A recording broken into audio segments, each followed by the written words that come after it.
Hello, welcome in everyone to another day of LPL. Let's listen to this thing actually. Hang on one second.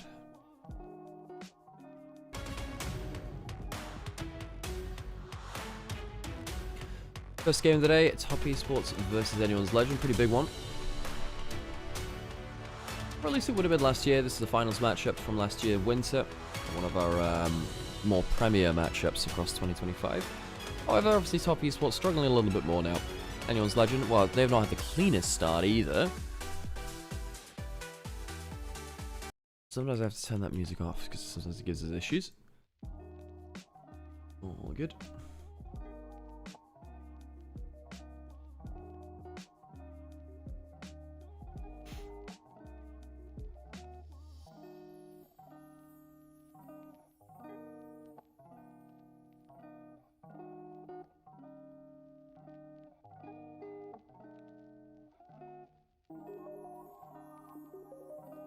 Weibo have the chance to do the funniest thing today? Well, they are against JDG, and Weibo JDG is a surprisingly good matchup. I mean, weirdly, it would not surprise me if they randomly took that series. Because Weibo, again, the Weibo are consistently inconsistent. They are known to do the funniest thing.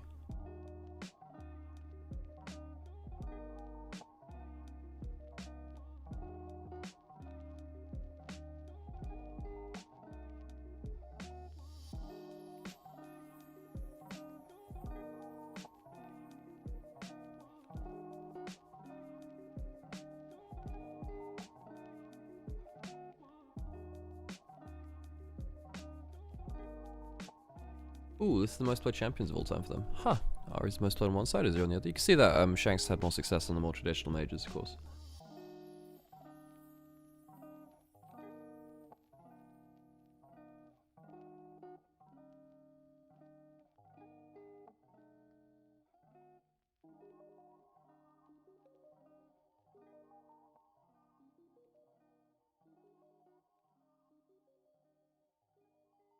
You play for this series? Oh, it's the jungle matchup. Well, technically, yes. You know what, sure, whatever.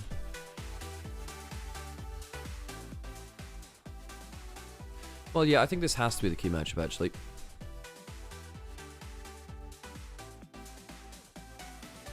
It's the most likely to decide the game, anyway. Oh, is this the 100th game that Anyone's Legend will play together as an organization? Not as an organization, but as this roster? Huh. I would have thought they played more than that last year. Maybe not, actually. I thought, between Worlds, MSI, I would have thought they would have done more than that, actually.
各位好，欢迎来到赛前采访。 Oh, 我 it's 是 really 主持 loud. 人欣然，我们先请到的是 Top 的辅助选手风月，先跟大家打招呼吧。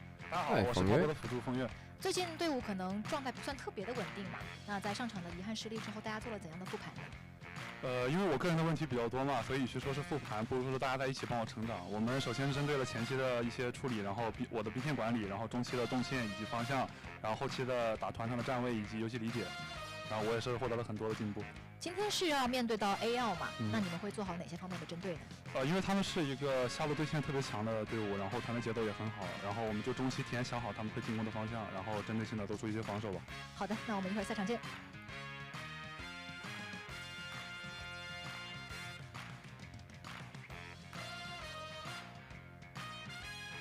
同样，我们请到的是 AL 的打野选手他赞，跟大家打个招呼吧。大家好，我是 AL 打野他赞。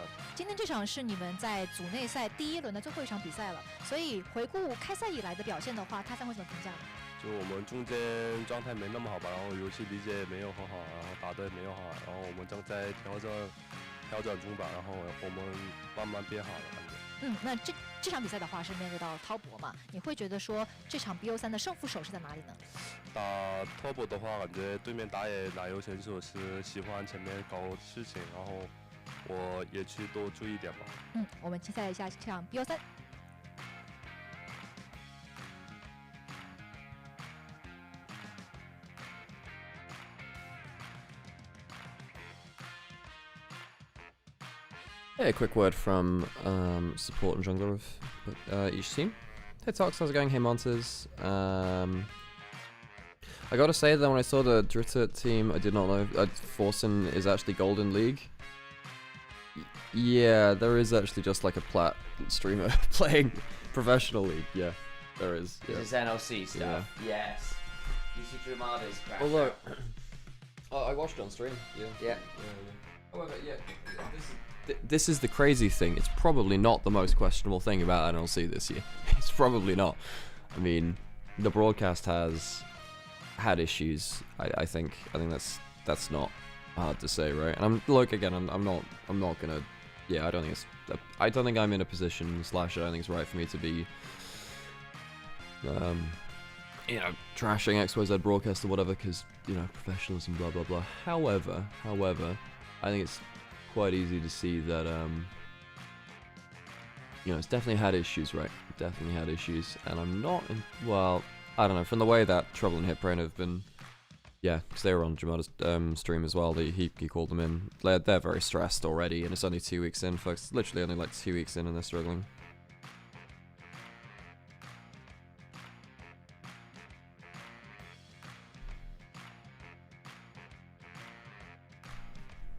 Sam, did you see my clip of the missed Pharos arrow? I did, with the fucking zoom in and slow down. Oh my god. Yeah. Well, hey, Pins of Faust. Oh no, sorry, that was from 16 hours ago. Well, okay, if you're here, thanks for the sub. 16 hours ago, I missed that. I'm sorry, I'm still waking up. Really. It shouldn't be too long until we get into game. No, So should we be shall some fun prepare games for today them. as well, I think. Yeah. Hey, Blackfoot, how's it going? Right. YouTube enjoyers, specifically Nymaera. Sam, they won't actually be able to hear you from that distance, I don't think. I think they should be able to. When you speak at the angle like that, okay, sometimes you can't, because remember there was that one time where I was speaking at the angle where people were saying it's a bit difficult. Yeah. YouTube enjoyers, specifically Nymaera YouTube enjoyers. Be advised that sometimes the stream gets a bit funny because YouTube has it out for that stream specifically. So don't worry, just F5 and we promise the stream will still be there. Just keep your eyes on it. It's sometimes a little bit temperamental because YouTube has its quirks, shall we say. It's so crispy. Some of the audio quality for the breaks have been... There's a connection which is not correct there. 虎牙直播、哔哩哔哩直播、腾讯视频、腾讯体育、新浪微博、微信视频号进行收看。电视机前的召唤师可以通过百视通平台收看全程赛事。上京东搜“京东电竞直播”，赢千元耳机和游戏手办。穿李宁日进斗金系列，祝你峡谷稳赢，马年旺到飞起。开一局吗？开就开！感谢提供全场保护的杜蕾斯，今晚持久战力开一局。Sky Motor Okay, 手机电 I 路 still have to 快人一 go. 步稳赢 I'm happy to hold Where's the rocket sound? The rocket sound will happen in like 家电 a second 峡 or 谷 two. 英雄敢为不凡，2026 LPL 官方指定家电产品，更受电竞用户喜欢的能量饮料，醒神好喝，当然 After 战 thanks 马 to the follow, appreciate you. 奥风电竞椅 Not gonna lie, 连续 folks, 6 I'm 年 pretty 中国 tired 电 today. 竞椅销量第一。 Did bring my coffee through. Yeah, you did. Yeah, you did. All right, LPL and True. I'll leave you with that, and Sam to hold down the fort. We'll be back in a minute. Okay, I already put on. Well, the 3-minute advert happened. Actually, If we can squeeze in another, we'll see it what. might be enough to do a half 1 minute and a half. Get over this intro. Keep an eye on it. Oh, I can't. Next time, we can do a minute and a half extra.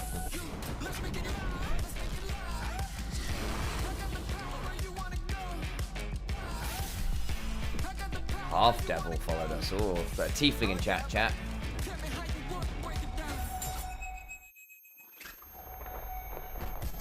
Need to buy myself Warhorse. I'm on the edge of Master and need that final push to get it. Does that count as performance enhancement?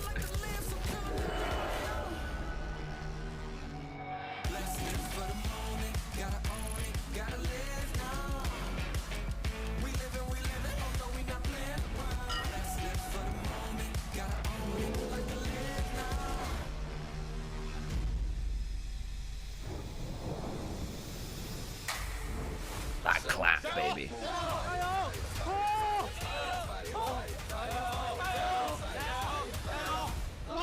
I could feel like LPL Pro while drinking it.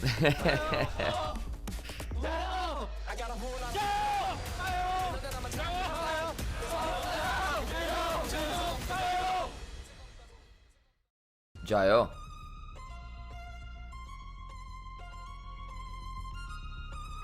Some appropriately dramatic strings. Top Esports. Finally getting themselves online a little bit. Jesus, got jump scared by the Jayo. Certainly some energy there. Some inversions of the colours here. Anyone's legend in similar colours, but again, that red is still more of a spot colour. Well, pulled it together last time out. Has been a little bit, I think it's fair to say, lackluster compared to some of the expectations from this team that were coming in the team to beat this year. Sure, BLG returning Shun, yeah, but AL kept every single member, apart from the coaching staff, of course. LPL Soraka Sona to trade for Toxwogs. Well, we'll see how you do out here in the land of bloodbaths. See, the jerseys underneath those jackets are nice. Big fan of that one.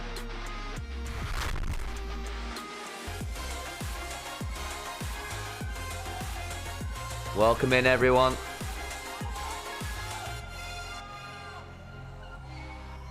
That's true. Very easy to get the root with Soraka on that one. I imagine the silence field is pretty nutty. Throw it at the feet if you're carry. Watch them go in and realize they can't do anything. My memory serves of that matchup anyway. I won't pretend to expertise on that one.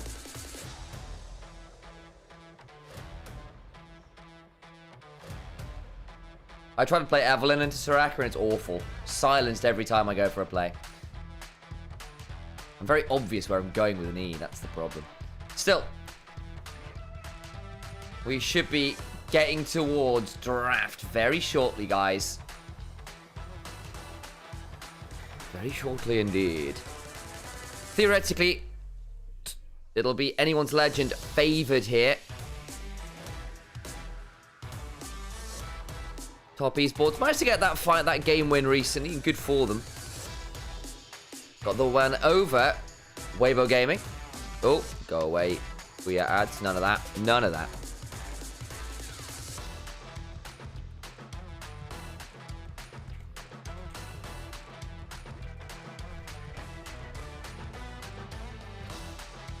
Otherwise, have been just that little bit lackluster, the laning phase for anyone's legend. Just not really up to scratch. Raised an eyebrow or two.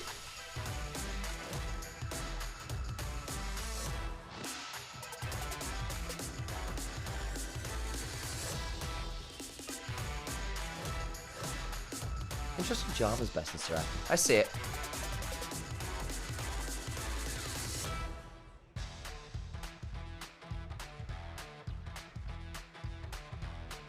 Oh no, banger alert. Hell yeah, Judge Peanut. Good to see you. Morning, morning.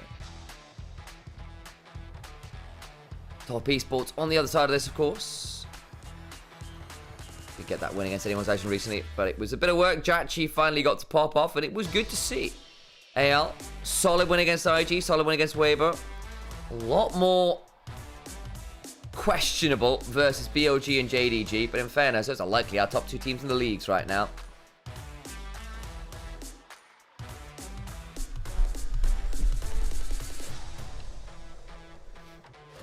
Tarzan ensuring that strong flow of air there.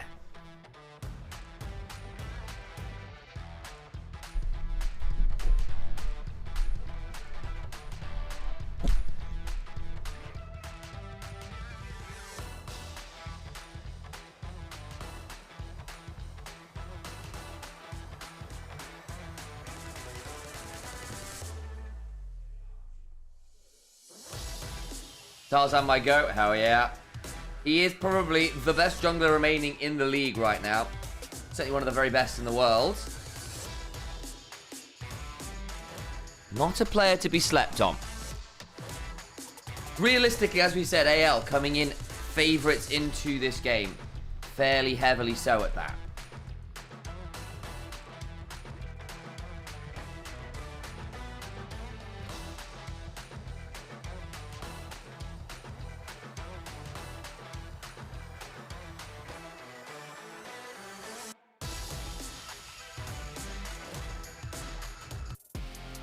That's the draft music. A little bit later to start the day than someone expected. We shall get ourselves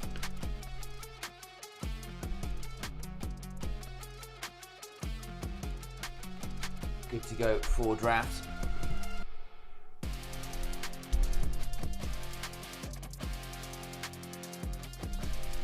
The bans do come flying on through. Oops, too far over. That's more like it. Malphite. Nico Jarvan banned by Top Esports. Big engage picks from jungle and support. Worth noting as well, of course, on the other side, the Jace to Varus double poke options. But again, Jace in particular is just not being let through here in the LPL. I think in most places not very, very strong. The Rumble's banned. The Orianna, therefore, is up. Shanks and Cream both are Akali players. Might be one of those angles where people say, look, we're happy to try and take something into this and deal with it. Jay forced down, but maybe you have to pick the Ambessa to deny that combo with the Ori. Could theoretically Nocturne, I suppose, as well.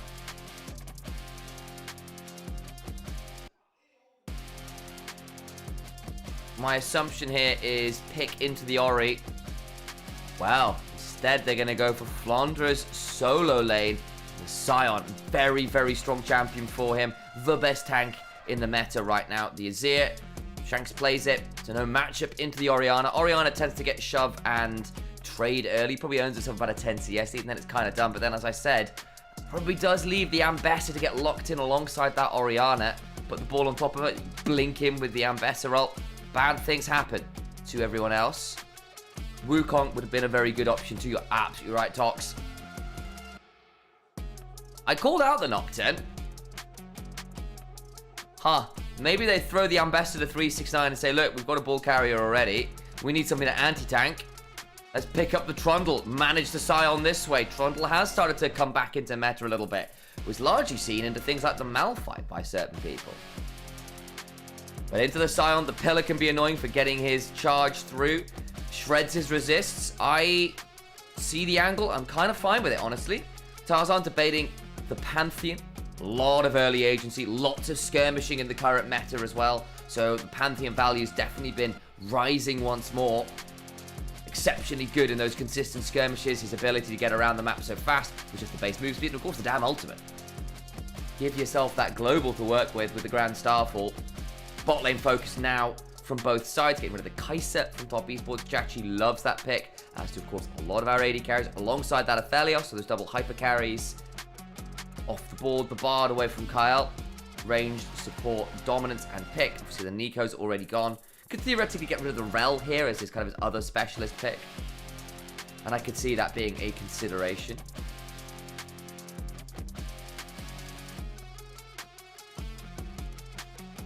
Pantheon has a 6-pack, that's value. Tox, bonk that human chat. Bonk him. Yunara a consideration. Very, very strong right now, but instead might debate something like the Misfortune or the Corki. That will be very different.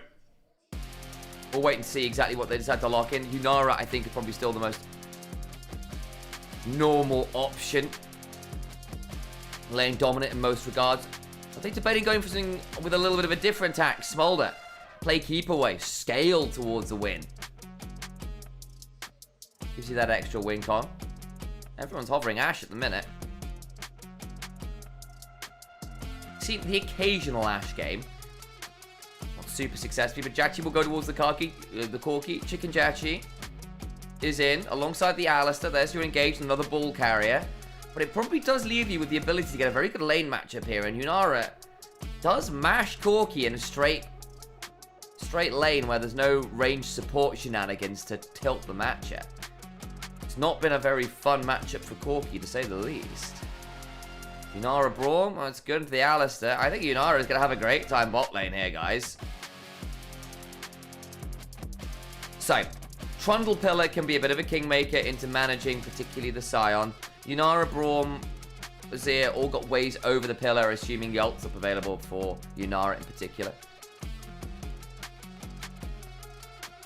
Yunara, Pantheon is insane ab synergy. That's how they're winning the game. Just hit the gym so hard that everyone else is in awe of the midriff gains. The Titans of Torso. Chat, what's on with you today?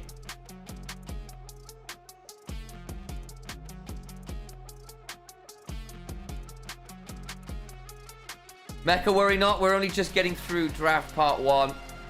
There we have it all locked in. TES. Ball carriers for Ambessa and the Alistair. Trundle to shred the Scion. DPS from Corki.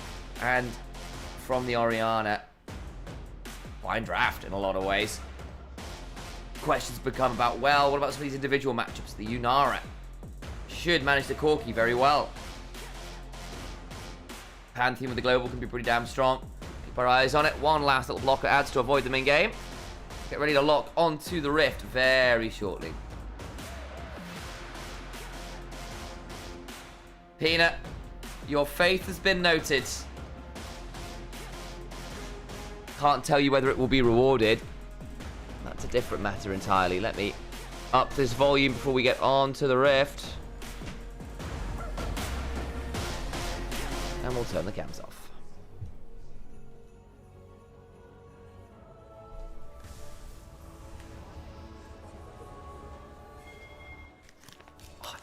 Skittle to start my day.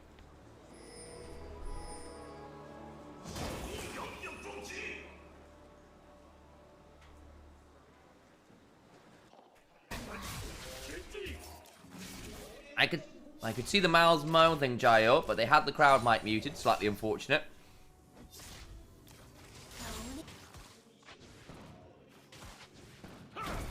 Look again at those drafts and runes. I'm not seeing anything super spicy. Double spellbook. Phase rush for the Ori over anything else. Lethal tempo for Zip. But again, none of these should really surprise us. He'll use that. By the way, I'm back, by the way. Yeah, that's the thing. So you can see that again. This is one of the reasons why I don't really like the Corki Yunara matchup, or like the Corki side of it. You can fire back with a decent Phosphor, and they're actually doing quite well there.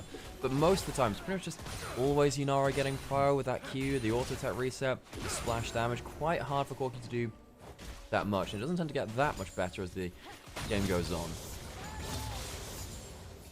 kind of onto these issues where I feel like Corki gets through the false bomb and a Sheen auto out, shall we say. Not early, but you know what I mean.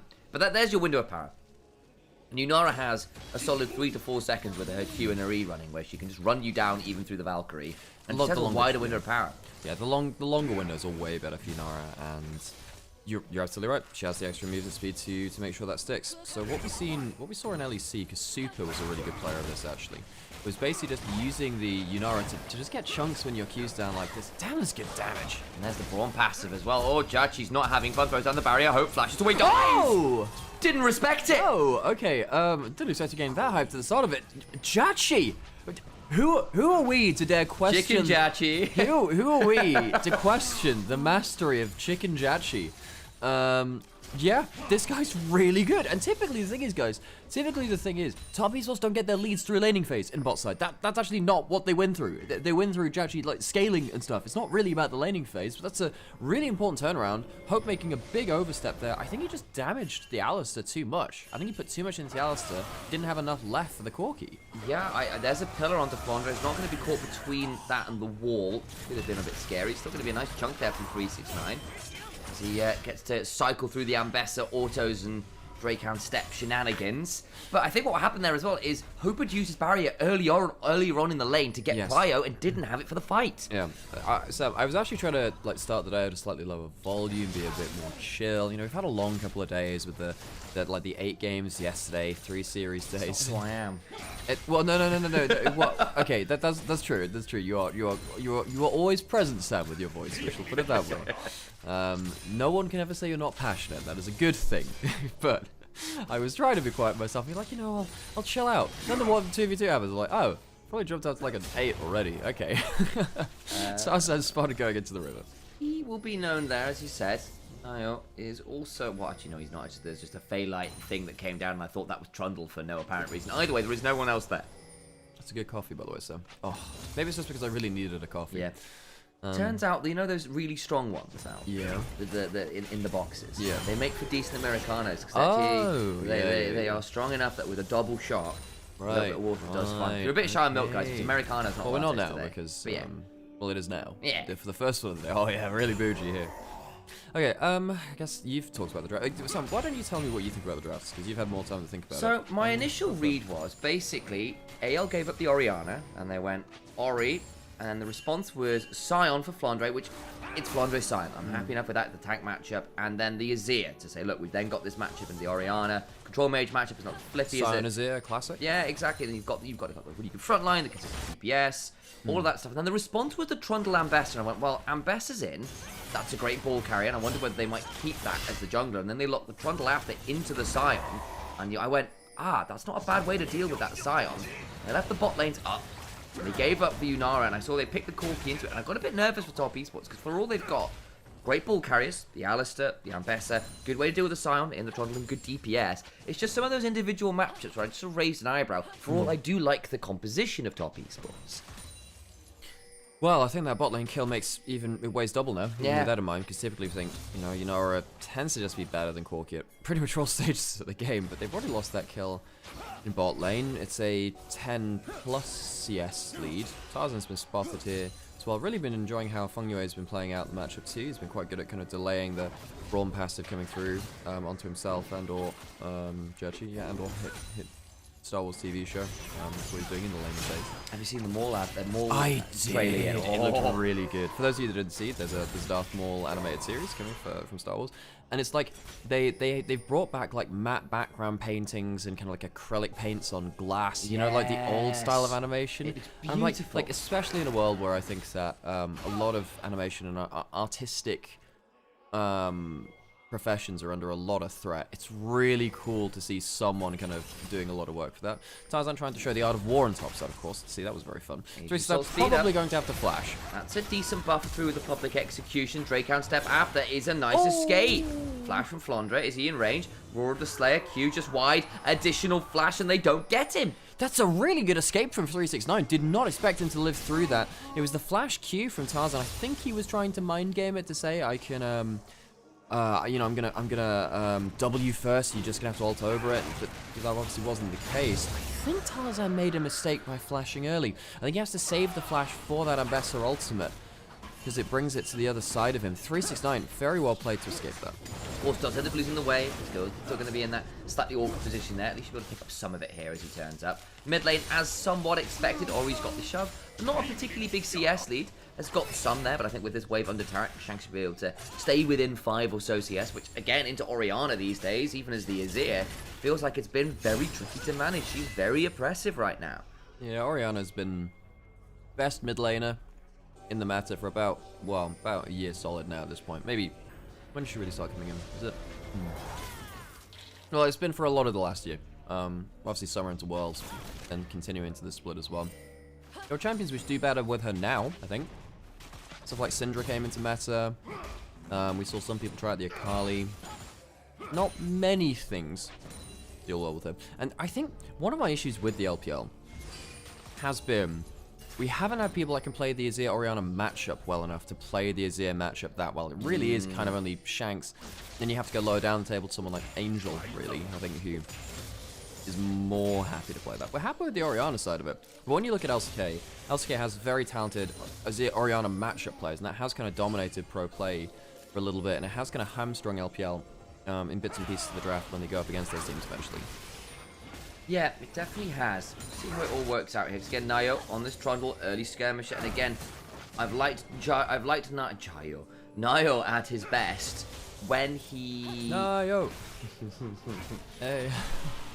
I've liked Nayo at his best when he has got early agency to make things happen level 3. Things like the Poppy, the Pantheon have all been really good for him. Lee Sin was obviously a big favourite of his, and I think he's been playing okay at the start of the split. I think he hasn't looked great in the losses. Yeah, the Kiana game was bad. It was a bit rough from him. But the thing is, he's also basically been tasked with being the playmaker for this team. And if 369 and Cream are kind of out of it, it's often been on him. And that's not an easy place to be in. He does do well with priority, with early shenanigans. I think the Trundle this game makes a lot of sense to me. You can force cooldowns out of Hope, out of Flandre pretty well. Pantheon doesn't like the pillar either, can be pretty frustrating. If Yunara has to burn ult to get over a pillar, you're kind of doing well there. And you can steal the Scion resist, which is quite a key part of AL's draft. Flandre doesn't have flash, so if he did get hit by the Trundle pillar, there's a chance of him dying there. I'm not pulling the trigger though. Maybe they were afraid of the Pantheon coming in. In fairness, like, at this point, Pantheon is on top side of the map. There is a chance of a Pantheon ult top side. Is he going to stay here? Yes, he is. That's that pillar we were talking about into the subjugate. They interrupt the charge away. Do they have the damage? I think they do, because again, he's been subjugated. No, not quite. Grand Starfall turnaround. It's too far. 369 didn't have flash himself. Can they chase down for Nayo?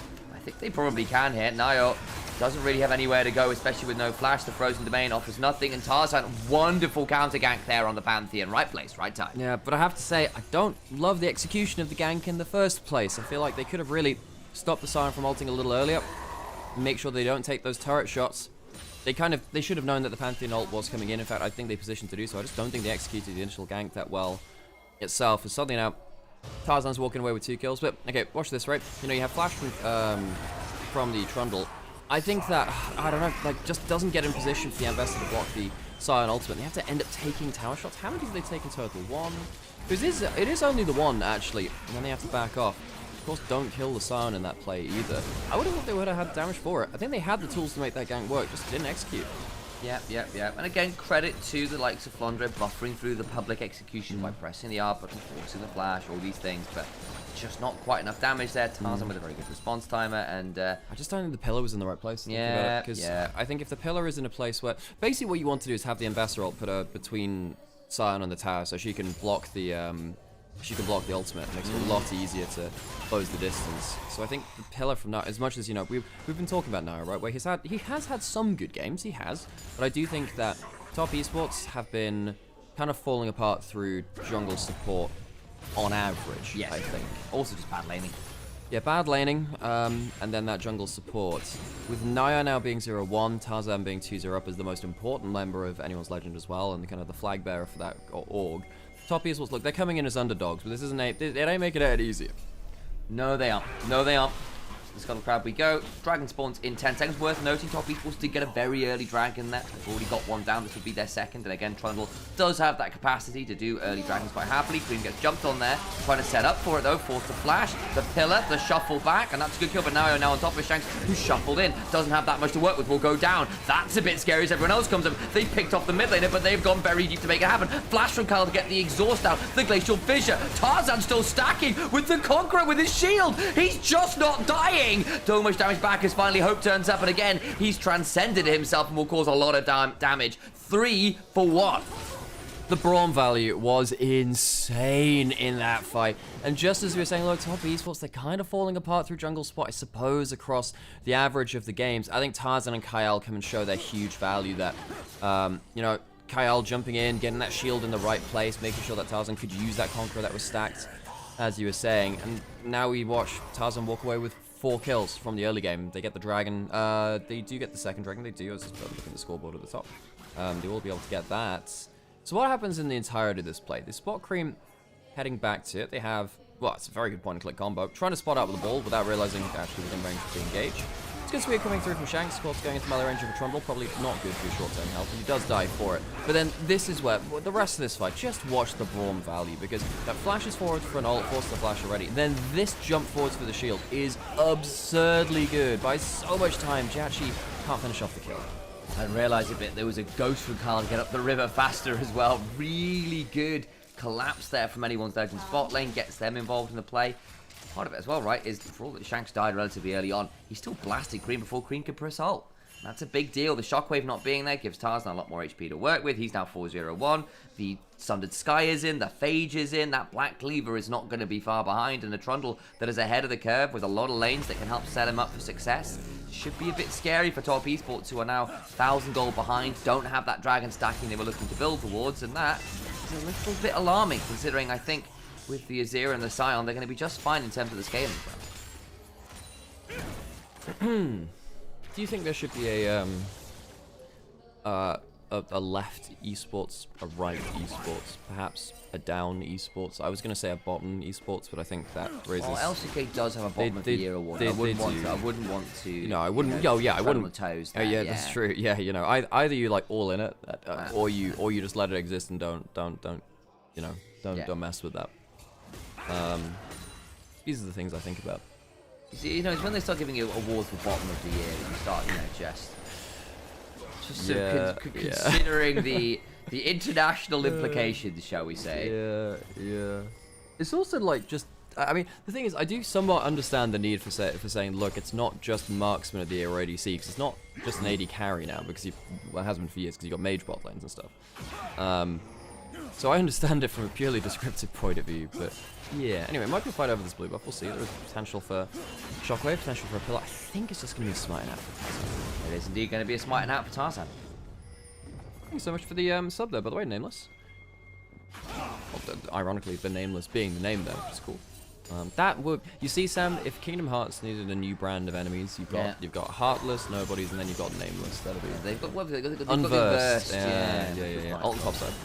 Fondra is going to eat a fair amount of damage. There's the Eclipse has come on through for 369, making him pretty scary, but now he's about to get ult on, flash away. Tarzan did fumble the last attempted pick onto 369. There's the come on forwards there with the flash. Turning around, Fungway is here, Kyle is here, as is Nayo. Wait for the pillar, this could get very nasty. He's pretty quick, that pillar is exceptional, but so is the Glacial Fissure. Hope has killed off Jachi somewhere off screen. Out comes zombie form, good double pulverize. 369 running away, does get a decent shield, but he's got the Braum passive stuck on top of him, so he is ending up with some concussion and falls down.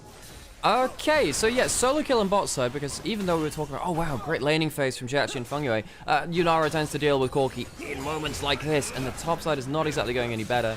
Nayo did put down the Subjugate, did put down a pillar, and typically you think, okay, well, that'll win you the fight against the Scion. No, the Pantheon's too strong. I think that the Braum's too strong in these early game skirmishes as well, and anyone's Legend, they've just been a little better at moving around the map, a little better at playing through this early game set of skirmishes, and Top Esports, they've not really been able to execute on these early plays, and now 3.3 going on, oh, well, more than that, probably got to 4K if that turret goes down. I don't see how they can fight back in this game now, because they've just lost so much gold against competition, which if it gets ahead, it's really hard to punish it, because the amount of tankiness they have.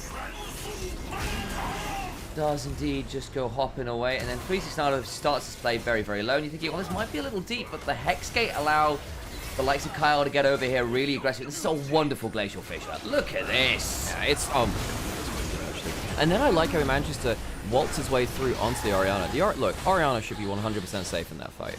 Well, not 100%, but you should be much harder to reach. Fight in mid lane, though. Much better for top esports this time, I think. False Bomb is solid, and that means Hope has to flash away. Now you'll get on in. Should get the last auto. No! He auto Tarzan! He was out of range. He couldn't get onto Hope. He was kited away, used his flash. So the fight continues. Oh, boy. The shockwave comes on forward. The shuffles there. Corki pulled out of the sky. Cream also ends up on the wrong end of quite a few soldiers. Is that the quadra? No, it'll just be the triple, and that'll be just fine for Shanks, who is very pleased with the beginning of this game now, and that'll be straight into mid lane, and a chunk, if not the entirety, of this mid lane turret. That was some disgusting peel. The team fight goes, and it is a team fight, even though it's only 17 minutes in, don't always see them at this point, goes well in the favor of anyone's legend. You know, they try and jump onto Hope, but there's another Braum shield there. Ult on 369. I think he's in danger. Decent healing, but it's just not enough. Flandre is so damn strong and wins the solo kill. And 369 looks a bit perplexed. Throws up the emote and knows this game is looking all but done. Yeah. Every lane falling apart. 0 and 3 topside for 369. 1 and 3 for Cream, who's managed to get off one shockwave. It feels like the entire game. And the best said about the jungle diff right now, the better. Yeah, and chat is already talking about, you know, JRPGs. What is this about? FF15? I don't know about that, man. Well, it's looking... Need to go on a road trip to the funeral home. Yeah. Well, at this point, I don't know. It's feeling quite topical here. Hang on a second. Hajachi is losing the trade. Ooh, it's a 1-for-1! The fast bomb comes out just seats eyes. These AD carries have actually had quite a lot of fun in this game against each other. Hajachi does manage to take the kill as he goes down. Is still 1,000 gold behind, though. I guess it's something for top esports to get a bit of gold back. So we're actually going to see the start of this playthrough we didn't get to see in live. Fungyue goes in, Nio's in, they get the pillar down, and it's nearly brilliant.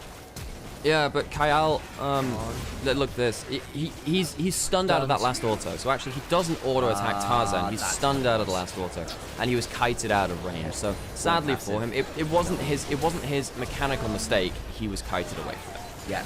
Yeah. Great peel, great stun. Oh, Shanks is maybe dead again. He's having a tough time. So let's take someone with him. Fungyue needs to back away. Cream now onto the turret. Ends up being Shanks, as you said, dying for 369. Up comes the ult, but now Flandre's in a 1v3. He's bloody scary here. Headbutt of the way, so the Soul Furnace shield won't necessarily work out. I think he still takes his turret, by the way. That's an Azir turret. That's... Yes, no, you're right. That's a Sun Disc. Yeah. I was thinking, like, hang on, if he gets them under turret, they might die to the Sun Disc, you know? I think it hurts quite a lot. Anyway, I think I meant to say, 369 dies again. Shanks only died for the second time, but 369 has... Look, the first play in topside was fine, and then he managed to get the, that one flash trade for 2. That looked pretty good. However, as the game's gone on, 369 and Nio have not been, and I suppose Fungyue as well, have just been completely outmatched as a trio around the top side of the map compared to Endless Legend. Look, folks, there is a dragon up. We're on pretty high kill pace right now. We're on 22 in 20 minutes. 20, I was going to say 20. I misread ALs 22 seconds, in 20 minutes. Dragon is spawning, so we're likely to see another fight around the dragon. I mean, no, I kind of hope we do now. Because at this point, look, top esports, you fought your way into this mess. Try and fight your way out. Yeah, exactly that. 6-9 hop away. I'll give some credit for Nio for trying to look for a good skirmish. It's just been slightly outmatched by the amount of people roaming. AL have been so quick to the roams, and the way top esports have not been in position. It's a good repudiate shield. It is. Decent turnaround with the Omnivamp, but too much damage. They will give up the dragon for this, but it's only second, not third, as top esports would love to be on. He was somewhat... Well, he was trying to teleport out to the play, and then he got his role quest teleport TP shield. Teleport TP? The teleport shield, which almost made him outplay. Funnily enough, by the way, Wunder in the LEC managed to outplay a situation the other day by seeing a piece of CC incoming, teleporting, getting the shield. Nio is very likely dead here. Well, he's got a bit of a headache because Braum has given him brain freeze. That's what he does. That's how he's giving concussion. It's like ice cream so cold that it gives you concussion. Is that a thing? Chat, do you want concussion ice cream? Do you want concussion ice cream? You know, it's it's like the 90s, the 90s movie. Do you want a knuckle sandwich or do you want a concussion ice cream? Dragon's been started. There's no jungler. Very hard for top esports to really contest this. Flandra will hold the gate shut. Doesn't care. He's just so tanky. Over the wall go the soldiers. This actually does start getting a little dicey now. Cream ate a lot of damage from something partway through that season, about half. I think AL need to pull off this Baron with their resist shredded. They won't be able to finish off the big purple worm. Yeah, they don't get any damage down onto top esports. I think they had to look for the turn there, actually. Now, Flandra is tanky, but not indestructible. Crystallize will help top esports get a chunk out of the mid lane turret. I'll try to take the Raptors after the Dragon. It was just a step too far. So with the 3 grub dash to take the whole thing, didn't quite expect that, but Crystallize helps them out a little bit, and the reset to come through. So a misstep from anyone's legend. We saw BLG just yesterday have, a very dominant game 1 up until they threw a Baron. For those of you that missed it, by the way, absolutely go watch BLG JDG. It was a fantastic series. JDG are playing later, but JDG effectively put themselves as #1 team in the LPL. Technically, they're not there because BLG have the 4 wins and JDG have only got the 3 in terms of series. But JDG beat anyone's legend and BLG, who we consider to be the best teams in the LPL right now. IG's bogey team, basically. Well, what is this in terms of the score? No, right? I know. But the reason they dropped the game is because they had the bogey IG match. And they've played less series. Hang on, they managed to stop the Herald with the pillar. It's not bad. Public execution flashed away from Shanks, so they get the flash out of that as well. Not bad from top esports from a difficult position in the game. Yeah, could be worse there. They stopped the Herald from getting huge value, but it doesn't really change strategically how the game's going, which is bad. Bad, yes. It's not exactly working out fantastically right now. We've got 3 items on a Yunara with the Infinity Edge, Fiend Hunter Bolts, and the Kraken Slayer. Shanks is about to get towards full Zhonya's, has a Rylai's at HP as well. Tarzan is still incredibly fed, and he will actually be at 3 items not too crazy long in the future. Looks like he's going for GA. I suppose he could go for a Death Stance, but nah, GA. Docs, I see you in chat. Someone else suffering the Berlin winter. Yep. I completely sympathize as fellow Berliners. It is cold out here. Yep. Colder still on the rift in the hearts of top esports as we look at the state of this game. Berlin train station, Hauptbahnhof. It's basically an open air building because most train stations are, right? But yeah, if you look at St. Pancras and the like, there are some cafes which have some heating in them, but yeah, it's very cold. Yeah, it wasn't minus 30C though. I grant you, That's Corey. true. That's pretty ridiculous. Some place in like the northeast of US going to Canada, where I think amongst the coldest places on the planet yesterday. To the point where when trees get to a certain negative temperature and like hyper cold temperatures, really, they can explode. Yeah. Because effectively the sap within the tree ends up crystallizes and the trees will literally explode, sounding like a gunshot. So there was a warning put out across North US into Canada, which is kind of crazy. Tarzan wandering through the jungle right now. He's kind of crazy, ain't he? He is very, very deep into his build at 6-1-8, having a great time this game.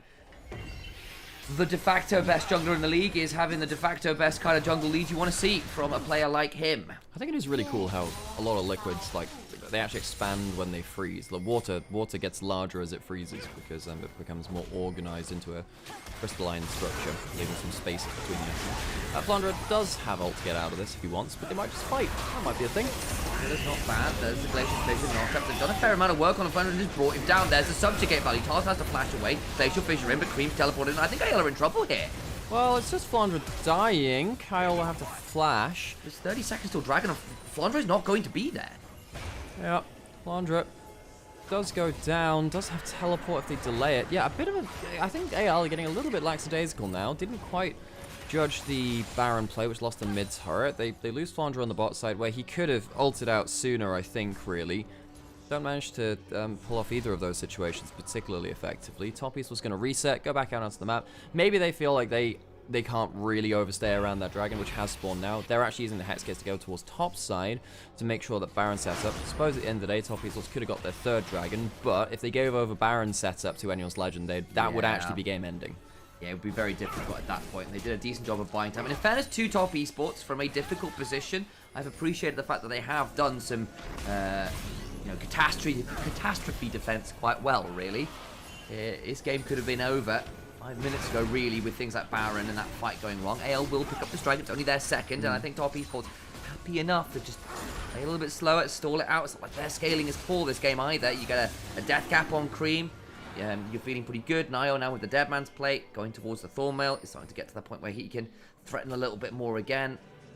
Subjugates have been a bit frustrating actually for Flandre to manage in these longer fights as well. Who could have been able to tell that? Wow, as a Scion, you hate Trundle.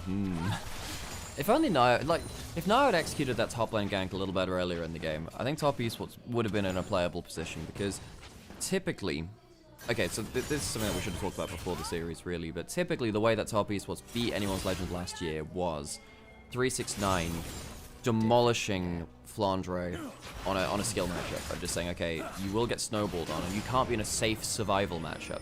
So him getting the Scion, I think, is a huge, just strategic mistake from top Esports. You should have really aimed for 369 on like a hyper, like, snowball individual matchup, because that's how they beat anyone's Legend in summer playoffs last year. It's how they beat them in winter finals as well, really. You know, Flandre just falling ridiculously far behind. That's somewhat not present, though, on the Scion. Scion is something that can just survive. So this one feels like it's kind of not playing into really what should be top Esports' best win condition. Hell, Flandre solo killed 369, reminder. That was 369 third death of the game. Yeah, that was when he was already behind the game, right? So that one, at that point, I feel like the game's already gone. Yeah, but that's less fun to say, Alex. Look, Sam, I'm not always here to say the fun things, Sam. I'm here to say... But he got solo killed. Yeah, he did. That's true. Yeah, he did. Yeah, it is. What are the implications of that? Well, mostly that he died, I think. Yeah. And that 369 threw out a perplexed Baron emote. Hang on, was that the top Esports throw emote? I didn't see it. It might have been, actually. You know, wait, did you know there was a top Esports Baron emote? I didn't know that was a top esports emote, actually. Well, I didn't know if it was that. I don't know, is the honest answer. Amateurs I'm working with. Who doesn't know about the top Esports I'm one Baron? human, so I'm not really amateurs. You're a morning human, so you're... Oh, you're one human, right, yeah. What did you think I said? I thought you said, I'm not a morning person, so it's not Barons. I'm like, what? Okay. We're delving into weird syntax. What? No, it's diving into enunciation. Kyle's caught out of the mid lane. The Grand Starfall, no, does not. Glacial Fissure down. Exhaust down as well, but that was, of course, via Spellbook. Still going to be shifted out relatively shortly. Top Esports in control of the river right now. It says a lot that anyone's Legend actually haven't been able to force the play for a while. I think Top Esports, giving over the last Dragon, just focusing on Scuttle Crabs and Vision Control, that has slowed the game down. Reminder, folks, Top Esports went hyper late game versus IG a fair amount. They've had some late game practice recently. 369 going to try and pick up this turret, does so. That's not bad going. Flandre potentially threatened 369 here a little bit, but again with no ult, don't think it'll be very easy to chase down the Ambessa, who's happy enough with that win. Got a death cap in for Cream as well, just note that inventory. Just a reminder on the top lane matchup as well. 369 is now level 16, so he has the 30% armor pen, and he also has the 30% Omnivamp / Lifesteal as well. Which means that the matchup versus the Scion becomes a lot harder for the Scion because there's just more healing coming through. Yeah, you do have a significant, you know, amount of W stacks. The matchup's been going well for you, but Ambessa is really, really hard to remove from the lane now. Yeah. And of course, with the Black Cleaver and her own armor pen from that ult, there we go. She actually has got herself to the point where all the armor that you built up for Flandre means exceptionally little. She gets to cycle through an auto or two to stack up that Black Cleaver, embrace the power of a public execution. Chat is feeling very scientific today, and we're getting like dangerously close talking about like the triple point of water because of temperature and pressure. Volume, temperature, pressure, folks. It's that's the PVT. Triad of water.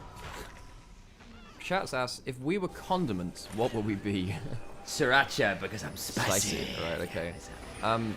I just love Lagamma, Sam. I went on like a 10-minute diatribe about Lagamma. Are you the kind aunt now? Is that what a Brit stands for? You've caught me at a very Chinese chili oil time of my life right now. Have we started the chili oil debates again? The great chili oil wars in Twitch. It really got to me. It was just, it's so mid. I'm like, for you heathen, for off-the-shelf stuff, Lagamma is really good. Right, Baron is getting started. There is an Azir, which means this does go down. Top Esports are just... Well, they're on the reset. They've given this up now, actually. This is a free Baron. They just lose vision control. They have the Hex Gates. It won't be enough. They won't get close. I think they will. 5,000. I think it might be on a fight for this, but there's going to be Kyle donating it. That's a big one. You're right. It's just gone. Close. It's not even close. They reset too quickly. They only have that Vision Ward in the back, and Top Esports have been doing a great job of stalling out the game. What this does mean is that they can actually fight for the Dragon before the Baron's kind of been used to push in all the waves. AL are now resetting. But of course, they didn't take the last Dragon, so this isn't a Soul Dragon, it's just their third one.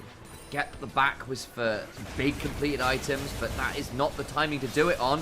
Cost them Baron. Jachi eats a massive chunk. That's a big problem. In goes Tarzan. Not the best angle per ever, but then look at Hope, who's going to big chunk on a Jachi and Cream. In comes Flandre, who got redirected by the pillar. Oh boy! Jachi just about survives, but in comes Shanks. The shuffle is beautiful. And down goes Corki. 369 tries to publicly execute someone, and instead the rabble turns on the executioner.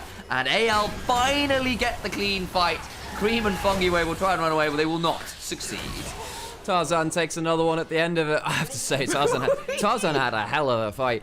It didn't look obvious at the start of it, but he basically just almost one-shot our Cream at the start of the fight. Jachi had already been dealt with by Shanks. Anyone's Legend will take themselves a little bit of a laboured game one, given for how much of a gold lead they have. But top Esports team managing to stall out a little bit. Anyone's Legend, though, still a dominant game one win.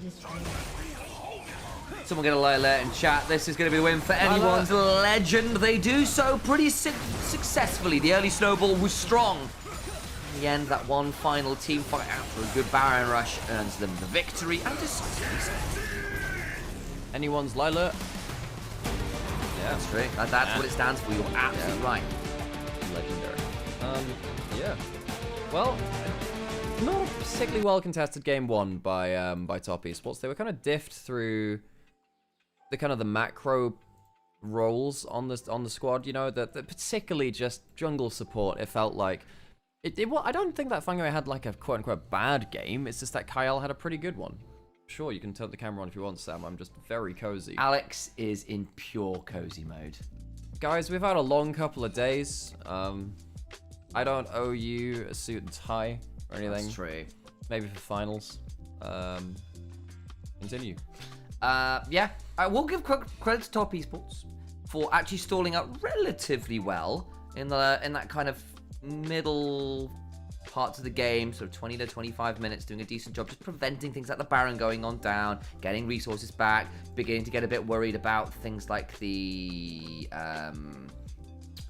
Scion getting chunked out by Trundle, all that kind of stuff. And you went, you know what? If this keeps going, then maybe we start to see some third items come in and the color of the game just changing around a little bit, but it just never happened. And then they didn't reset right around Baron, fight after it Dragon, game's over. We do have the God Goro outfit somewhere. We do, yeah. That's in fact, it's I know where it is. The hot dog outfit that's in the LEC studio, so I don't have access for that. I would have to go and buy another hot dog outfit, which I suppose I could do, but that was point, one of the funniest segments I've seen. Yeah, that was. I can't believe I did that in front of, you know, arguably tens of thousands of people. That was a time. Yeah, the things we do for work, Sam. The things we do for work. Okay, so we're gonna go on a quick break. We'll, I guess, look through the post-game stuff. Put on an ad break. Indeed, we'll do that. In fact, let me hit that ad break button. Support us by not leaving. If you don't want to see the ads, then subscribe on Twitch, guys. That's the way to avoid them. Very good. Yes. Let me think. I'm gonna ask you something down to earth question about these teams, but I'm just not sure I'm capable of that right now. That's fine. No, I'm not capable of it. Sam, you decide the next topic of conversation. If Pantheon was a Pokemon trainer, right? What kind of Pokemon trainer would he be? Oh, fighting type. Fighting type trainer. It has to be fighting type. Yeah. Yeah. I wonder whether he might be like a hiker. Oh, in terms of type. Oh, okay, yeah. Technically, I think he'd be like a black belt, but like in a. Oh, I can see it. Yeah. Black belt Atreus. I could see that. What's Ari then? Type or like, you know. Oh, beauty. You know, kind of has to be right. Yeah, and she'd be fire psychic, right? Well, that's just Delphox. She just has a Ninetales. Oh, she'd be a rock. She has a Ninetales. She'd be a rock type trainer. Yeah. True. I don't know. I'm trying to think of anything else that'd be fun with that. By the way, folks, there is a really good web novel out there called Born of Caution, which is basically, it asks the question, what if someone with like modern Earth zookeeper and like modern Earth science, particularly for biology and like nutritionist kind of stuff, what would happen if they trained Pokemon? and it's actually very interesting. The answer may surprise you. Genuinely very surprised. It's a very good model. It's good. Basically just like, okay, this guy looked after like lions and tigers for all his life. Now he's training Pokemon. What can he do with like modern Earth science? Yeah. The other, we're gonna get some like little highlights here. Is this where the game really went very wrong? Is very early on. Good counter gank from Tarzan causes some strife. Ari's Fairy. The thing is, Spirit Blossom Ari's Fairy. I don't think that. Well, I get Arthastire, like naturally fairy type. Well, the Fox types and the Kitsune types in anything like that in... Well, Delphox is the analog, right? And that's Psychic, not Fairy. So I think that Pokemon tells you the answers to that yourself. But was Delphox in before Fairy was No, it was the same. It was the same gen, because it's Gen 6. That's true. Yeah. So that's kind of your answer. And then obviously, you know, Ninetales and Alolan. Well, Alolan Ninetales is Fairy is worth noting, which gives Fairy vibes. But yeah, in the sense that it's kind of like, yeah, no, I do understand that. But if you look at just the precedent which Pokemon set, probably. You know, I think it gives you the answers in the game, really, for that one. What about Darius? Steel fighting again. Sam, most characters... I think it's Dark Steel. Come on now. I don't know. Most characters in League are probably fighting. It's quite a lot. That's the reason I think you've just got to be more creative than that. Yeah. Charm feels more like a fairy move. Well, I mean, you look at, like, Ninetales and Alolan... Well, Alolan Ninetales is a fairy, as you're saying. But, like, they do have... Ninetales does have access to, you know, like, a couple of fairy moves because of that. I could see Zyra being grass trainer or a poison trainer. Well, probably both, yeah. Probably. You know, she could actually end up being just grass, I think, actually. Yeah. Iana's an ace trainer. Yeah. But then she'd have to have, like, multiple types and stuff for the Terra Blades. So she'd have, like, the grass, water, rock kind of Yeah, core. I see it. That would make sense. Braum is hiker, but with ice Pokemon. Braum is hiker. A Pokeball is the strongest muscle. And he just has... No, I think actually Nami would be a ground type, yeah. She could wear boots now. So. You know, okay, this is like a fairly common fun fact about Pokemon. You know that there was an unused Pokemon type in Gen 1 right at the start, which was bird type. So it wasn't flying, it was bird. So stuff like Pidgey and Fearow were meant to be flying bird, not flying normal. And that's why Missing No, the glitched Pokemon, is a bird type. It kind of breaks the game if you load Missing No into, or like you can get some like stack overflow errors and blah blah. You can mess around with the memory. 1000 player of the game, cool. Yeah, very much deserved it. It was either him or Kyle, really. But yeah. Lulu would be like one of the the trainers in a fairy gym. That's true. Oh, any Yordle would be fairy, 100%, pretty much. Unless it's like, yeah, no, even then, like Vega would be kind of like dark fairy, maybe. Yeah, Teemo's also poison fairy. Lulu would be the Pokemon. That's a good call. Oh my god, yeah. Yeah. Yeah, the Yordles are actually Pokemon. Although, funny enough, folks, we actually have, again, precedent for that because we have Kog'Maw Lulu, like, Pokemon skins, right, remember? I mean, what do you think Callista is, Alex? No, but we have a skin line for Lulu Kog'Maw being Pokemon trainers, is what I mean. That's true, and Tristana too. Dragon trainer? That's not the Pokemon trainer skins. Oh, which one? No, remember there's, like, the one where, like, Kog'Maw's kind of, like, electric Kog'Maw and stuff, and it's, like, the Beast Tamer Lulu, Beast Tamer Kog'Maw. Oh, yeah. Yeah, Rumble's like Steel Fire. Callista has to be dark, really. But she has Pokeballs inherently in her kit, so you know. Yeah, no, she does. No. I think it would be really funny to have Pokemon Callista at some point. But like, just what she can have is like, what you need to do is have her like have the cap, and when things like get really serious, she turns it backwards. Oh, excellent! Yeah. And did you see that kind of final clip of Ash finally getting the win? Yeah. So obviously it's against Leon, and they bring back the OG Pokemon theme as the dust clears before the final clash. Yeah. It's just like yes, that's what I needed to bring everything full circle. Needed that. Syndra's Dark Psychic, yeah, that sounds about right. Heimerdinger Steel Electric, yep, that makes sense too. We've done Pokemon. We have done Pokemon. We have I used to play Pokerogue on stream actually. I used to do that as break content. What's Victor? I mean, obviously he'd be a laboratory maniac as a trainer, but what would he be as a Pokemon? Well, it has to be. Well, it depends if you're talking about the Herald of the Arcane, Gerald of the Arcane, or the Machine Herald. Because again, Gerald of the Arcane is not the same as the Machine Herald. Yeah, so I think if we're talking about the Herald of the Arcane, Herald of the Arcane, that would have to be Psychic Steel, I suppose. Either way, it has to be Psychic Steel. Electric? Oh, Electric. Yeah, I guess you could do Electric instead of Steel. Yeah. And then if it was Herald, if it was a Herald of the Machine, then it would be Steel Electric. Yeah. Yeah, that makes sense. Yeah, for the Arcane one, you add in a Psychic type. Maybe that's just like a regional variant. This is what we were reduced to talking Regional about. variant, yeah. Why did that sound like Homer? Regional variant. I feel like a lot of zone champions would end up with poison in there. Like Zeraban, Yeah, but the poison problem with that electric. is like it's not their choice, Sam. Is it the Pokemon's choice? I don't know. Sometimes it is. That's true. You know, they grow up in like an icy region and they get like ice and stuff like that. That's true. So actually, you know, they're Do you want another coffee, by the way? I'd love another coffee. I can arrange that.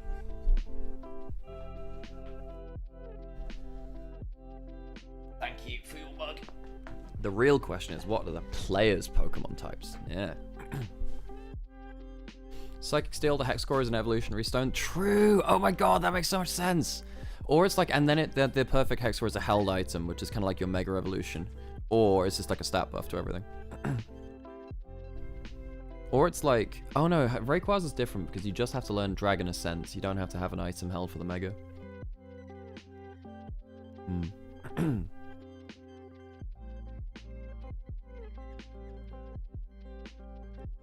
I do need to start doing more stuff during breaks. And by the way, I'm doing my CM runs right now.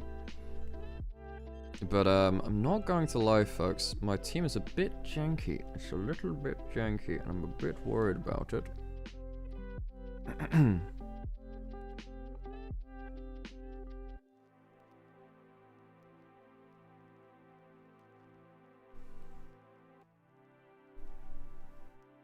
Oh my god, I have so many random augury caps.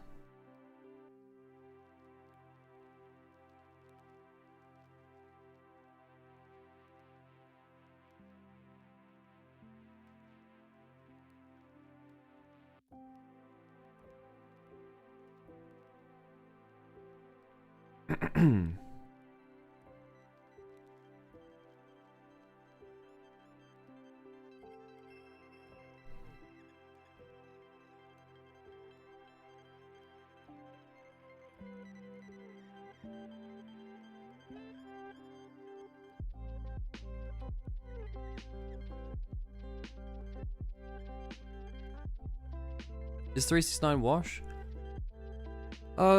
No, I think the team is just... I think probably he's very tilted, and I think this team is not likely to succeed, which is not an easy position to be in. I don't think he's washed. I think actually 369 had a very good series versus IG the other day. That wasn't his fault, really.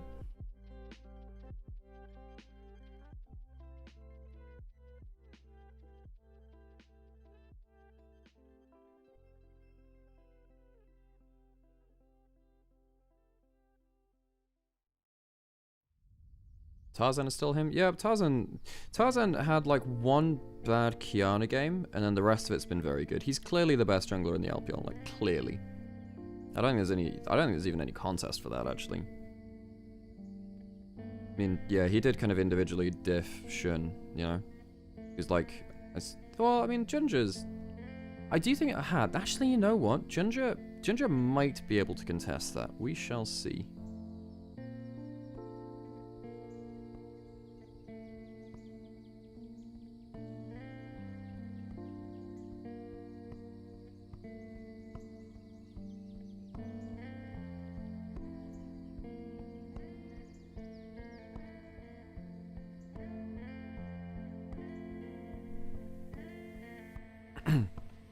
Oh, hang on, sorry. What's the male equivalent of a fuck-ass Bob? A fine question, a fine question. Let me have a think. Ginger is number 2, he's closer to the monkey than he is to Tarzan. Well, I think, well, he individually diffed Tarzan early game. In that series. Late game, his team fighting was... I think that Tarzan's late game team fighting is much better than Ginger's, but I actually think early game Ginger has been the best jungler in the league. But I also don't know whether that's also a bit of a Tabe diff and a bit of a prep diff. I think they were much better at, I think that Ginger's been a lot better at figuring out the early pathing. On the whole. Yeah, it's just that the late game team fighting has been something that I think Shun and I think that Shun and Tarzan have both been better at him than that, actually. Shun is in top 3. He is in some areas, and if you look at the series versus JDG, I think he actually showcased good stuff. Who would you put as top 3 then? It's not Monkey right now. I think Monkey's been okay to good, but I don't think he's been crazy. He's also been playing as weaker opponents. Definitely not Nio. JJ's been alright. JJ's been alright. Guan's been alright. But I mean, I think Shun is above them quite clearly, actually. Yeah, I think, yeah. No, you look at Shun's Tarzan game versus JDG, he was actually very good there. His Mundo game was pretty good too. Like, he's had some different, like, the game where he was on Nocturne versus Anyone's Legend and they got out-skirmished, where he died in the early invade. He still managed to come back from that too. I think Shun's quite underrated there. Yeah, I think you're underrating him a bit. Okay, well, we're going into the second game. And, well, top esports, I think they need to somehow unlock a skill matchup for 369. The Scion being out because of Fearless does change a lot for them. It does mean that you're more likely to blow up in the top lane matchup. Quick heads up. Warrant. I've made this Americano because I kind of blanked on more milk being. Okay. Do you care or do you want me to have this one? And you can have my old mug and I put a latte in. I don't care. It's That's fine. fine. There you go. It's all good. Thank you. Figured I would ask before I gave Okay, you. it's all good. It's all good. All good. I haven't watched much this year, then you're not qualified to comment. I haven't watched much this year. You're not qualified to comment. I'm sorry. You know, Shun and BLG is a different beast, you know. Alright, like, I'm sorry, that's just the way it is. Okay, let's go change off the music. What do you mean you're making sweeping conclusions about players and their roles? Like, currently, if you're... Okay, this is why it's important, right? Currently, based off of, like, global power, Vikla is a top 5 mid laner in the world. You wouldn't have said that from last year. But you have to watch these games. From the first couple of weeks of the split, Vikla is literally a top 5 mid laner in the league, which is also, by the way, insane to say. It is. Who's the second best team right now? Well, JDG are the best, so BLG are the second best, I think. But yeah, in terms of like top 5 mid laners right now, Chovy had a bit of a slow start. Well, up until last series, I would have said Knight, but that's been a little bit contested now. So you're probably looking at Faker, Showmaker on excellent form. Then you've got Vikla in there. I think Knight probably is still top 5, and Chovy probably rounds out the top 5. But Vikla is in top 5. BDD's somewhere around there too. Being too weak, Andy. No, it's about taking a, like, you can't just it's still games being played. You still have to talk about it, and luckily in LCK LPL you see enough games to actually make some conclusions to say, okay, they're starting well. And then then at that point you say, well, is someone going to ramp up, you know? Yeah, you know, you can't just write off parts of a split. Yeah, are they less important? Yeah, absolutely, but that doesn't mean you don't just say, like, right now, this is what's happening. Because what we noticed about, you know, BLG last year is that they started slow and then never recovered. So you have to note these things down. You can't just ignore parts of the split. Getting into our second draft, top esports Anyone's Legend. Top esports coming in as, yeah, quite hefty underdogs here, actually, based on current form. I think we have a clear top 3 at BLG, AL, and JDG, and I think JDG, well, given that they beat the other two there, are best in slot for the LPL. Not best in slot, yeah, but they're the best in the league right now. Top esports, they really want a top lane matchup that they can start abusing a little bit. The slot internet conversations we do get in the draft as well. You also run into the issue if you don't pay attention, you don't track trajectories very well, you don't understand why teams are the way they are. Like, if you didn't pay attention to Winter Split, then you don't understand why BLG were the way that they were. Exactly, or if a certain champion falls out of meta and suddenly a team isn't as good again, you start missing some things there as well, which can be a big deal. It's Rumble, Varus, or Jarvan. One of the three. Jarvan's been so big right now, but 369 is going to go towards that Rumble, and that's fair. Yeah. 369, when he's had the winning lanes, has been good. So, when it's not been so great, we've seen it fall apart. So there are a couple of other things that you can combo with the Rumble. There are a couple of other things you can combo with the Jarvan. So if you go for the Varus, you kind of need to take away Varus from the Rumble, because Varus Rumble, if Varus hits the ult, the equalizer goes on the top. The mixed damage from half a screen away is just too much. They lock in the Jarvan themselves, which keeps them safe, which means that you're not giving over the Jarvan to the other side. Now Nia's probably thinking about, well, a couple of different things, but Vi is pretty high up on the table there. Yeah, it kind of has to be to go with that. It kind of manages the Jarvan relatively well. You can get in and out of Cataclysms. You're also very good at setting up for things like that Rumble ult. Also, now you're thinking, well, can I get something in AD carry that can manage the Varus in lane. Misfortune will do that. You are quite vulnerable into a Jarvan, but we've often found this split is Misfortune. If she gets far enough ahead, can just win duels against a lot of other AD carries by virtue of crits and Bloodthirster. And then also, as long as you've got other people causing threats to be burned on them, Misfortune has a bit more freedom to get a good ult off. And also you can use Jarvan's ult against him a bit. Shanks goes towards the Rise. Big thing about the Rise is that it actually has an okay side lane matchup into the Rumble, very safe, and has just a lot of fine matchups. You can ban away the last kind of poor matchups now, so you could ban away Cassiopeia from Cream, you could ban away Anivia, I suppose, too, although Anivia doesn't really fit the comp from top esports. You could ban it away anyway. Probably would be. I can see the Crystallized Wall and the Glacial Storm pairing cool. up quite well with. They ban away the Yone instead. Yeah, that's fair. Let's see whether I can see it being slightly frustrating in some regards there. Potentially catch people out in the right space. All those slows to set up the big bullet time and equalizers. But otherwise, the Yone is banned away. As you noted, Cream is an enjoyer of that champion, arguably his most iconic champion from back in the day, alongside the Akali. Of course, those melees in general are always a specialty of him. An awful angle. Something like a Silas with Jarvan on the board. You can steal some pretty big ults there, see whether he wants to take that slightly riskier option. The Vipe you called out earlier is a very good jungle option. Taken away from Nayo as well. Anyway, supports from Kyle. I suppose you ban away. Oh, well, Nico's gone, Bard's gone. Anything else which is crazy here? I suppose you could ban away something like Nautilus, I suppose, which is like a fine matchup into it. Axante instead, which is one of the more safe matchups into the Rumble, because I think what top esports don't want is Flandre to have like a really safe matchup in topside that doesn't go anywhere. So anyone's legend. On the other side of that, they want a safe matchup that doesn't go anywhere for 369. That would be the ideal for them. Again, debating a Leona here when you've already got the Jarvan, already got the Rise, already got the Varus. Your pick is very strong this game, and as it stands, I'm looking at top esports and going, if that first bit of CC lands, the poor target that is the recipient of that Chains of Corruption or Rune Prison or whatever will not be having a very fun time because they will be CC'd to death. Oh my god, hang on, we get a Pioshik Hecarim and Gape. Okay, that's crazy. I just saw chat, I was like, what? We got Hecarim? What? Okay. Huh. Into our last picks and bans here, though. Again, just like you're paying attention to that on the other side. The Wukong's fine. You can get outside of the Cataclysm, has a fine matchup into the Jarvan, good against the Varus as well. Just all around pretty strong power pick. I thought we'd see AD junglers, the AD skirmishers fall off, but I think the ones which just spike at level 6 have just gained more power instead of the ones before that. Okay, certainly counts as that. Yeah, so now you're looking at a matchup into the Rise. Most of the good matchups are the ones which aren't great into Jarvan, actually. So you need to pick something which survives the composition, but also does well versus the Rise. You could Akali, but we're not the easiest game to navigate. But hey, it is Cream. You've got other diving threats. There are people who are going to be giving you a lot of damage to help you execute between the Rumble Equalizer and Cyclones and bullet times. Go for it. It is Cream. He's one of the better Akalis in the world.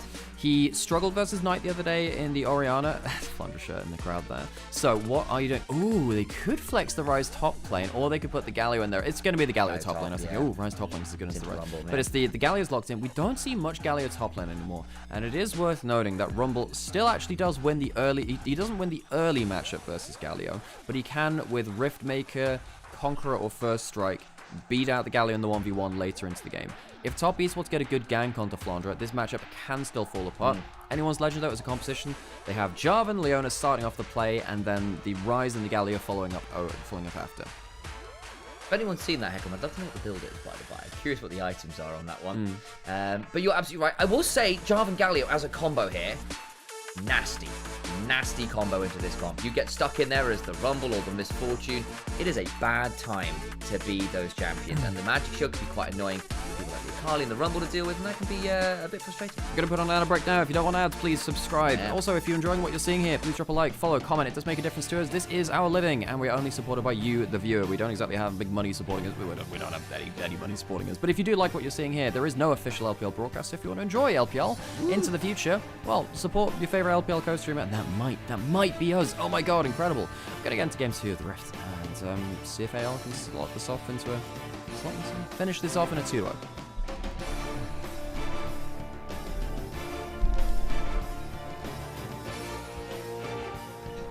I can just say move over 7. I know. I can do that. I was just trying not to do that on my perfect. I was like, he's letting me see stuff. Okay. Hey, Madao, thank you so much for the sub. Let's hear those gyros.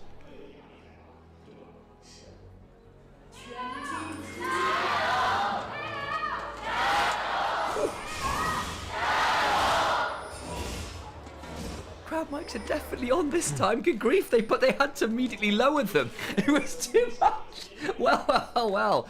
We didn't get to hear the top esports judges. I think they came in a little late with the mic there, but either way, AL certainly there in force. I think the top esports fans also around.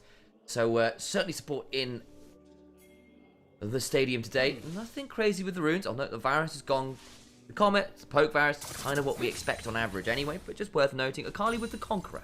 No, there are a couple of important runes, Sam. The top lane matchup, I think, is really important, because Aftershock for the Galleon, not Phase Rush, fair point. which means that if you mess things up, you don't get the Phase Rush, but your early levels are really nasty like this, because you get very powerful ground slams, the, not Petricite Burst, the other one, Colossal Smash, which scales off your magic resist. Aftershock gives you that bonus to it. And on the other side, the Rumble's gone for the Comet, not going for First Strike or for Conqueror or something like that for the individual matchup. So what this means is actually individual matchup. I mean, Comet's obviously pretty good in individual matchups. It means that the extended trades probably a little better for Flandre than they are for 369. 700 games in the LPL from 369, by the way. Wow, that is a hell of a milestone to hit for one of the greatest top laners to ever walk the Chinese stage. But yeah, the other part of that top lane matchup is, because you have no phase rush, if you get ganked, you don't get to run away from this place very well.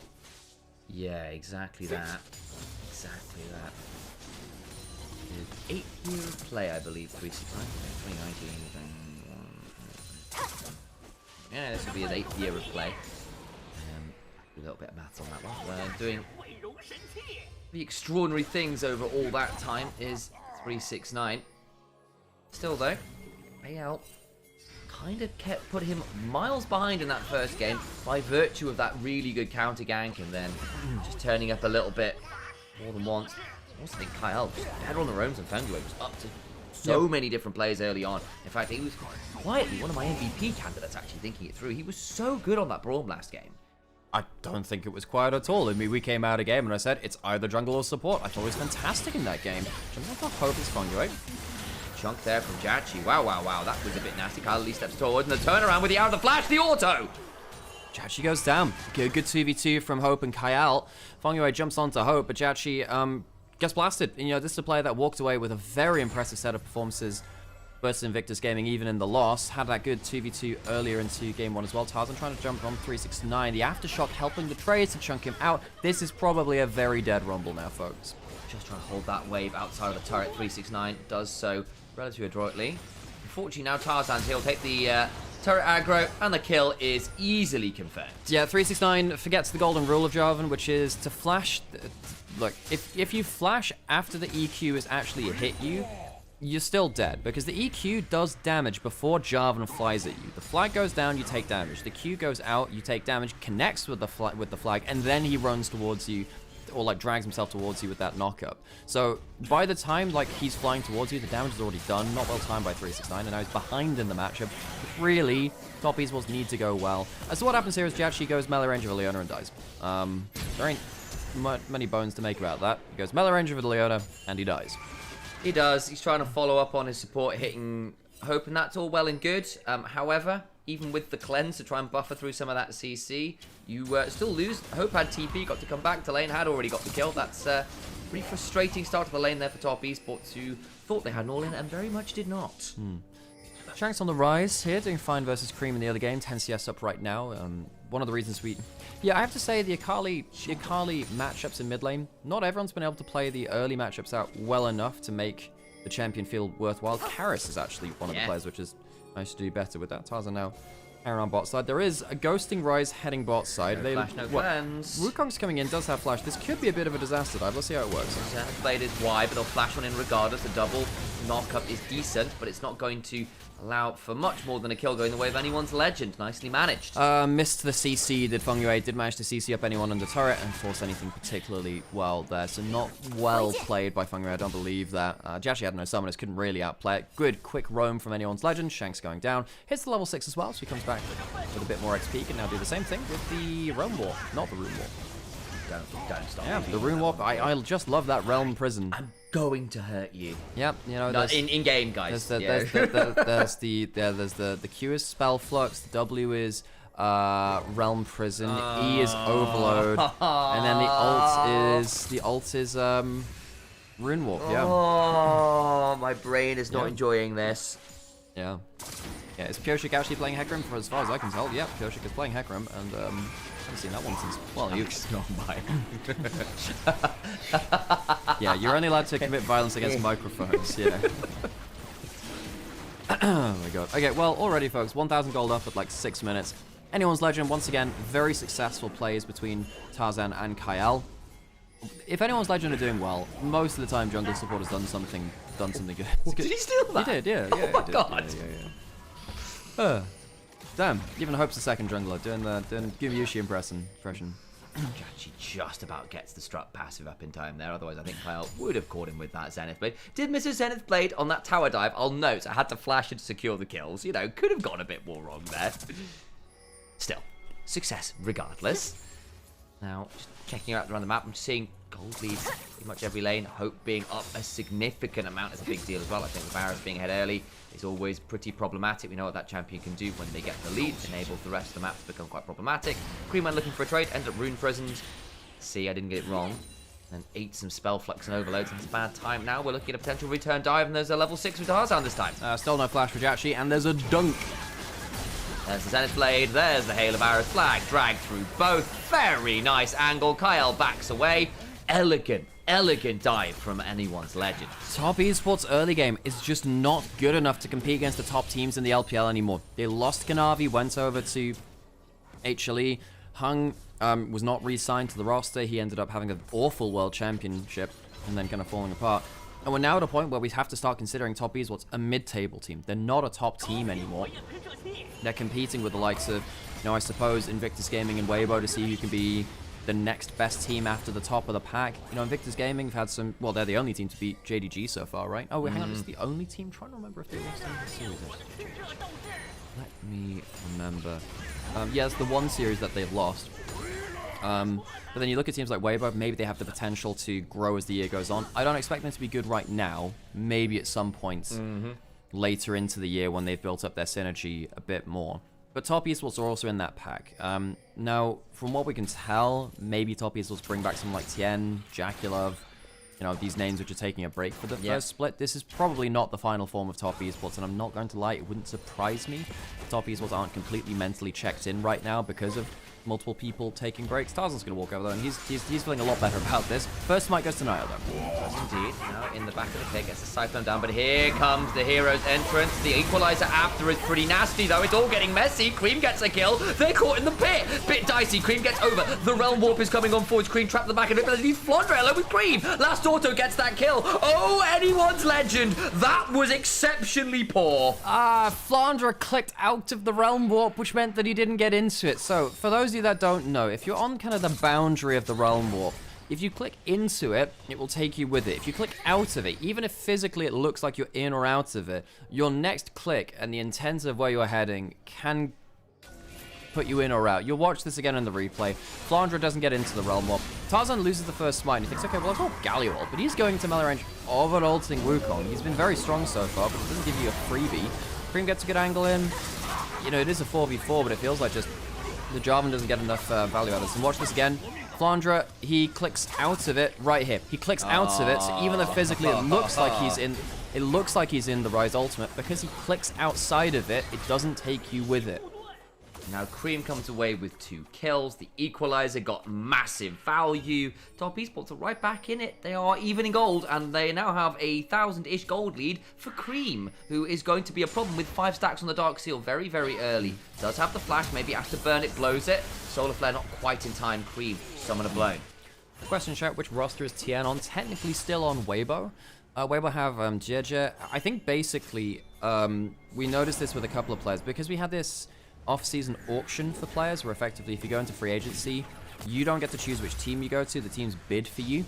A lot of players didn't want to chance which team they were going to be on, so instead they're effectively taking the first bit of the year off, I think, to then try and get into a roster without the auction a little later. That seems to be what we're seeing anyway. So what Tien might do is, come back midway or at the end of this split and say, okay, I'll join a team on my own terms. I see Akali has decided to do a Final Fantasy 13 cosplay because she has a gunblade in inventory. Lightning in the mid lane. Hexbolt's coming on forwards. Whoa. Final Fantasy, was it 8 was the first gunblade? Yes, but this one is a Hextech one firing Lightning. Lightning has the gunblade. Akali looks more like Lightning. So for Sam, this variant I am aware that you're a Lightning simp. I'm It's aware very of true. this. First but, Final but, Fantasy, really, so like, yeah, big fan of show some respect I to know it was Squall. 8. I agree, and it does look more like that one. However, let's be real. Sam, with firing lightning. Motherfucker, they had a whole game mechanic for Gunblade. so true. Where you had So true. where when the attack animation happened, like you had to like press the trigger to get extra damage. By the way, yes. By the way, people think that Expedition 33 is this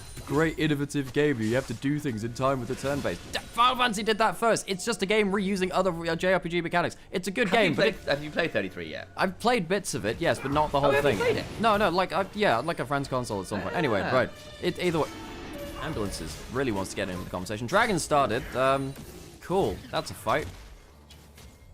Well then, Dragon is indeed started. Seems to be taking down about 3,000 HP. Nayo will grab that one fairly happy. And again, that play around the grubs has really brought Top Esports right back into this game in the way they were never supposed to be. Here comes the Dark Seal. As we know, different Cream as well. Got a lot of stacks on that early. Cream 369 gets a shove top. This is looking pretty good, I think, now for Top Esports to bring this one into a much more competitive mid-game. This is something that a couple of LPL teams fell prey to this. Actually, Weibo were more prey to this, and though that was actually with Tarzan on the roster too, thinking about it.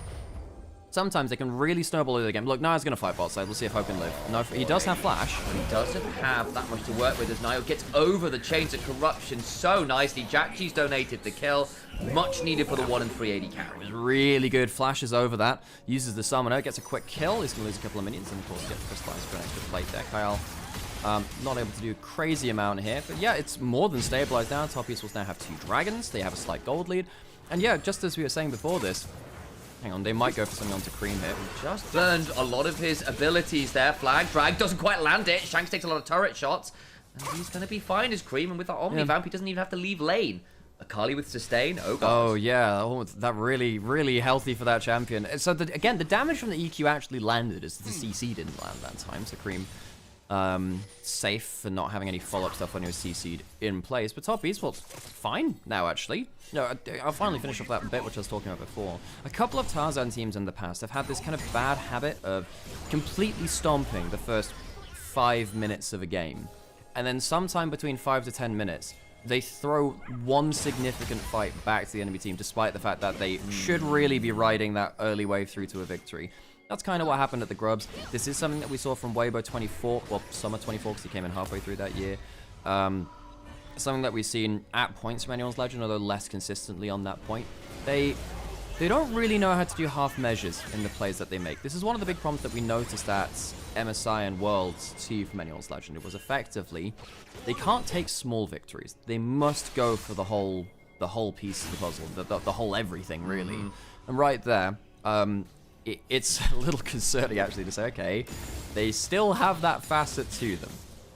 Again, remember where that lead was. Yes, Tarzan had it, but again, it was just assists. And a lot of that gold was in bot lane. It was in Hope. And yes, a little bit on Flandre, of course, with that dive on 369. But you then make this massive play around the top side of the map where actually, though you're feeling strong from the early game, your character with the lead, the Varus, isn't there. Isn't TPing up. And you make that play, you get caught in a pit with an Equalizer, with a Wukong Cyclone, with the Akali who gets to dance through things, a misplay around the realm warp, sure, but you're still losing too Have from a big that. fight here. I think there could be a Galliot coming in. He's moving up the river. Solar Flare down, from you in now, potentially in danger. Flag, drag, Jackchi in danger, gets slowed down by the smite, keeping him at bay. Where away is that Galio? Well, it's not coming on forward, and Jackchi just walks it out there. So ultimate's used for Anyone's Legend. Top Esports use a teleport. So in terms of the cooldown battle, fairly even for the short term. Kyle's going in. Remember, they still have that Galio ult. Nayo's behind here. This could get really dicey with the Cyclone Fungi. We're still low, but around. This gets interesting. Raptor fight occurring. Kyle's going to spot people out. Nayo will start wonking onto the Leona, who does get the Eclipse down. Warrior fixture away. And once again, the fight doesn't explode. Felt like both teams had angles for that. You know, if you engage too close to the Misfortune, but don't get onto it, shoot bullet times on the other side. And if you get the good angle, still got the Jarvan Galio, which is really nasty. They do have one item now across the board, basically. Yeah, everyone's got their first item besides 369. You stopped off there. earlier Merc treads, so he's a little bit behind. I think he just hasn't based for a while. He's also just had a lot of good time after that little bit of a scuffle around the grubs. It's up down 30 CS, got 3 plates. He's feeling a lot happier. We're teleporting. We are playing around the Herald. Yeah, arrow lands onto Nymaera, a bit of damage there. And again, the ultimates are still up besides that Solar Flare, which is coming up now. Flash on forward, Carl goes pretty deep. Look at Jachi though, his red side misfortune. Stolen Herald by Niall. Good work from Cream low, but is inside the Twilight Tribe. The Equalizer comes on down. The Shuriken flip there. Kyle trying to get a fair amount of CC down to the Cream, but he's got the upgraded Merc tread. Tarzan flashes on forward. Cream with the Omnivan. Fongyue can look to mount up or get over the wall. Realm Warp's coming as well. Top Esports running for the hills. Jachi will die here to Shanks. That's good work, but look at 369 damage on the Tarzan. Is pretty significant. Kyle is in danger, I think, but look on the other side, they've managed to kill off that Rel, who was trapped away. AL winning the extended plays now. Nio is low, but not down. 369 slowed down, hit by the hail of arrows. The flag comes across, not dragged towards, though. And in the end, for all it was a close play, anyone's led to win the fight. Over. Oh boy, the taunt. Kachura can flip away, but it leaves Cream well away. Triple kill to Hope. The man with the gold lead turns up this time around and deletes Top Esports back to the river. And the sequel is a better box office hit for anyone's legend. Yeah, Tarzan does die at the end of the play, but anyone's legend, they take the slow fight, and it is quite tortured, really. It takes them a long time to find it. They do walk away with the better end of that. More kills. They lose their Herald, interestingly, so Top Esports do walk away with the objective. Jachi never really finds himself into the perfect position here. He's kind of away from most of his peeling members. Tries to look for the big bullet time, which does add into the steal of the Herald. You can see that actually the Galliot's cancelled there too with Fongyue, so they do alright. And then I think the mistake is actually pathing down like this. I think they think they're going to win the fight. Yeah. So when they walk up like this, think, oh, we can go around on it, and then obviously 369 and Cream have to back off, and then Jachi and Fongyue, Nio as well, kind of left alone on the angle. If they'd instead wrapped around the back of the pit, tried to join in through the backside of the rest of the team, I think this goes a lot better for them. So just that mid-team fight comprehension of predicting where the team fight's going next, a little lacking from Nio, Jachi, and Fongyue. Fortune there. Back to life we go, though. Quite a lot blown in that last play by both sides. Lot of flashes off the board. Herald immediately dropped mid. Dragon was picked up there. Would have been so point worth noting for Top Esports. So Nile there, Mountain Soul, would be a bit annoying to deal with. Yeah, they have the gold from the plates, but not the tower itself. Top Esports still had a gold lead, by the way. I mean, managed to retain that. So it's not like anyone's legend managed to walk away with everything from that last play. Top Esports was fighting a lot better than that last game, in which it wasn't competitive at all, really. A misplay from Nio in that topside gank, and then things kind of snowballed away from that as Flandra became unremovable. Immovable is probably a better thing. Nio going in. Ah, nice turn around the Shanks is in a pretty tricky spot. Gets crashed down on the Magnetform to Shizo. In goes Cream, misses the perfect execution, but there's still a Cyclone to work with 4 members here. But the bullet time is superb! Good damage back as Shanks and Tarzan run away. Kyle will go down. So, a good fight for Top Esports. Ended up taking 2 there, both bot laners of anyone's legend going down. Couldn't finish off Shanks, but he loses both summoners. Top Esports are also feel pretty happy to just, walk into the top side jungle, put down... Hang on, Flandra is a little bit of trouble here too. The wave takes a fair amount of damage. They do get the plate. Okay, he's tanky enough, but still. A bit of an owie there. Tarzan could potentially jump into the... Well, okay, here comes the Realm Warp. Here comes the Galio Warp, the Equalizer down. I think 369 likely dies here. Tarzan does eat a fair amount of damage, but is more than enough to pick up 369. Little bit dicey on the extraction there, but Top Esports, while the replay was happening, picked up 2 turrets, the Herald mid, the play top, and this is going to be that replay to see exactly what happens here. Yeah, Shanks really underestimating the value of, an Akali flying back at him. If it was just Nio flying at him, it would have been maybe playable, but it was Cream as well. It does get out of that Soul Flare, not well placed there. Well, hang on, that's his own team as well, so ignore that. Below that, but the thing is, even though he survives, he doesn't have the HP to fight. That means that the bot lane kind of has to stand and fight to buy his retreat. They end up dying for his mistake. Played by Top Esports, a competitive game. Again, good work from Tarzan and the Realm Warp from Shanks to at least punish on that retreat from that tier 2, so they've got some work there. And again, 5-2 for Hope. Very strong on the Varus. Shanks is within touching distance of Cream after getting some kills himself. So we are still in a position here where this is very winnable for both teams, even if it is Top Esports with the earliest gold lead. And Nio up 1,700 gold on Tarzan. It's a big deal. Yeah, and Jarvan really is picked to be ahead and stay ahead a lot of the time, and he's very good at doing that. We saw Tarzan get ahead, but it draws us back to that conversation we were having about some Tarzan teams. Well, no, you have to phrase it as that, because it was Wave when it was anyone's legend. Some Tarzan teams get very far ahead, and then they throw their hard-earned lead back to the other team, and then they have to figure things out the hard way after that point. Fungi could actually jump onto Shanks here, chooses not to. What ultimates do we have available? Well, the thing is, that kill in the mid lane onto Rumble used the 3 topside ults, and the 2 solo lane ults are still down. They're those global ultimates, the semi-global ultimates rather, long cooldowns. And there are a lot of the go buttons for anyone's legend trying to use that hero's entrance and the rune warp. Yeah, don't you dare. Yeah. 369 starting to get control of this bot lane matchup as well. He's close towards what'll either be a Bloodletters or the Riftmaker. I think it's the Riftmaker actually with this build. But then once you get to like 2.5 items, the Rumble just kind of wave clears, but can't. Sorry, not the Rumble. The Galio tries to wave clear, but can't really control the matchup anymore. Get a lot trickier for sure, and again, I think it probably will be that Riftmaker pulled out. It's very good with the Gunblade on Akali. 20% Omnivamp sounds fantastic for her. An extended fight, you get to play well into the Galio, and the Rise can build quite a lot of HP. You're not necessarily going to have straight up execute threat all the time, so going for Shadow Flame, perhaps not as valuable in the 1v1. There's that Rod of Ages tick up there, so gets that extra level. Does Shanks, just saw that on screen. You talk about Shadow Flame? I was just talking about the fact he's not gone Shadow Flame, he's gone for the Riftmaker into HP stacking in the side lane, so it makes sense for extended fights rather than going for straight burst. Was this 369 or Cream? Cream, cool, yeah. That's what I hope. That's who I meant to be talking Yeah, about. no, If I say someone else, then that's who I meant. This is like in this game when you have double AP solo laners. Double AP solo laners, I mean, you look at the other side, there are 4 Merc Treads built up. Suddenly the flat ban feels a lot less valuable. Minotaur Dragon should be getting 2 items in for the solo laners of top Esports. I just don't think they've recalled in a little while. There we go. Bloodletters coming in for 369. I was wondering whether it's going to be the Bloodletters or the Riftmaker. It's going to be that Bloodletters, so he can start shredding some magic resist for the rest of the team, which makes sense. There's a fair amount of magic damage from, of course, the Akali, but even actually weirdly, the Rel kind of likes it at points too. Means that you can do just a little bit more bang for your buck. Cream just got that Riftmaker as well, so feeling very pleased about that. One's looking to go topside, can teleport in, as can Flandre. Also, of course, has the hero's entrance, so the double globals of anyone's legends do give their solo lanes a little bit more mobility to join place. Jauchi, even though he's behind a decent amount of gold to hope his 3 items, is still going to be really nasty with the Last Whisper on top of everything else. Dragon in 10 seconds, anyone's legend. Now, this is one of my least favorite things about Anyone's Legend. Despite them being actually a very good team, they are approaching to this objective late. I know they're behind the game, but they're not. Like, if you approach late, you start taking chunks like this, and fighting your way back into River does become a massive skill check. It can be a problem. Vex was very important there for Kyle to make sure he didn't take too much damage. Still, it's the junk on forwards. We'll reset, I think, for some wards. It's been Cream a lot of value to come over and start threatening this other lane. Let's do some damned if you do, damned if you don't. I mean, if Cream's showing topside, I'm not sure Anyone's Legend.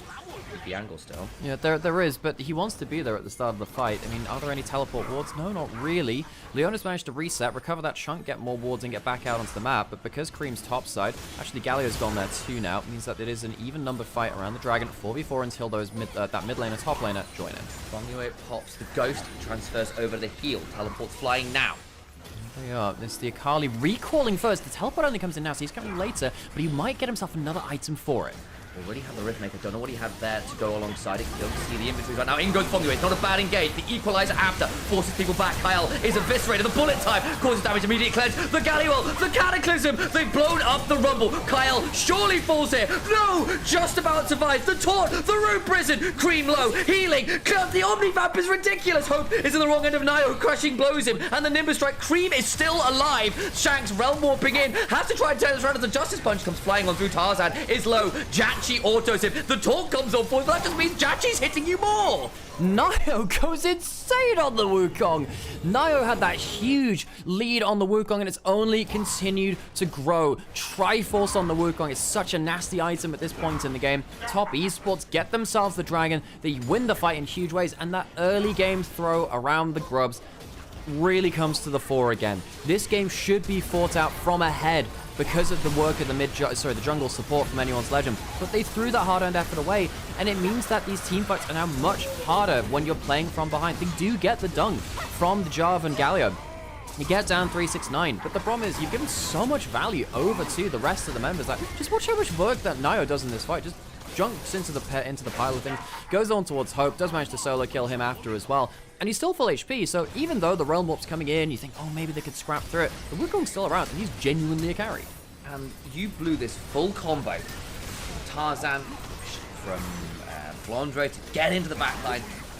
He had the flash, he gets out, he's on full HP, he wins the extended fight, and the Rumble's already done half the team's damage with the equalizer and those flame spitter. Sure, he's died, but his work has kind of already been done. Yeah, you know, get down the full combo. Yeah, well, by the full combo, I mean the ult and maybe a flame spit. So Yeah.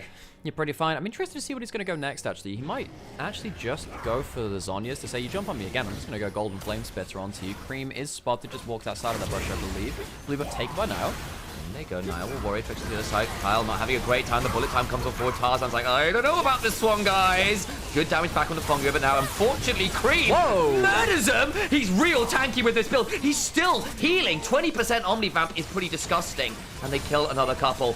Very good combo there from Top Esports. The bullet time paired up well to ensure that people had to run away. And well timed by Top Esports too, because they did that just before the Galio ult came up, so it wasn't available for the play. Cream's going to try and...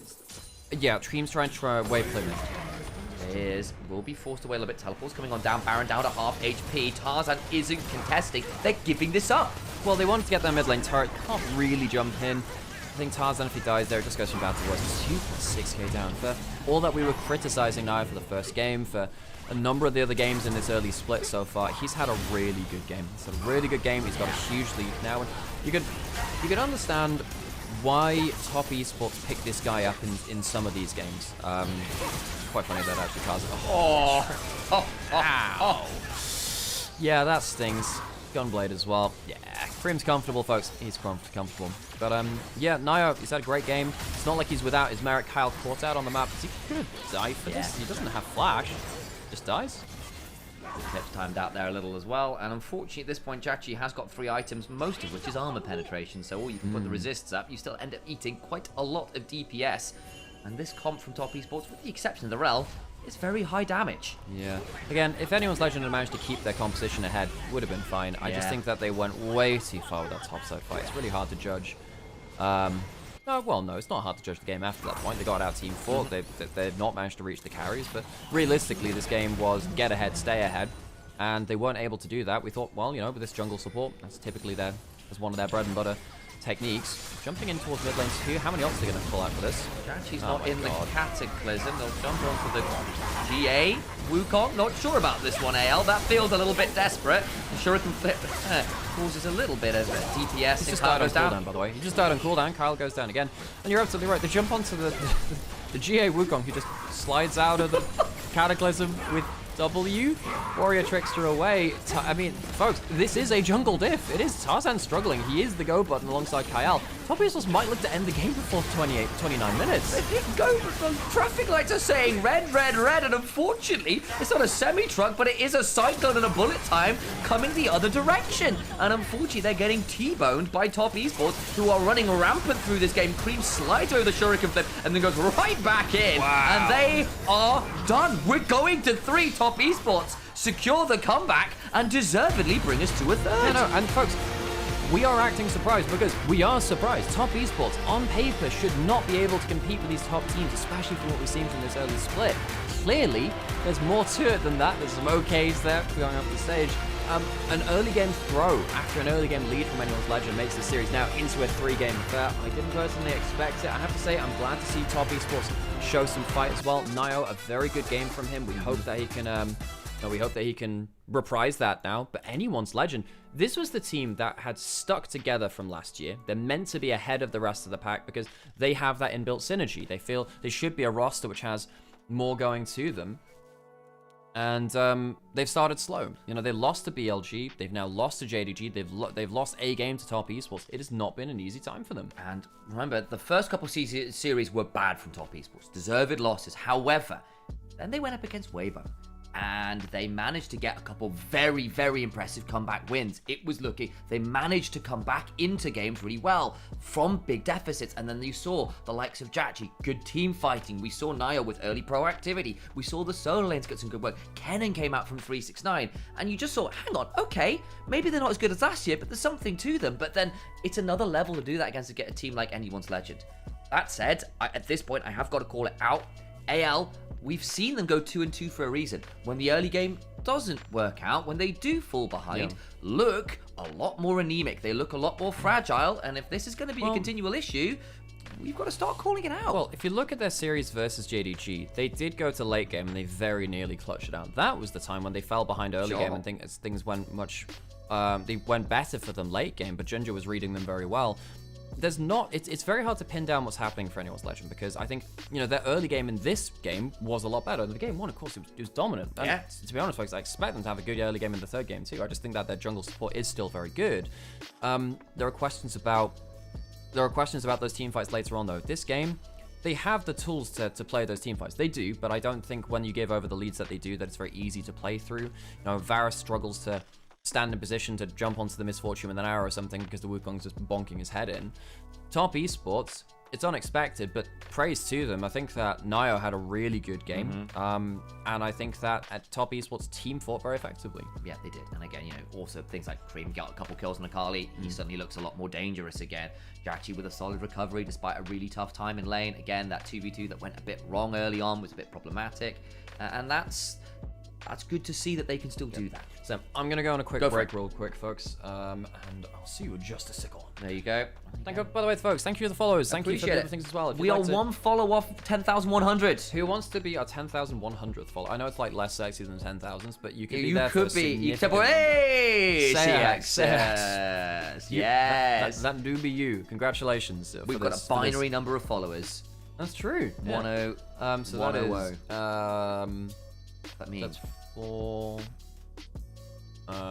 That's 20. 20 in binary. So we've actually got 20 followers. We have 20 followers in binary specifically. Wait, yeah. Is that true? That's so. I don't know binaries. I've got no idea. One lot of 4s, 0 lots of 8s, 1 to 60. That's 20. Yeah. Okay. Because the way it works, it's actually quite easy. It's quite easy. Basically, first digit is 0 or 1. So that's like basically how many lots of 1 do you have? The second one is 2. So each digit you go to the left doubles instead of by 10. So what that means, if you have 1 0 1, now it's 1 0 is 1 0 1. That's 21. Because in the first column you have one lot of 1s. You add 1. Yeah. Add nothing. Add 4. Add nothing. Add 16. So 16. Add 4. Add 1, which is 21. That was well described. It didn't really register. There's some really good physical ways you can do it. Basically, each one of these adds a lot of a digit of 2, a multiple of 2. So you add like 1 lot of 1, 0 lot of 2, 1 lot of 4, 0 lot of 8, 1 lot of 16. Yep. So the numbers will go up. I'm with you. Yeah. I'm with you. Right. Well, the number goes up. Yeah, the number goes up. Yeah. Right, sure. as you go to the left, I see. Yeah, But in the same way that like 11 is like 1 lot of 1 and 1 lot of 10, it's just doing that with like 2. Was 1, 2, 4, 8, 16, 32, and it goes up in multiples of 2. Doing maths again. It's binary, so yeah.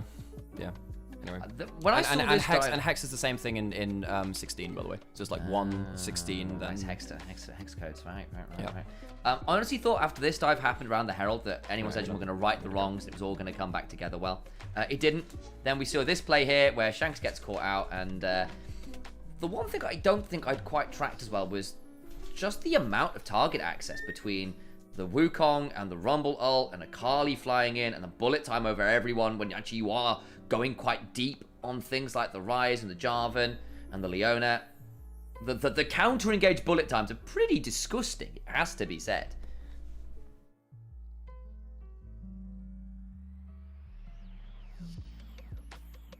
If I unfollow and it follow back, does it help? No, it doesn't really, Zorop. I appreciate you though. We got there. Thank you very much for the support. Disgusting. Exactly.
How many series today? Just the 2, Angie.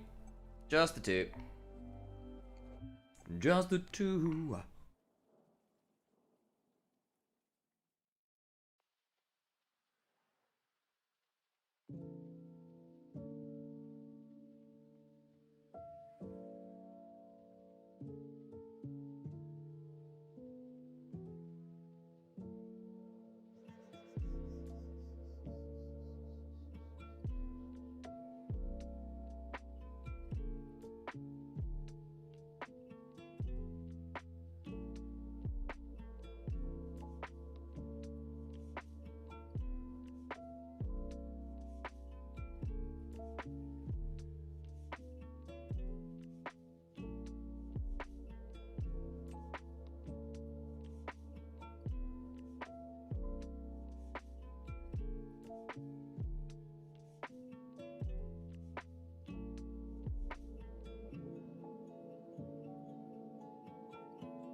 The Viego skin.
Ranking some champions, I see.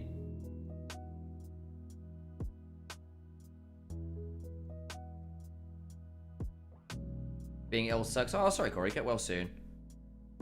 We're not the best time of year to be ill with things being so bloody cold outside as well.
back in shortly, guys. Sam, would you be grass electric? Alex gives me water vibes. Grass for electric. Yeah, that's fair. I can see that.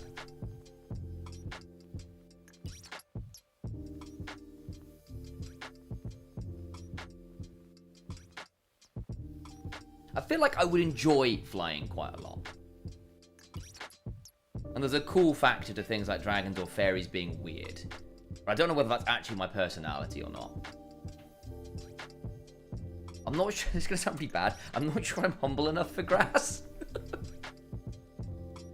bit too extravagant as a human being.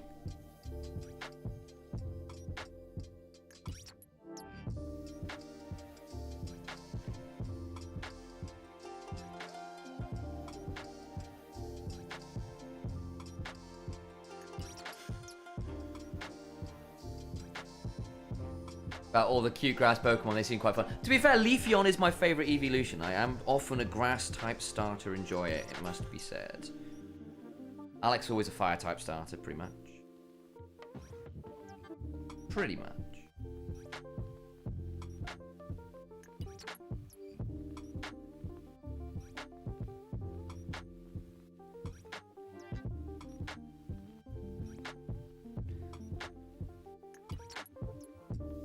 Fire starter! Grass starter supremacy. Yes, Mabby. Exactly. You get it.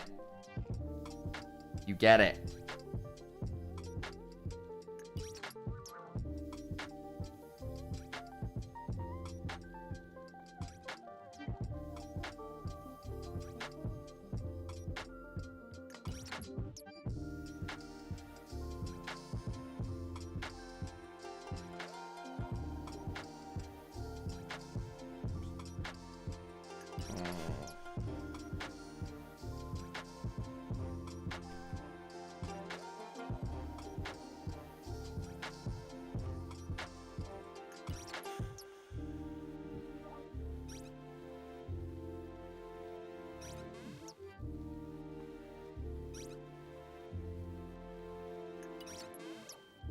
Back onto stage here. Should be going back soon. Good morning, Amber. Good to see you. Older grass type styles are great, but the new ones are less consistent. Yeah, I agree. I like Meowscarada. Basically, in fairness, I like Meowscarada and Skeledirge a lot. I thought they were cool, but I thought they were cool. So it would be nice if starters kept their paws on the floor. Like we end up with these really weird human end types like quite regularly. And I miss things like Venusaur, you know, like I saw like what's the one that turns to Del, like a Delphox just weirds me out, for example. It's like I don't need a Delphox. Delphox just never did it for me, especially considering Fennekin was very cute and it ended up where it did. Snivy was great. That's true. Snivy was great. Sir Viper.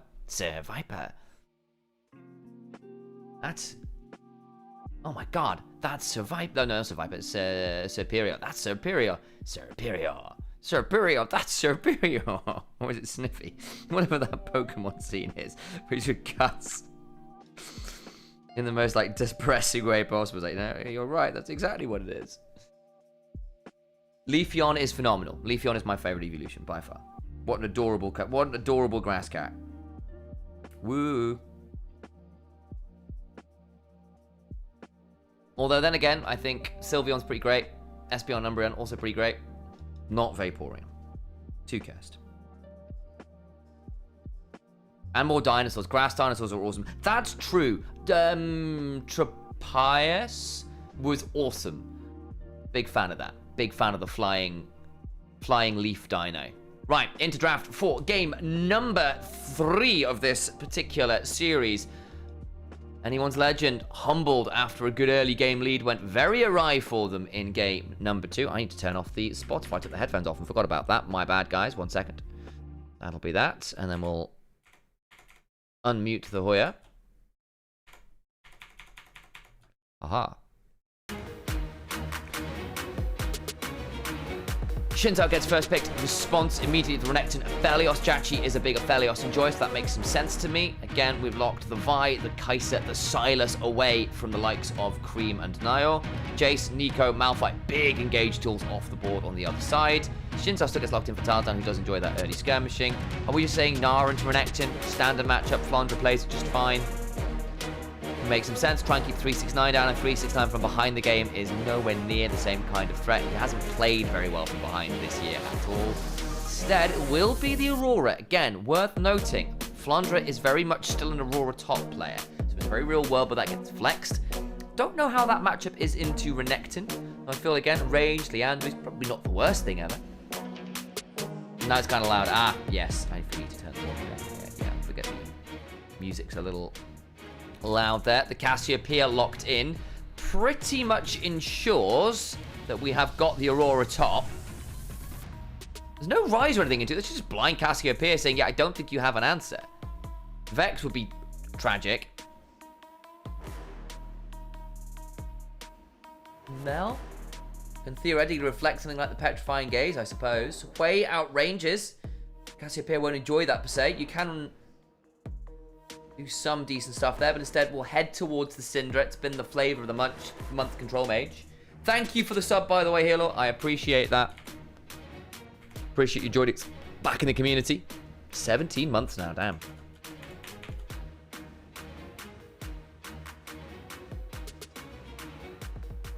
There's the Thresh and the Bard off the table. Pick, engage supports, basically. Less all in, especially because we are down, what? Rel, Alistair. Still got the Nautilus up, worth noting. May see one of those banned. Again, the Thresh away from the Aphelios is also worth noting. Again, just that Lantern, which would have been a big, big deal. No, Aphelios with no Lantern is a very different level of threat. In fact, that might end up being a bit costly here. We'll see.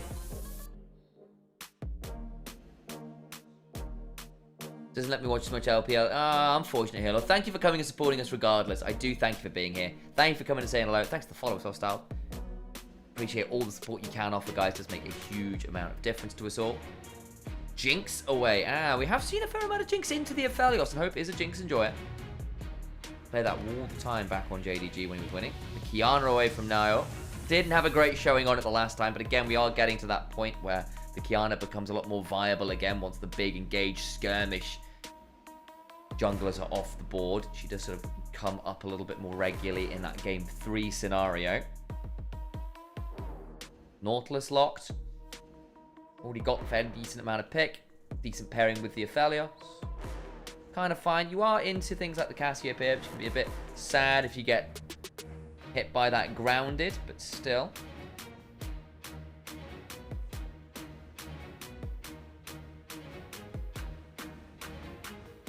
Get to watch them when here. Get to do it in your office with no one there. Hell yes. Appreciate you, Halo. Sivir angle. Be not awful into the Aphelios. There's a fair amount of tools to make our life tricky. We'll need to do a good job with the spell shield. But between the Miasma and the Petrifying Gaze and the Between Worlds, quite a lot of zone control. Dive buddy for the Aurora. And the Shin's out in the form of the Rakan. Nio is a Lee Sin main. By far the champion. Had the most success on down in LDL. Out in the Viego, I think, probably. Not really seen much Viego this year. Got a fair amount of upfront burst, so wouldn't be the end of the world. And they'll lock it in. Okay. Is that our first Viego of the year? Is that our first Viego of LPL? I can't remember. It might well be, you know. Well, there's our draft AL. Relatively short range, but a lot of DPS.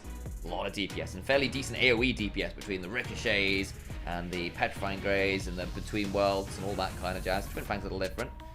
Whereas for top esports, burst into reset for Viego. You pounce on a target, eviscerate them with probably a Storm Razor build for Jachi, get that reset, bounce away your way through the victory there afterwards.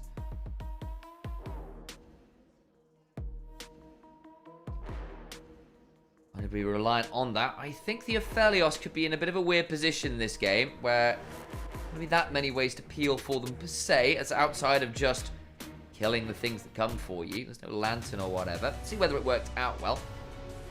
A decent amount of pick and CC to try and deny things. different angles on what's going to happen. I need to run that last little bit of ads before we head into game. I'll turn the camera off. Feels like a harder Viego game. Yeah, there's no like absolutely guaranteed resets in this game, so we'll see how it works. I'm kind of there with you. Be straightforward to say the least.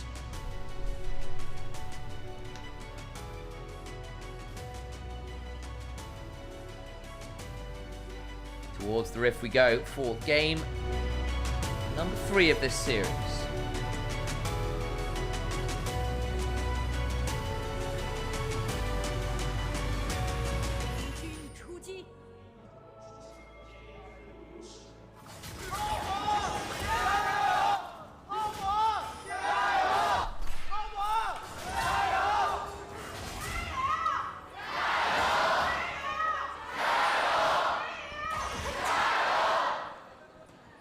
There's the gyros fully in this time around.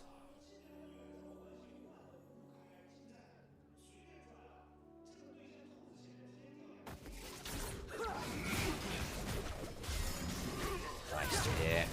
Nice to hear. Level 1 trading in a multiple lanes. The Ignite down onto Hope very early on to try and earn some lane pro. Again, Thelios not really a champion at the level 1. Gets there a little later at the level 2, but of course at level 1 you get to switch weapons, baby. Ooh.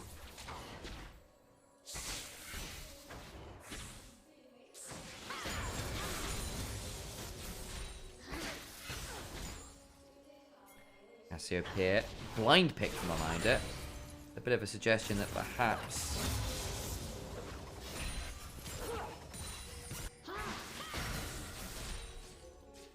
maybe, just maybe, Cream doesn't have the best champion pool into it. That's certainly the implication, right? Or just that Shanks thinks the Cassiopeia is strong. A bit of it over the years.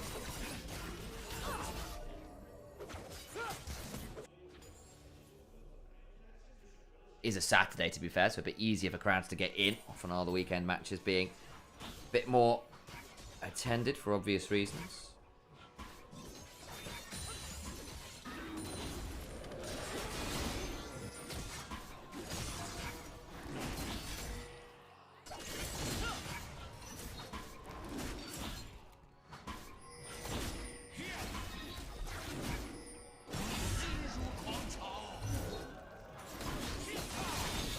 Fight over that red buff, actually. Ooh, 1 by now. Well, actually, no, well, not 1 by now. 1 by Tarzan. Nayo's very deep as a level 3 Vi. Cream's coming on up. We'll hopefully keep things safe, but that's a flash away from Nayo. Gets a decent reset. Looking for the Viego kill. Gets it.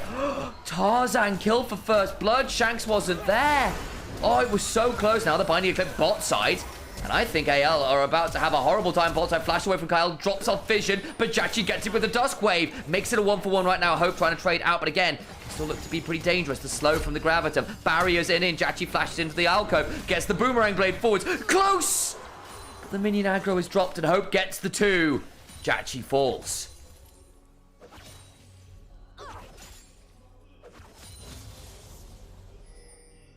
Well, that's interesting, isn't it?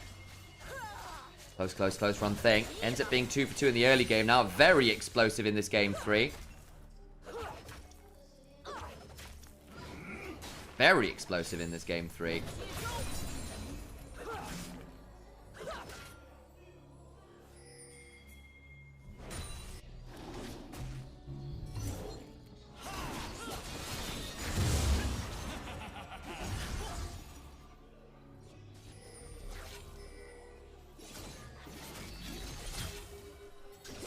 There's a look at that replay. It was so damn close. But in the end, just that flash out of the wind becomes lightning into the stun and the last auto, and the Viego gets that kill. Then bot side happens. And this was Hope just about winning out the 2v2 to get 2 for 1. Can you imagine anyone's legend starting after being the top team in 2025 that actually stayed together, starting like this, losing to JDG, BLG, and most, I think, crushingly, a underpowered top esports from last year. Now, at top esports, they are really firing well against anyone's legend. You can see that Cream, doing quite well there on the Syndra pressure as well. It's a blind pick Cassiopeia, by the way. And well, Sam, this is what happens to that. I have to say, though, Shanks 10 CS up. It's doing quite well for now. We'll get rid of that one. be gone advert. I will say though, I mean, CS lead for Flandre into Shanks as well. No, not Shanks, Flandre into 369. It's not bad for the side of Anyone's Legend. You know, typically the way that Anyone's Legend lose games regionally, well, besides, you know, the overplaying early games and blah, blah, blah. One of the biggest ways is Flandre just falling to just an unrecoverable lead, and that often happens versus 369. Actually, it's been, I suppose we've seen a lot, yeah. Yeah, and 369 is a player that can play through lane pressure. He absolutely can do. It's not necessarily his favorite thing. By the way, actually they're just making sure that the spell shield doesn't impact that route there. Although I believe that Aphelios route on the Q doesn't actually get blocked by Sivir spell shield. It's a very strange interaction. It's basically just like an accepted thing about the game. Dragon going down. Yeah. You hope might not be in a spot of follow. That spell should be off cooldown. Still going to get hit by that staggering blow. Auto gets a decent double boomerang blade. The ignite is down. Backs away. Dragon should fall there to Anyone's Legend. Do they want this fight after? Pong away pretty low. When becomes lightning just wide. Cream threatening. Potential level 6. Will not pull the ultimate. Gets a scatter of the week. And force AL to reset. It does actually probably mean that Shanks is going to miss a wave in mid. I was actually a little afraid there that Hope would just die, give a reset over. Of course, that is the win condition. You know, you make a mistake, Viego gives you that win condition. We haven't seen that. Well, we didn't see it in 25. It basically didn't happen. Support teleport coming towards topside. It will be red pinged out. They see this coming through. It's the last pick, Viego. Of course, the Aurora was picked very early from Anyone's Legend, and then they immediately locked the Cassiopeia and went, well, I guess that's going top then. Have they saw the Renekton? Out onto the map. I just don't think Anyone's Legend thought they were going to be contested like this. If they lose this series, they draw even with Top Esports. Top Esports, a team which we thought were, you know, confidently mid-game, mid-table. Now, really, they're not really a top team. Doing a lot better than potentially I thought. Did a very fun series first. I do my favorite series of the year. Flandre maybe going a little too far forwards here, but 369. Spirit Abjuration, baby. It's annoying as heck. Hang on, the Q misses. And there's a Dominus after, but there goes Between Worlds, gets out and ends up being flash for not actually that much for 369. What it is an opportunity for Nio to dive, and the HP is now low, and there's no ult. No, does not have level 6 right now. He might go for the flash stun. Look for it, goes across the veil, waiting, so after taking turret aggro, 369 will likely be in danger, but overcomes Kyle! Makes things very interesting. Nio now hunting for that kill, and it doesn't work. Kyle with a wonderfully timed roam. Now Shanks is coming with the ghost, looking to get on top of Nio, has just burned his own flash. How long until he gets that potential ability to get to the harrowed path? Unfortunately, a Spectral Maw will not keep him alive, and Shanks with the ghost with the flash picks up the kill. Massive mistake by Nio. He charges up his W, sees the Aurora go invisible, and he can't use it to outplay after. What you could have done is basically sacrifice 369 to say, well, he's going to die to get the W off, and Flandre will just get stunned up by Nio afterwards. They don't do that. It's a huge mistake to lead with the W. Big mistake from a player who is very comfortable in the champion, and that could cost him so much. AL, 1,000 gold lead now. Flandre escaping. That what could have been an instant kill situation, Shanks getting the gold from it. And that's even after Nio made Tarzan's early clear hell, killed him for first blood, at his red buff, got Cream to roam up, outplayed Tarzan with the flash over the W, and now is now down 20 CS, fails that gank, has now died, very problematic, stopped his clear to make that happen, and Tarzan took the opportunity to just clear out his whole bottom red side. Legend now at that early lead, which they so often try to achieve for themselves. Shanks happy in this mid lane matchup. 1 kill up, down a bit of CS, but doesn't really care for. Nah, I doesn't really care about that too much. Just scaling into those team fights, not bad from Cream. In terms of the overall composition of this game, I'm sure Sam's told you his thing. It'd be very interesting to see how our thoughts coincide. I think that if Top Esports, if these lanes don't work out very well actually, and they're not playing from ahead, they can really struggle actually. You know, Renekton versus the Cassiopeia Miasma versus the Aurora Kiting. Real pain. No, the Aphelios is probably going to have an okay time. I think there's a lot of squishies for him to just explode.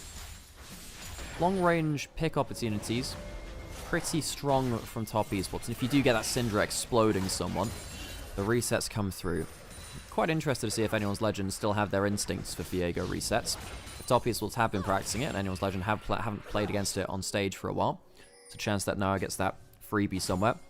That topside play that was failed would have been nice to set him even further ahead. He's still slightly ahead.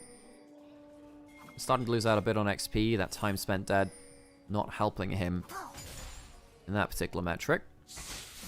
Been trying to outstep things. Has that tier 2 boots early. You tend to do that in Syndra anyway because you're quite immobile, but you know, particularly versus Cassiopeia, those boots are very important. Of course, Cassiopeia can actually, for the first time in a very long time, buy those boots on the other side.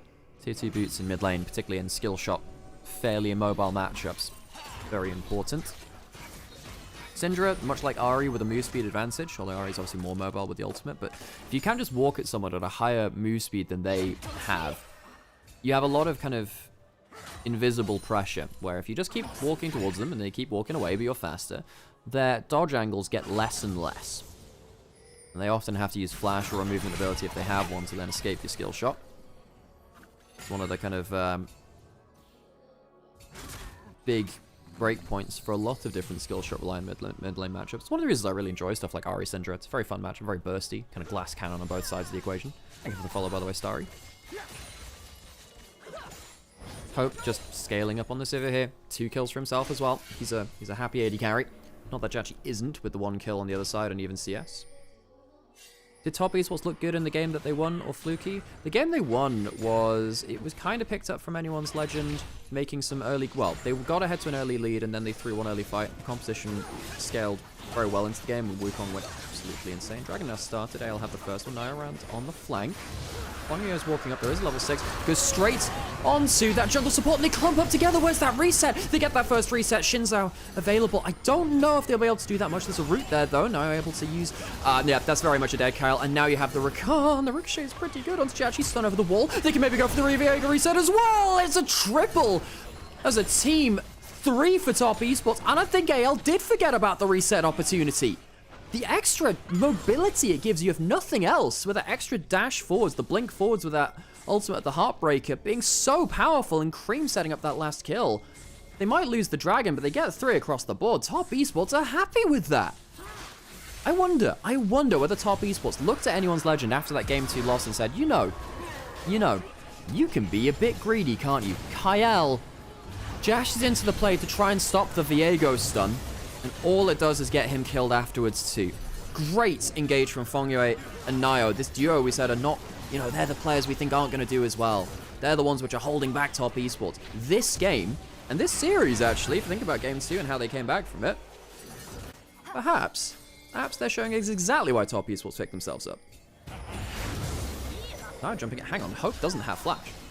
Where's the spell shield at? Nio can kill it. Nio can just straight up kill. Spell shield's there. 1 more Q. Flashback. They just get himself the soul. Can he get himself out alive though? Can't quite get to it. Tarzan's trying to go and save his AD carry, but it might be a problem. Nio trying to get himself more damage down as well. Tarzan's gonna die for the sins of the AD carry, and it's another couple of kills over to Top Esports, anyone's legend. They're falling apart. They're falling apart. They've misjudged the early plays again. 2.3k gold lead to Top Esports in a blink of an eye. Yes, the objectives largely went over the side of anyone's legend. Even, hang on a second, there's even damage on towards, what is happening here? There's even damage on towards Kyle. One last auto attack, the locket saves him.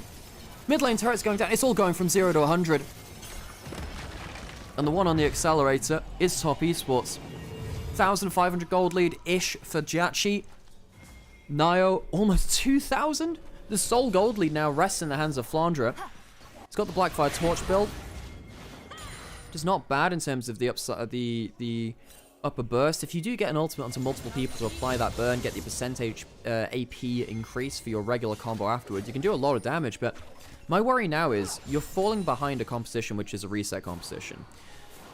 You don't have a tank. You have a Shinzao ultimate. That is your tank. That's your front line. If one person makes a mistake, Viego runs the game now. Now, he's going towards the Collector second. In this game, I think it's fine. I don't think the enemy team is that incentivized to build Ninja Tabby. You know, you are against the... thanks for the clip there, by the way, Amber. And thank you for the follows as well. Again, if you're enjoying what you're seeing, please drop a follow.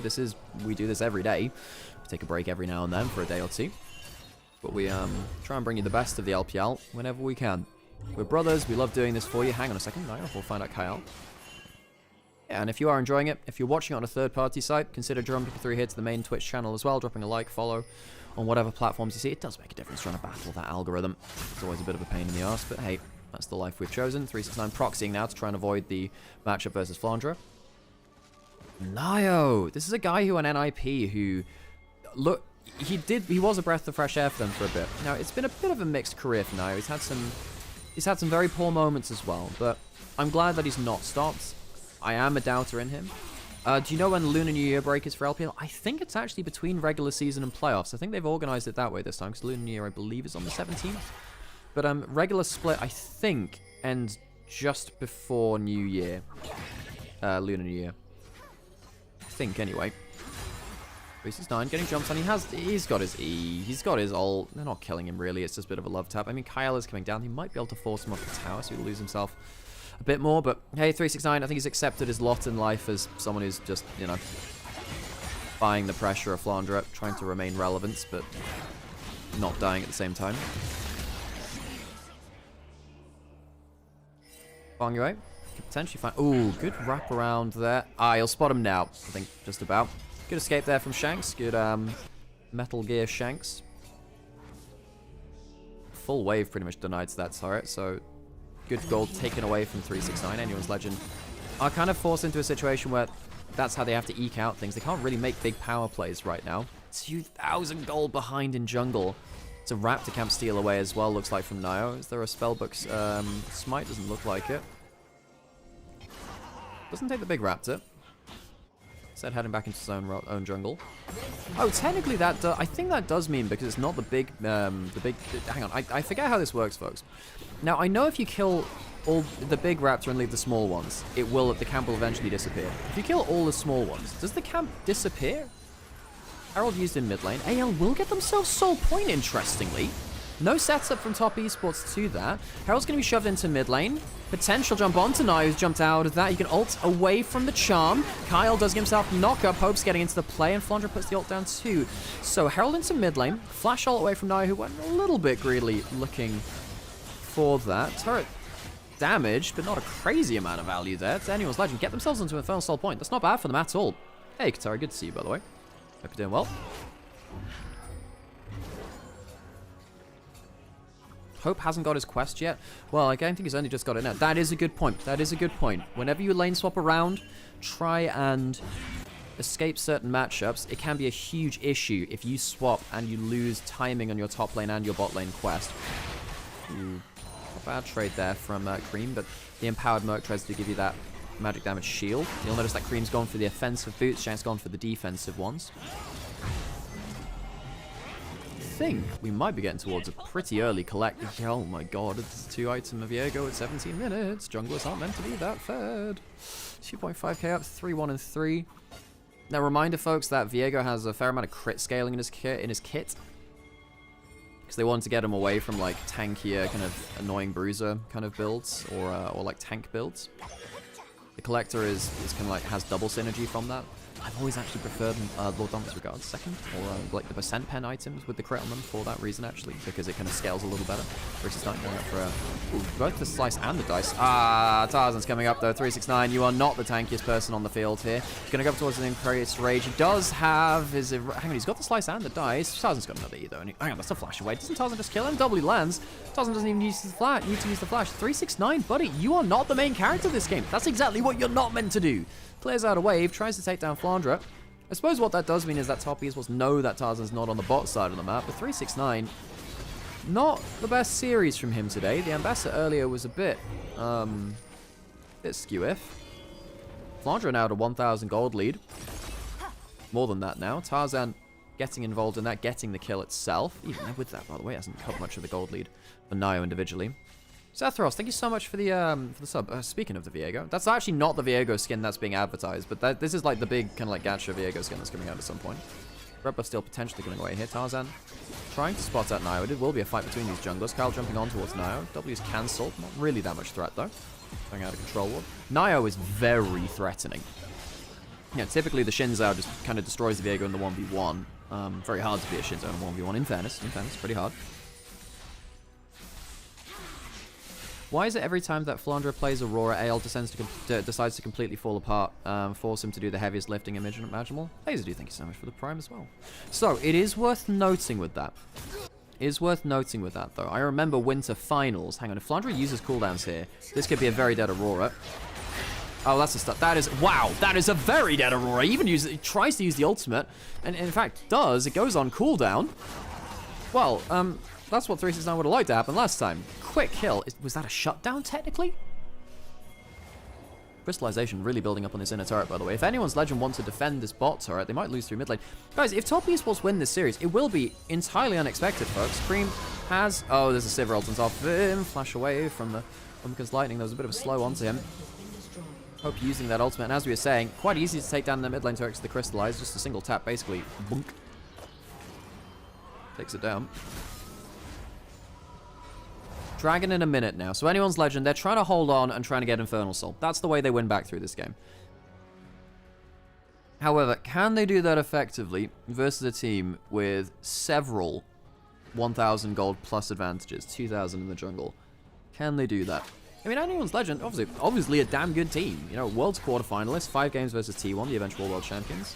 Did the same thing at MSI as well. They bowed out in semi-finals, 5-game series. One of the best teams across the world in 2025. And probably the best in the LPL on average of results. Not starting well in 26 though. Not starting well at all. They lost their coach, Tabe. Top Esports, we thought, had downgraded significantly. So this should have been quite an easy series. Sam, a lot of kills are coming for Top Esports. I think anyone's Legend somewhat forgot about the Viego reset win condition. I think that they forgot about that a little bit, Sam. Nio is now 3,000 gold ahead. There were some points where Hope was caught rotating from bot lane to mid lane.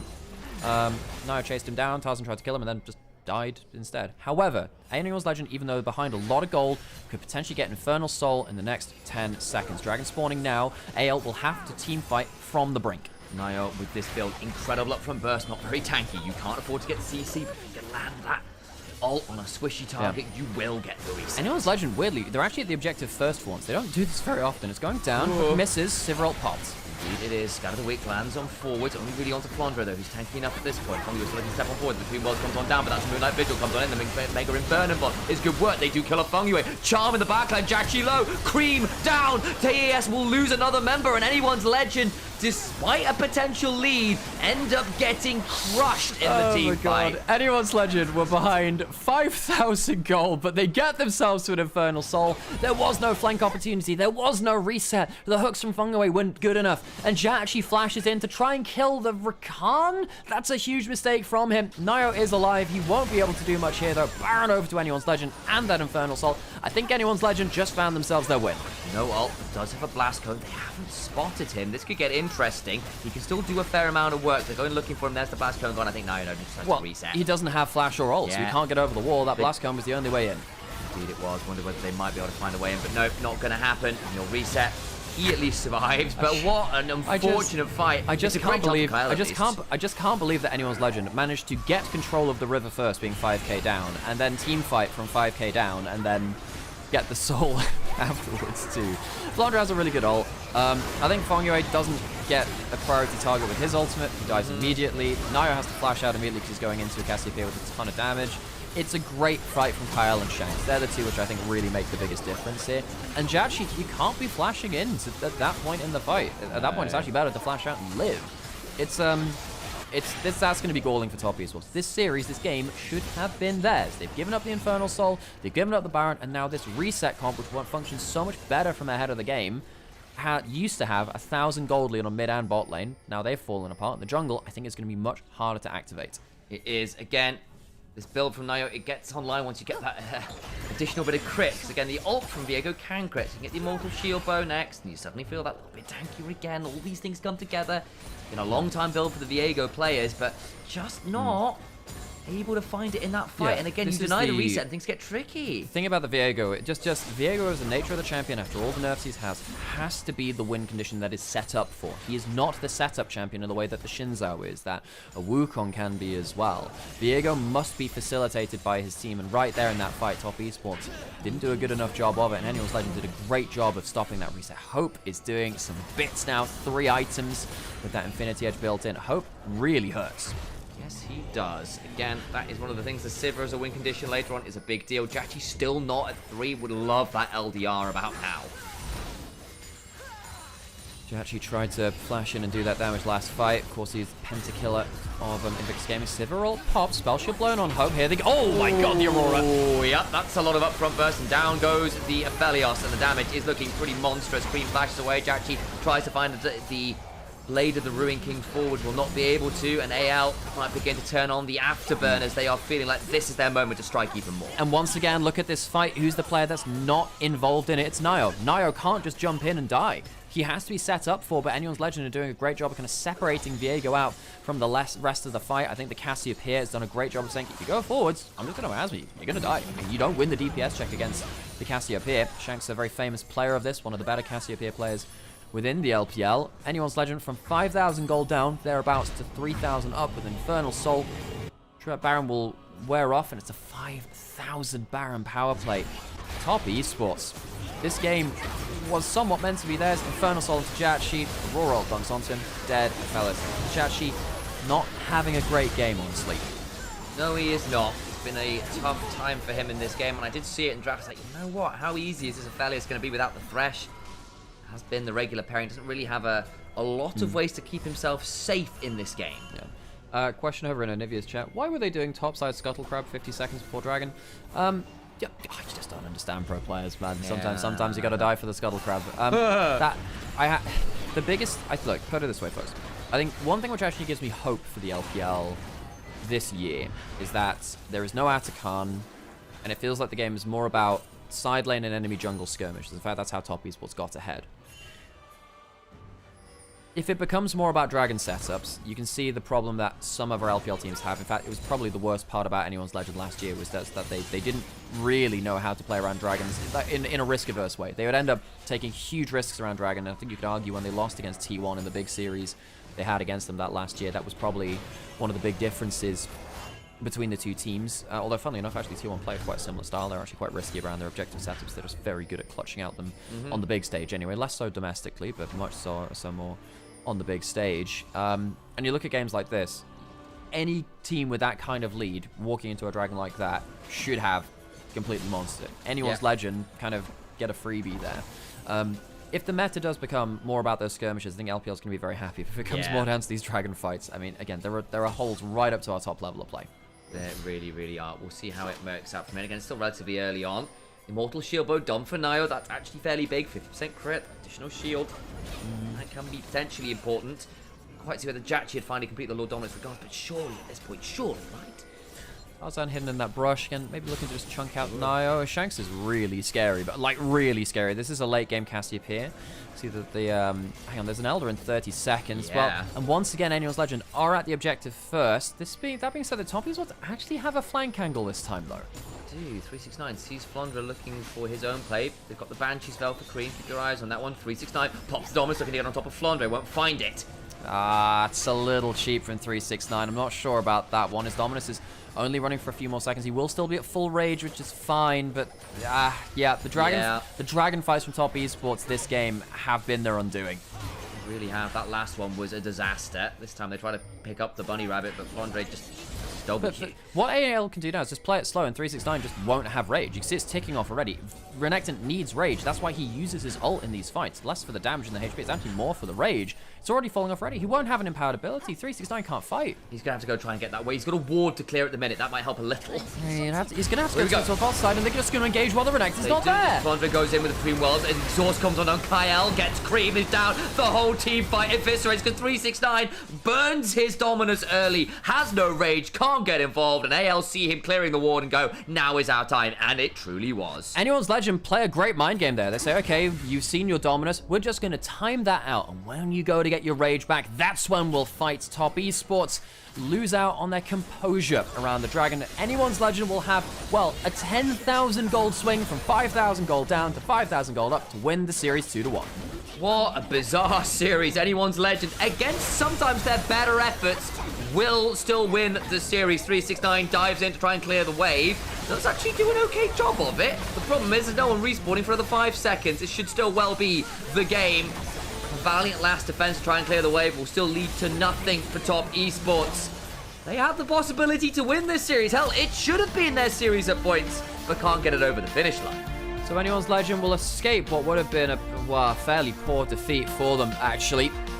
And they'll walk away with the victory. Not the best start to the split, but it could have been worse at this point. Top Esports on the other side of things, they're going to have to be, well, they're going to have to go and lick their wounds a little bit. That loss against Invictus Gaming The loss here against Anyone's Legend would have felt like at multiple points in both of those series they should have walked away the victors. Clearly, not as easy as we make that out to be. Anyone's Legend will finish their first round robin 3-2, I believe, against the other 5 teams within the group. There were 2-2 before today. Yep, this was the end of their first round robin. Each team playing 10 best of 3s across this regular season. Almost every team has played that. In fact, actually, the game coming up next will be the end of the first round robin for Group Ascend. We'll have a full picture of the first round robin, and that matches into all the teams. Hello, folks. Good to have you all in here. I'm Initialise. That's Nymaera. We are casters, brothers. And we do this League of Legends casting thing here in the LPL, where we are on pretty much every day of the week. And it is a lot to get through, folks, I tell you now. Thank you all for those who are here with us most days, enjoying what we do. If you've not already, hit that follow button. If you've got a little bit more in the tank, then consider subscribing as well. Laser Dude, I see you subscribed earlier as well. What a name, Laser Dude. I appreciate the lasers. I called it out. It's very cool. That is cool. And thank you very much for the bits. Speaking of, thank you for looking after us on that front. It makes a huge amount of difference. Again, we are basically trying to make this full-time at the minute, and that means we need all the help we can get from all of you back home. If you're enjoying the shows, we've got a hype train. Is that what it wants? No. That was 8 minutes ago. Oh, no, it's on. Oh, it's that ad break. That's the ad break. There was no sound effect for it. I got it. It was covered up by something, and I thought I saw something on there. Anyway, my bad. Sam's, I think, hallucinating a apparently little. Apparently so. No, it's because it got covered by a little website. Misread what it was. Anyway, that's our first series today. Next one coming up is Weibo JDG, which is also one of our really fun matchups here. Weibo JDG somehow always delivers, even if things get a bit strange with the rosters, even if people are off form. That matchup kind of goes crazy, actually. So I'm looking forward to that one coming up next. JDG coming in as favorites. They should be our #1 team after beating Anyone's Legend and BLG. If Weibo beat them, it really throws the top of our table into disarray, though. Where JDG have lost to what we assume to be worse teams in IG and Weibo. But then beating the likes of BLG. Exactly. Coming out of this series, though, I mean, I think we do quite clearly have a top team divide of AL, BLG, and JDG. They are our 3 top teams. Agreed. Now, I think that they're actually fairly close between them in a way which I didn't expect before. You know, the BLG JDG series yesterday was actually fairly close, even if it was a 2-0. BLG had 2 leads in those games, which they just failed to close out. JDG may well, if they had very good early games versus JDG had very good early games versus AL, but they got out team fought. They were very close, and then obviously BLG kind of did the same to AL on the other side, where they kind of brutalized lane in a couple of those games, but of course they lost an early game or 2 against Anyone's Legend 2. The top 3 teams are very close, and actually as an average LPL viewer, that does mean that we have really fun top tier matchups. Yeah, those top teams are really close together. And for the last year was actually quite close between our top teams too, because we did have a different victor for each split, which is not something that we see that often.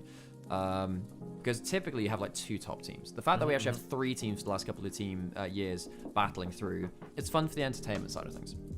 It really is. It really is. And again, I'm glad that BLG are not falling apart. And actually, one of the issues we had last year was the fact that our top teams were so inconsistent, so flawed, which was very, very frustrating, because it felt like, look, the talent is there. We know how good these players can be, but they were very obvious, very exploitable flaws in very sort of like, I don't know, consistent ways. It wasn't like, they fixed it and they've got another problem. It's like, this problem has been a problem the entire year.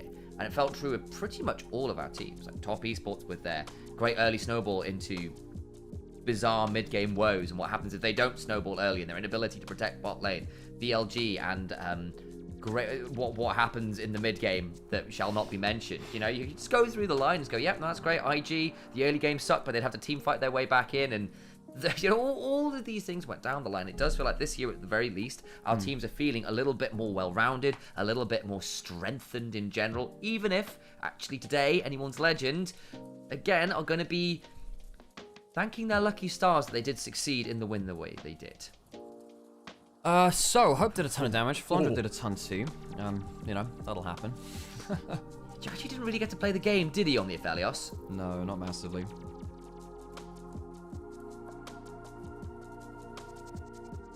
That was a very LPL goal graph, it must be said. Yep, 10k gold swing, it happens. Top Esports should really have had a lot more out of that game. It's a real shame that they didn't manage to do that. Would you like some food, Alex? Sure, yes, please. We've probably got a little bit of fried rice if you want to do that. It's not loads, but it might be something. Actually, I'll be okay then. Don't worry about it. I'll figure it out after. Or I can do some shakshuka break. What would you rather? I'm actually okay. I've got Skittles and bread for now. I'll figure it out after. I don't really want to like. I don't want to. I don't want to figure it out right now. Fair enough. I'm all good. Oh man, Top Esports should have ran away with this game. It's actually really annoying that they couldn't manage it. Yeah, they really should have. Alas, they didn't. And again, Top Esports just not a complete team right now for a number of reasons. As we said, they are missing people like Jackie Love right now. And it's good to see that at least they have got some strength and not without an ability to threaten people like anyone's legend. Even if obviously there are some mistakes that are very obvious here.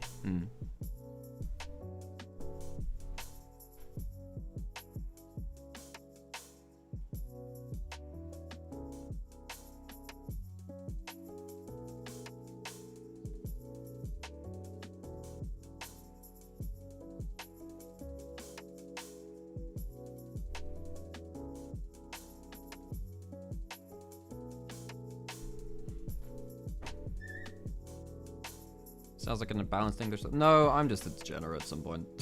You know, not an English thing.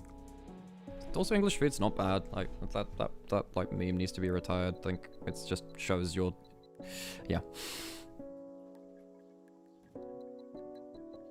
Genuinely not bad. I think a lot of people have a very bad opinion of it for reasons which are beyond me.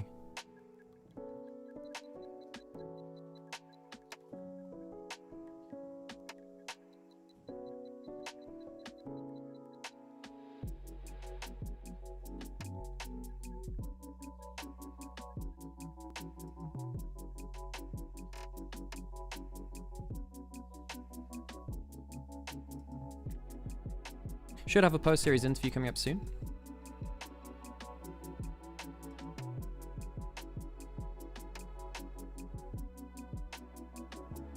Beans on toast. I mean, beans on toast is fine. It's, again, I don't see the problem with this, folks.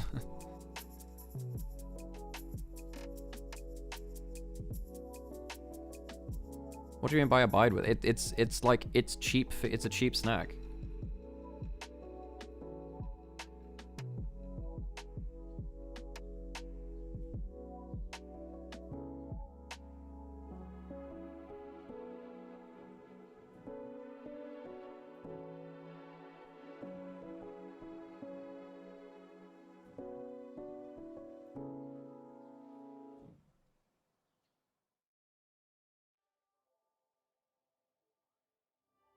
Never had beans on toast? Yeah, it's fine. You know, it's like yeah. I mean, yeah. Anyway, there's a interview. 本场 BO3 的胜利，我们请到的是中单选手 Shanks 来到萨上席，欢迎 Shanks 跟大家打招呼吧。大家好，我是 AL 中单琼斯。首先恭喜你们是以胜利收官了组内赛的第1轮，同时也装点了你们 AL 首发5人组的第100个胜场。听到这个数字对你来说有怎样的意义呢？就感觉我们5个人突然就打了很久的感觉吧，就是。今天其实这把 BO3 上来第1局稍微有一点点乱流，但是还是通过上路那波很好的化解了蹲伏之后，在中期找到了一个很好的秒大龙的这样的一个时间节点，所以那波你们的一个考虑是怎样的呢？那波就是沙皇 rush 大龙比较快吧，然后老赞那个潘森也是无伤的，就偷龙了。所以有意识到对方的野辅也是回家的这个时间节点。对对对，就视野比较好。那第1局顺利拿下之后，感觉第2局好像是跟第1局的前面稍微有点反过来了，尤其是丝滑的开局之后，潮虫团一打完，好像就有点逐渐不对劲了。你现在回想起来，觉得第2局可能哪一些地方可以做得更好呢？就是虫子团那一波吧，就是有点太爆炸了，就是可能提前量还是要好一点。可能阵型也是被对方拉的稍微有点散。那第3局，我说实话，可能 AO 的粉丝们在看比赛的时候，直到龙魂之前，应该都是提心吊胆的。所以我们先问一下，在那之前，可能面对对方逐渐成长起来的一个团战核心，你们的一个考虑，包括说及时调整是怎样的呢？因为前期就拿了2条龙嘛，然后就能意识到就是能靠龙魂赢游戏吧，然后就慢慢找机会，就只能拿下龙魂这种画面。就幸好龙的节奏还是比较顺利的，所以那我们也来聊一下，幸好那一波是提前落位了。抢到了很关键的一个时间节点，那一波团当时对方是还是蛮有经济领先的嘛？你们是怎么去完成那一波团战的执行的呢？那波感觉对面进攻上路进攻的太久了，就是他们回合拖得太久了吧，然后我们提前落位就比较好打。但幸好是运营可能要更占上风一些，完成了这个可以说是翻盘局吧。那今天结束了之后，其实也能够感觉到你们队伍的一个状态在逐渐的回暖。不过在前彩的时候，可能他咱有提到过，最近状态稍微有点起伏，那你可能这5场比赛打下来了之后，你觉得队伍哪一些部分还是需要逐渐的去提高，哪一些部分又已经得到了一些调整呢？就感觉我们失误是比前几场比赛少了吧，然后感觉我们沟通还是有一点乱吧，就是希望后面配合的再好一点吧。那你们下一场其实就要开启你们组内赛第2轮了嘛，再面对 IG 有怎样的一个期待呢？就希望比这一场比赛打得更好吧。那当然最后一个问题，因为毕竟线上也好，包括线下也好，还是有很多为你们担心的粉丝，最后也跟他们说2句吧。就辛苦了，就希望我们状态就是越调整越好吧。好，谢谢，再次感谢 Shanks 来到我们的赛后采访的环节，也恭喜 AL 拿下了本场 BO3 的胜利。我们把时间交还给解说席。I think I've just had a very good Uma run.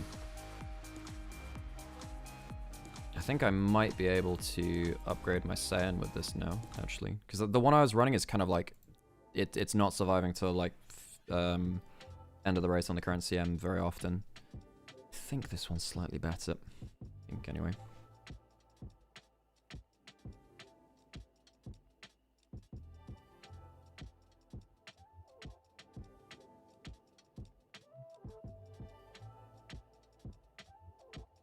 Thank God I didn't fail the 2% training. That would have been very embarrassing. Okay, yeah, we get to max speed now. It's good. Oh, player of the game's Kyle? I mean, he was really good in some of those defensive moves. I maybe would have given... Yeah, no, Kyle was good. Kyle was good. He's probably player of the series too.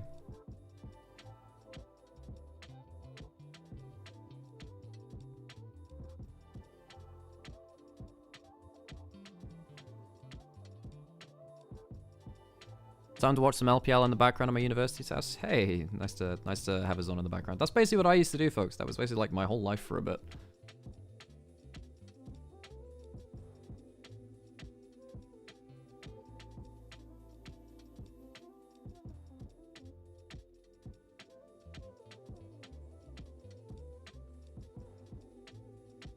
Oh, player of the match is Tarzan. Huh. I thought it'd be Kyle, honestly. I thought it'd be Kyle. Justice for supports, honestly. I personally think it should have been Kyle.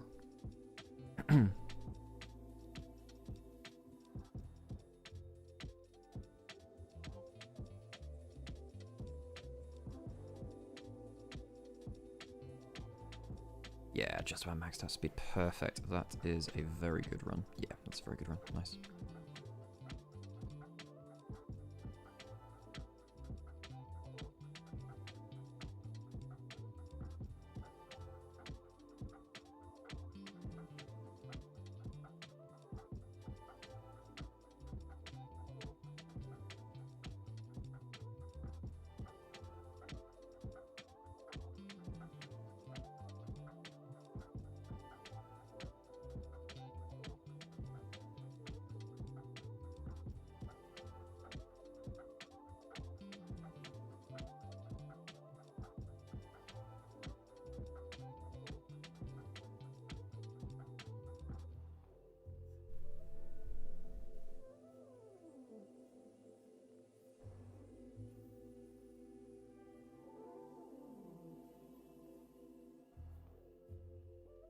I think this is the build.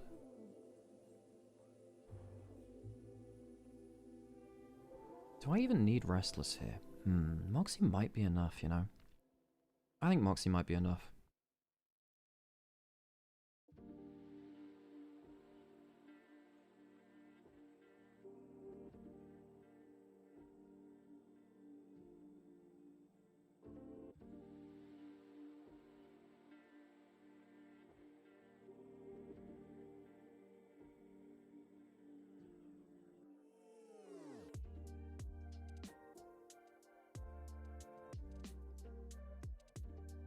don't get tail held high this way. It's a bit rough. Whatever, this'll work. This'll work. Are top esports cooked? Yeah, with the current roster, I don't think they'll be competing very well, sadly. Yeah, I sadly don't think they'll be competing very well, which kind of sucks for them, really. Obviously, it sucks for them.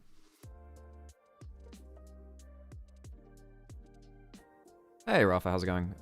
We are bemoaning Dragon setups in LPL. How the hell did they go from 5k up and let... How did they go from 5k up to let anyone's legend get a free dragon attempt for Soul?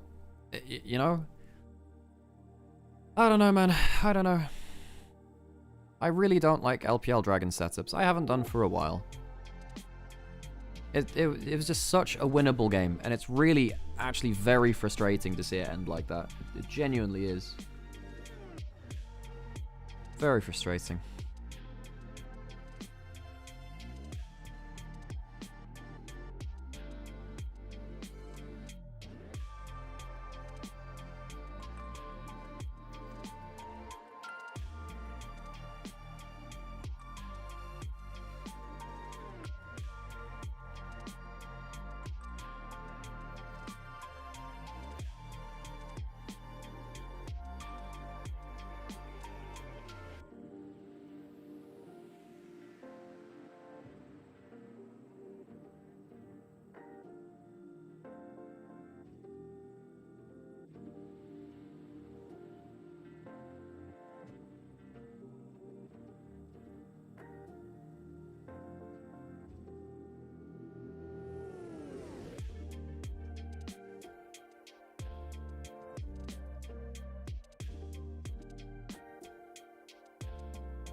I need that Vasta jacket. They have some really cool stuff. Have you ever bought any of the jerseys, by the way? Because there are some cool ones. There are yeah, there are some cool ones. From Shopnings, you can get the one. Yeah, I have to say, I don't like. I'm not a big fan of like bomber jackets. I quite like. I like bomber jackets. Yeah. Oh, you have the AL jersey from MSI this last year. That's really cool. Nice. That's good to hear.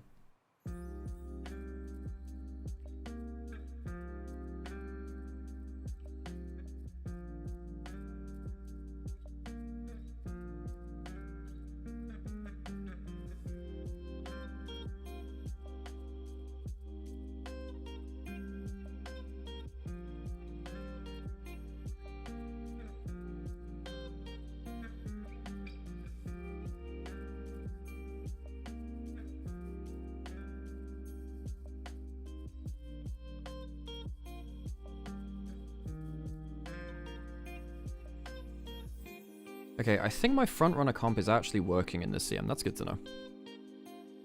I'm deciding on whether to get BLG or JDG as a jersey. I have them from 23. I have them from 23. I was wearing them the other day. It was honestly, the cast yesterday was so fun because Sam and I kind of leaned into the BLG JDG thing.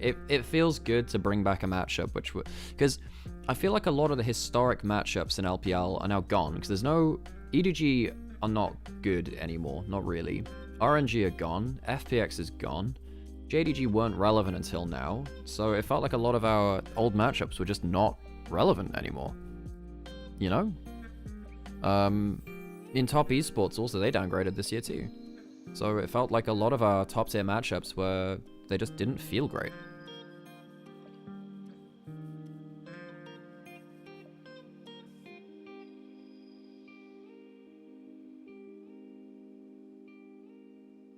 Also, I realized that I put in my wrong Summer Marazanski for my first couple of tickets. Oops. All good, I already got into Group A already. Those historic matchups being gone feels bad. It really does. Yeah, it really does. Yeah, I have to say I've struggled quite a lot actually with like us losing a lot of our bedrock in LPL. I need to run another ad break actually, probably. Let me check. Yeah, let me run another ad break now, just so we're like super safe for the next series. Hey, oh, thank you, Sam. Oh, you're a sweetheart. Thank you, Sam. That's really cool.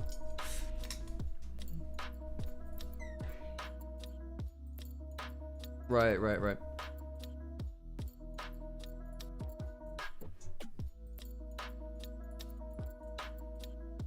No, I got debuffed. Rip.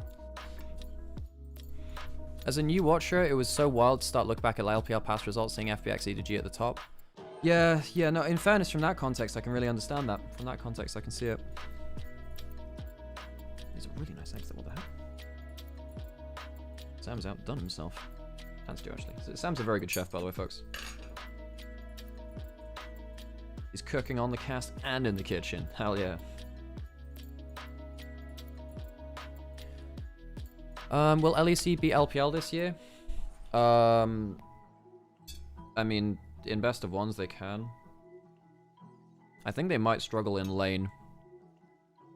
There are some very good laners. There are some very good laners in LPL right now.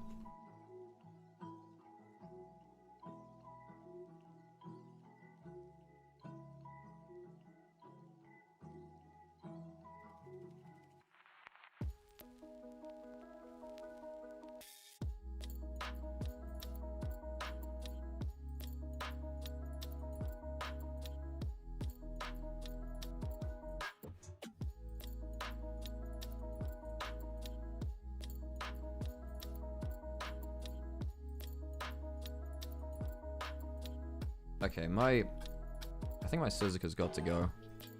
As in, like, I have to... Oh, there's an interview. We'll listen to the interview. It's like, oh, no. Oh, wait, no. This is the introduction to the stage. Cool. That's cool as heck. So, like, my Suzuka is meant to be basically a chariot, but it's surviving too long.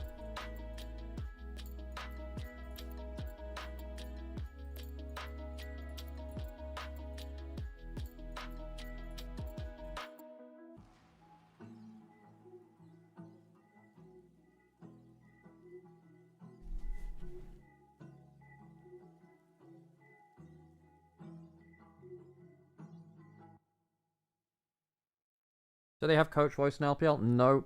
Only LCK and LCP have that.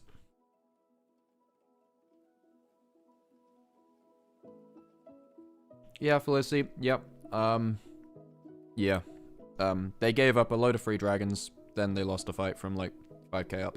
So, I don't know. What can you say? Deeply frustrating, actually.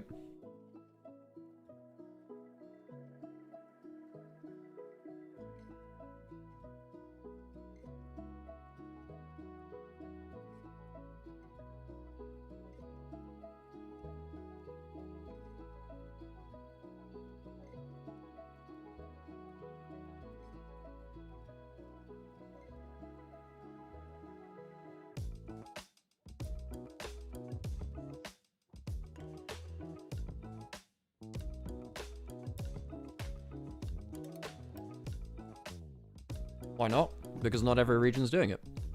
If it was language barrier, do you think they would be doing it in LCS and in LEC?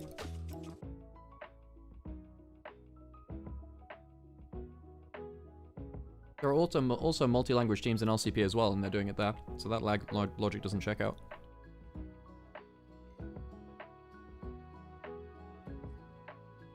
Okay. So we have Weibo versus JDG now. Change the volume, shouldn't I?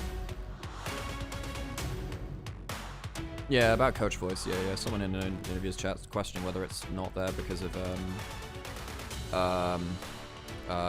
language barriers, which I don't think makes sense. I don't think because that would have applied to LCP. So JDG currently best team within yeah, but what about LCP? Because that's the other region where it is.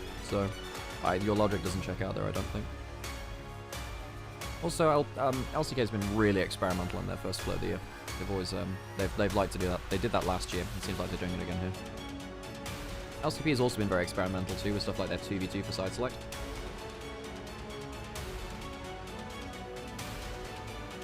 I'll take. I like the idea of coach voice. I just think long term it doesn't help.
LCP is multiple different languages. It's Vietnam, Korean players. 欢迎来到赛前采访，我是主持人洛星。首先在这里有请到的是 WBG 的打野选手杰杰，你好，先跟大家打招呼吧。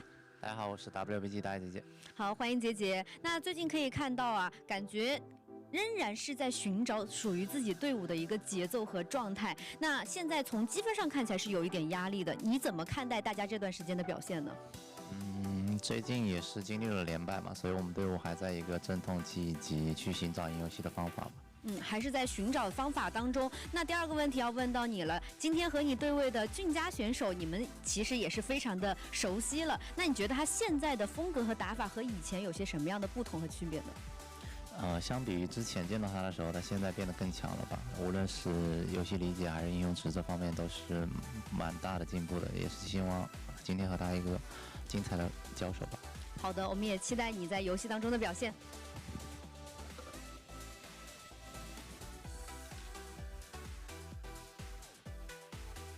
同样在这里，我们也请到了北京 JDG 的打野选手俊佳，你好，先跟大家打个招呼吧。大家好，我是 JDG 的打野俊佳。好，那现在来到北京 JDG 也有好一段时间了嘛？如果让你用一个词语来形容整个队伍的话，你会选择哪个词呢？应该就是努力吧，因为大家都就特别的努力。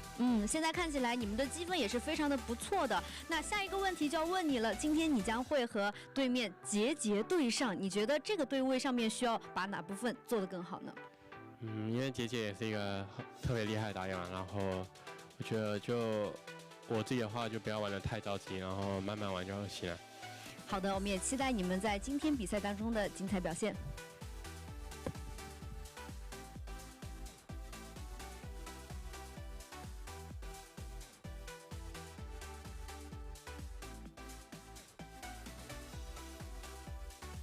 Okay, let's get ourselves closer into that game. So, what needs to happen in this game? Well, I think, much like what we saw in Demacia Cup, where actually Weibo beat JDG, we need to see, if Weibo are to win, they are coming in as underdogs, we need to see JDG pull one over on Junjet.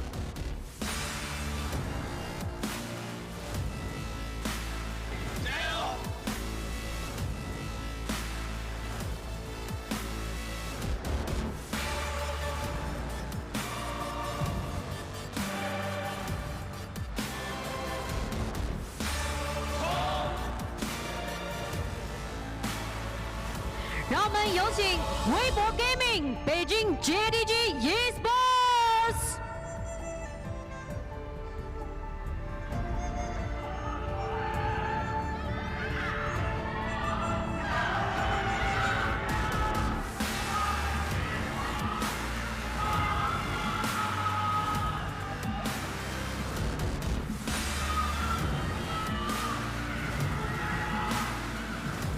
本场比赛是在坚定你所相信的北京 JDG 主场进行。LPL 第一赛段组内赛第2周第6日比赛 ，WBG 对阵北京 JDG 即将开始 ，LPL 不畏进巅峰。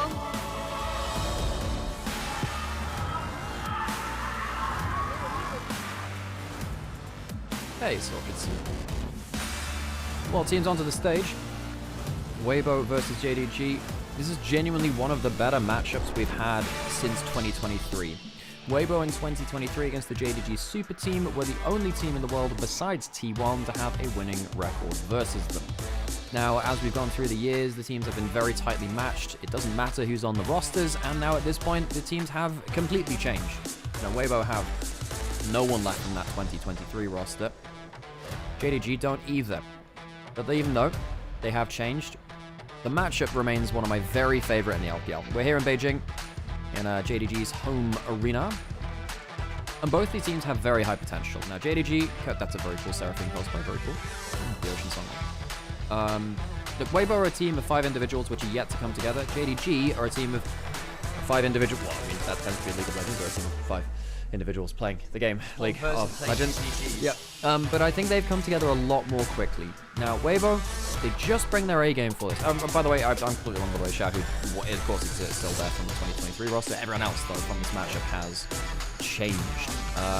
Junja versus JDG, my favorite matchup to watch in this one, though. I think that if you will look back to Demacia Cup, I think actually JDG got one over on Junja. He was the reason why they beat them in that group stage, and I think, particularly because these are the EDG World Champion junglers. By the way, it's still such a travesty that Junja didn't get a world skin. I know he didn't play at the tournament, but he got them there in the first place from LPL Summer. He played like 10 games and won most of them. Yeah, he was a big part of that journey. Yeah, I think that JDG is the key to success here for Weibo. If they're going to win, it will be through jungle domination. Junja has led JDG to success over the last while because of his early game reads. His early game pathing has been very, very impactful. Hi, by the way, how's it going? Hello, hello. We're doing the thing again. Let's get into that draft, sir. Indeed we shall. How were the scrambled eggs? Very good, sir. There you go. My work here is done.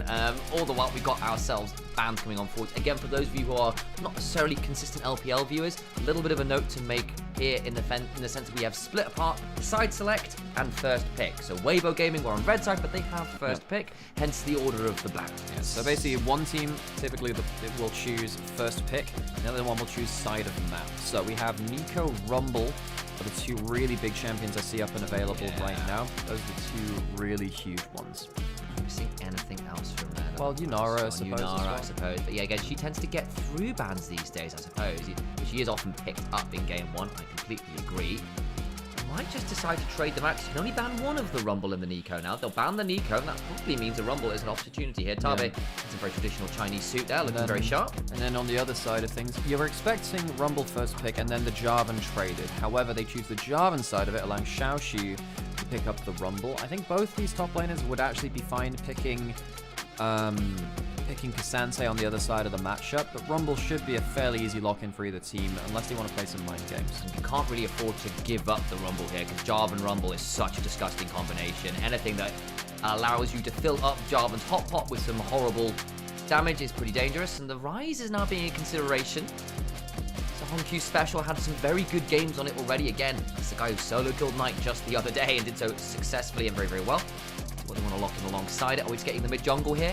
Get the CFO boys online with a good pairing. If you do, then you give over the Rumble. You give over the Rumble. So they lock in the Vi. Presumably Rumble slammed in for Zerka. Xiaoxu might just say, look, I'm going to take the Cassante and be fine in that matchup. But what happens to the rest of the map? At that point, you're worried about an AD carry pick that's going to be immobile. I think Weibo will probably look at... Put it this way. Misfortune. If you lock in Rumble Misfortune, I think Weibo are in a lot of trouble. Now, Xiaohu is an Azir player. He doesn't play as much as he used to. He's one of our LPL Azir players. Just lock it in. It's fine into the Rise. JDG, I'm expecting either survivable AD carry or the Cassante here for Xiaoxu. Look, Jarvan's invited everyone to Shabu Shabu.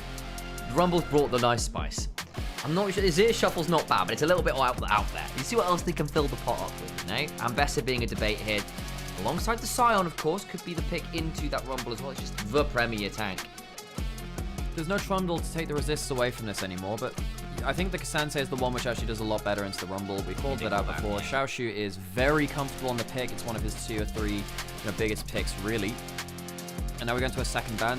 Weibo probably banning away safe AD carries from the Jarvan Rumble comp. JDG probably banning away other big combo pieces like the Misfortune. I think that would make some sense to me. I completely agree. Rel possibility, I suppose, well, if you want to get rid of Ura's engage pool, he's been a little mixed, I think it is fair to say, as a support. Yeah. To see what we're doing with that second phase of bans. As you know, the combo picks are definitely the option there. And I think for Weibo, probably is still going to be bot lane focused. Just depends on what we get rid of. Probably things that can get out of the Cataclysm easily would be my thought process. Yeah, that's what I was saying before. Like, this safe AD carry is probably what you want to get rid of as Weibo. But then again, I think lane prio is just a thing in general.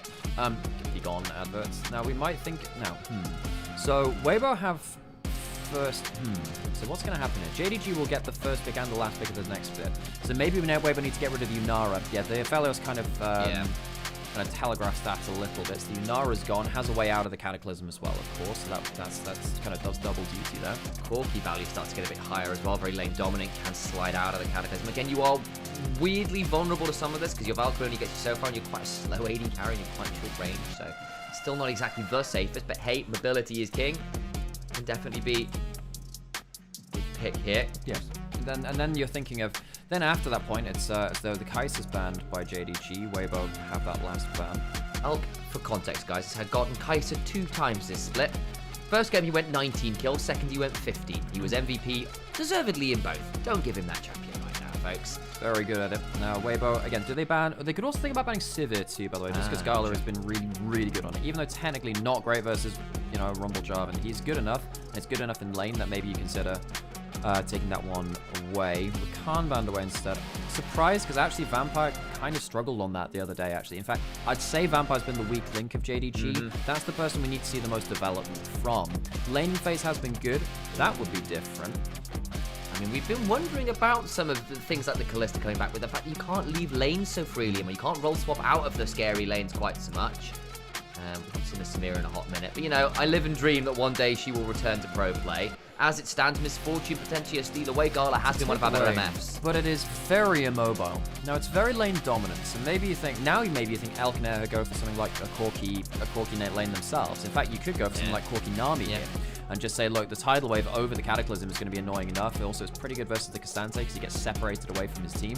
I think Corki Nami here is pretty good on the whole. You could go for an engaged support for Air or something like that. I think Corki Nami is enough that you can separate the team and make a real mess of this laning phase. Nautilus considered right now for Era. Jhin Naught possible option as well. There'll be the Jhin and the Nautilus potentially to follow. The CC chain from Weibo, very strong now. Better for Air, it takes away a champion from Vampire as well. But Leona or is Alistar up? Yeah, Leona or Alistar are both fine here as well. You could Rel. I think probably Rel's a little less valuable than the other two. It's a little safer. Think about that. Leona's locked in. Fairly classic lane. I'd say arguably slightly stronger from the Misfortune Leona, but Jhin Nautilus are fine too. Chance of 2v2s from Gala and Vampire. I think on the whole, you have locked in 2 immobile carries into Jarvan Rumble. Now, K'Sante can do bits. But I do think that Weibo walk away with some stylistic, huge answers into JDG. So what JDG need to do is win through those lanes. They're a very dominant laning team. Even showed that versus BLG. Showcase Ginger's early pathing as well and see if they can get a leg up in the game. Weibo on the other side, they will really want JDG to get ahead of the game, stay ahead. He is on a Jarvan. He has been good into Ginger, the old understudy of his from EDG 21. I think that is a very fair point. Side lanes will be interesting to track as well because Ryze has been such a menace later on. The pick from JDG, as you're saying, between the Ryze, the Vi, the K'Sante, the Leona, all very dangerous. Can you survive the onslaught of ults that are available from the side of Weibo? Jarvan Rumble alone is pretty damn terrifying. Add in the additional CC chains to make it nice and easy. And again, you're setting Jhin up with a shooting gallery. He doesn't have to do a lot of his own stunts here. The W's, the R's, all very easy to hit when someone is trapped inside that Cataclysm.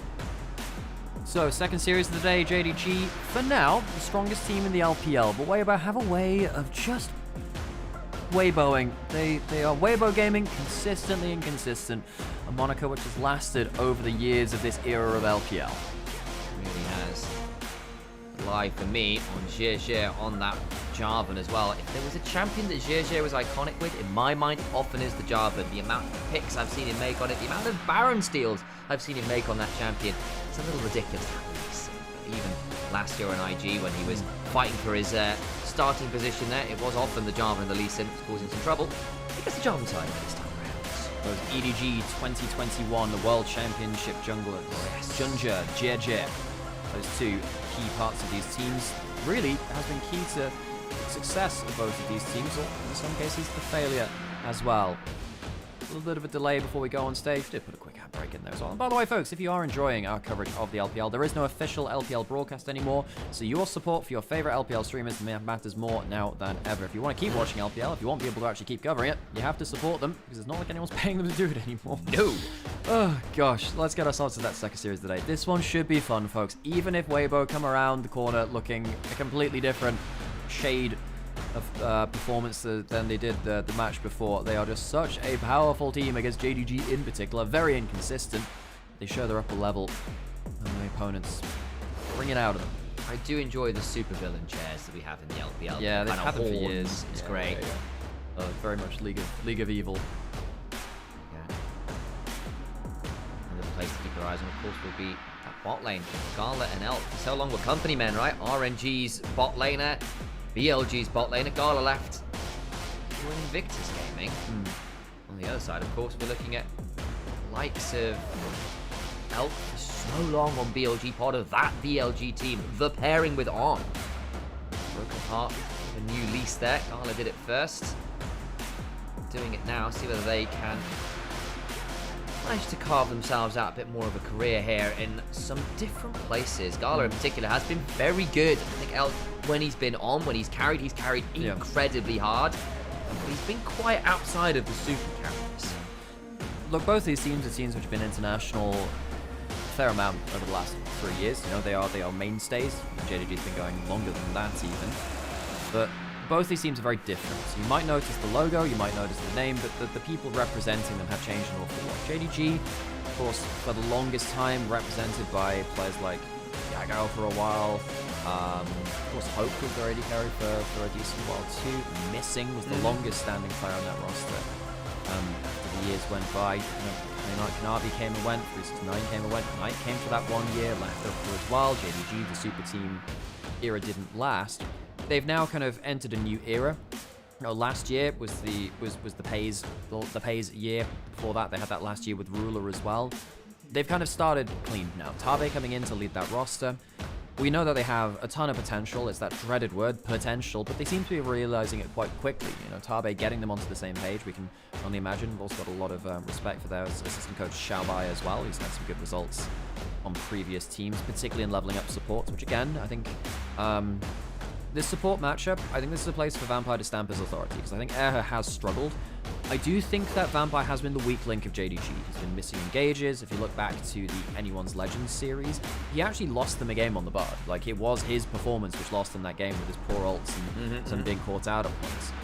That doesn't have to stay this way. You know, remember at the start of his career, back on the EDG Doom squad, it felt like, well, it didn't feel like he was the worst support player in the league. He was awful. He is now definitely not. He is one of our top 5 supports, definitely. Probably heading up towards top 4, top 3 right now at this point. I think that, you know, you've got players like On and Kyle, which are still clearly above him individually. But, you know, I think that he's risen above many of the others, especially with Mako taking a break. I think he can slot into that point. The question is, how much further can he go? How much time will he need to develop? For now, he is the weak link. That doesn't have to stay the case. Part of it as well is, because we are siloed in our groups, sometimes with teams like LNG, we look at the 1% and missing something. Okay, LNG is a team, not really. They're way too far down, lots to grow, all that thing. They're playing bad teams. But there is that element, like, look, they're not playing JDG against Weibo or whatever. And that means that sometimes it can be a little bit difficult to measure our various different bot laners and our changing rosters super evenly when there has been significant movement over the off-season. Players like Vampire or players like is like, yeah, okay, Vampire has been playing pretty well. Actually, outside of, again, as we said, there are flaws to the play. There is leveling up that still needs to be done. And a player like well, okay, how does he look against, say, a missing 1xN, who we have been quite excited for, I think it's fair to say. As an example, of course. Many more to keep your eyes on.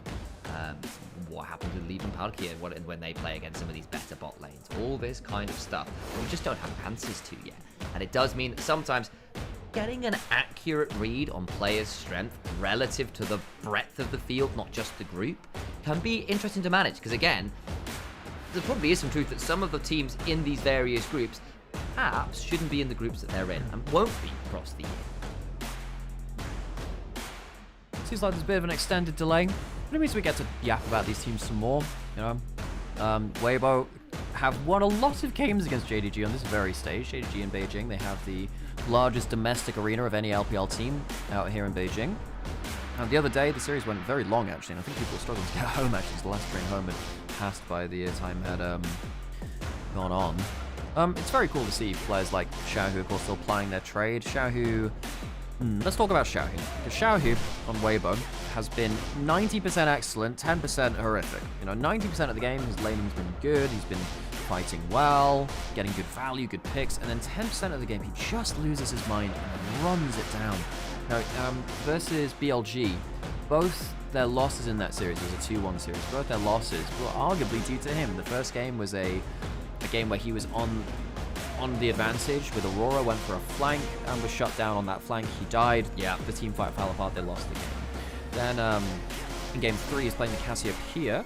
Yep, that was the game that they. Yep, that was the game that they lost. Outlaned Knight on the on Talia when he was playing the Cassiopeia, doing very well there. Got ahead of the game, and then flashed forward into a whole clump of people to die. Yeah. And then he ended up overstaying in mid lane, getting caught out by Sion. Overstaying in top lane after they got the Baron buff, dying, and the game snowballed against them from that point. 3 big mistakes, yeah. And that's just the series which I can remember. There was a couple of others as well where he again had some less strong moments. Xiaohu needs to get rid of those late game ints. He needs to get rid of those individual misplays, because actually outside of that, I'm happy with his level of play. He just needs that, you know, that critical thinking back in those clutch moments. Yeah, exactly. Because it feels like I'm going for the playmaking option, and instead you go for this flank option and realize it's just not a viable option. Like the read on what is a viable angle just isn't quite there. And I don't know how much of that is team calls. I don't know how much of that is Xiaohu misplaying. I don't know how much of that is them not taking vision. How much of it is coordination, saying, actually, if I'm going to make this play, then this would be better if my team was actually moving to do this, and the fact that teams aren't doing it quite quick enough. There's a lot of things that go into these moments that aren't necessarily just Xiaohu inting, though I think there is an element of just misplay. I think it happens too often, too regularly, to this player in particular, for it not to be that. The question is, what are the contributing factors, shall we say? And that is something we need to keep our eyes on. At the very least, it does feel like Xiaohu isn't necessarily coming into this split feeling like he's not mechanically viable, which for parts of the last couple of years we've gone, oh Xiaohu, I'm just not sure you've got it anymore. And that feels rough to say considering how legendary this player was. In fact, there was a point where we were discussing, okay, who was the GOAT of the LPL? Is it Xiaohu? Won so much stuff on so many teams, role swapped successfully, came back mid, like, is it him? And in some ways that legacy gets a little bit harder to justify with a much more humble level of play over the last couple of years. Yeah, I think particularly start of 2024 summer, that was when I thought he's done. He was solo losing his team games. They reached the point where they were going into kind of like the Group Nirvana promotion kind of series, the Knights Rival stage, and he finally turned up to show at that point. You know, Tarzan was subbed in at the start of summer as well, and he took a wild fancy. So it shows that's his viral cat dance meme. It's actually surprisingly good at the TikTok dance. Well, because he's Douyin at that point, it's the Chinese version. But yeah, at the start of 24 summer, we thought Xiaohu's done. He's finished, but they still made it to. I'm done. They still made it to Worlds in 24, and he's had a bit more of a lease on life at that point. I think he hasn't reached that level of lows still, actually, because that was genuinely awful. But he's just also not bringing that upper level, which he used to. You know, he used to be one of those people that could confidently take down Korean teams, especially at MSI. You know, he did that on the daily, really. I've never managed to beat Faker at Worlds in the knockout stage or anything like that. Of course, the Worlds 2018 was the real killer for that, where they lost in that 5-game series to 5 games of Faker Galio. That felt particularly galling, and I think Xiaohu's forever kind of had that one held over his head. there is a certain quantum superposition with Xiaohu. It's like he is simultaneously very good and washed at the same time. Yep. For the last few years. Fairy Tale suggesting fine. I can see the argument. He's had some moments. And there's some truth to that with Weibo as well, like the quantum superposition of Weibo being so consistent at the inconsistencies. You don't really know what variant you get until you open the box that is the game and you observe the gameplay. Until then, you just don't know. Still got this pause, guys. Don't know what's happening. When we know, you'll know. But for as it stands, we are just sitting here, yapping away. Might be like Genshin. I need to go hunt some... I realised I chose the wrong inspiration. No. It's fine. This one like needs amazing. Because the whole point... Okay, so I'll explain to you my strategy for this current Aruma Keenan Champions Meeting game. Okay, so everyone is running late surges and end closes. It's a long one, okay? However, there is like there's an anti-meta, there's a counter meta you can do, which is running 3 front runners. Now, typically not very good in long courses, but this is fine because it is a short, long race. It's basically the shortest race which qualifies to one. It's 2,500 meters. So what you do is you run a runaway front runner, which increases the gap between the front of the field and the back of the field. It also means that your other front runners are kind of consistently trying to catch up to this person that's way ahead. Yeah. But you set them up to fail just before the last bit, so they fall off just as your front runners have been pushing really hard around the entirety of the race to overtake, and they have such a large gap between the front of the field and the back of the field that even though late surges and end closes are really good, you have enough distance to make the difference. I've rapped about it enough. We're actually into game. Turns out that that made the difference. Okay, hang on. The music is too loud. I can barely hear you. Well, I've only been yapping for like 15 minutes. I don't told us. Okay, on to the rift. Hopefully it's fine there. Oh, that's loud. All right.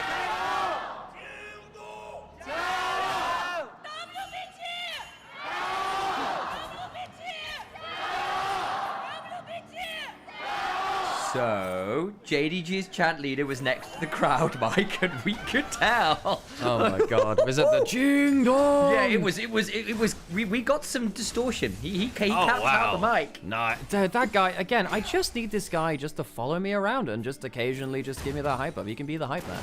Level 1's actually not bad here from the Elknair. The Sense Play traded for the hook, though. Not bad from Air. I think actually, on the whole, Weibo getting the better at this level 1. Typically, this is where Gala and Vampire tend to get a bit more control over the lane, especially with a duo like this. A little bit overshoved because the wave is being pushed into turret. However, it should still be level 2-1 by Alcanerha. Statistical bot comes on forwards. You can see slight edge statistically. Just actually gone down by about 1% there. It was 52 to 58. They've readjusted it on the fly. Ooh, really nice sidesteps there by Xiaohu, by the way. So, he ended up dodging out on both overloads in that trade. Of course, Honky, as you were saying, solo killed Knights just the other day, just yesterday, on the Rise Syndra matchup. Great play from him as well. He had a very, very good series. Him and Junja were superlative. I'm a little sad Junja didn't get quite as much of a shout out as I wish he did in some ways. End up with other people getting some of the nods. Yeah. Gala getting it, interestingly. But yeah, and Gala was good. I just think that if you're going to take an MVP from that series and from that game, it was mid-jungle. Mid-jungle were the guys that made the difference. I do think that in terms of biggest difference between role, probably was AD carry. I think Viper had he struggled yesterday. He didn't have a great time, yeah, I agree.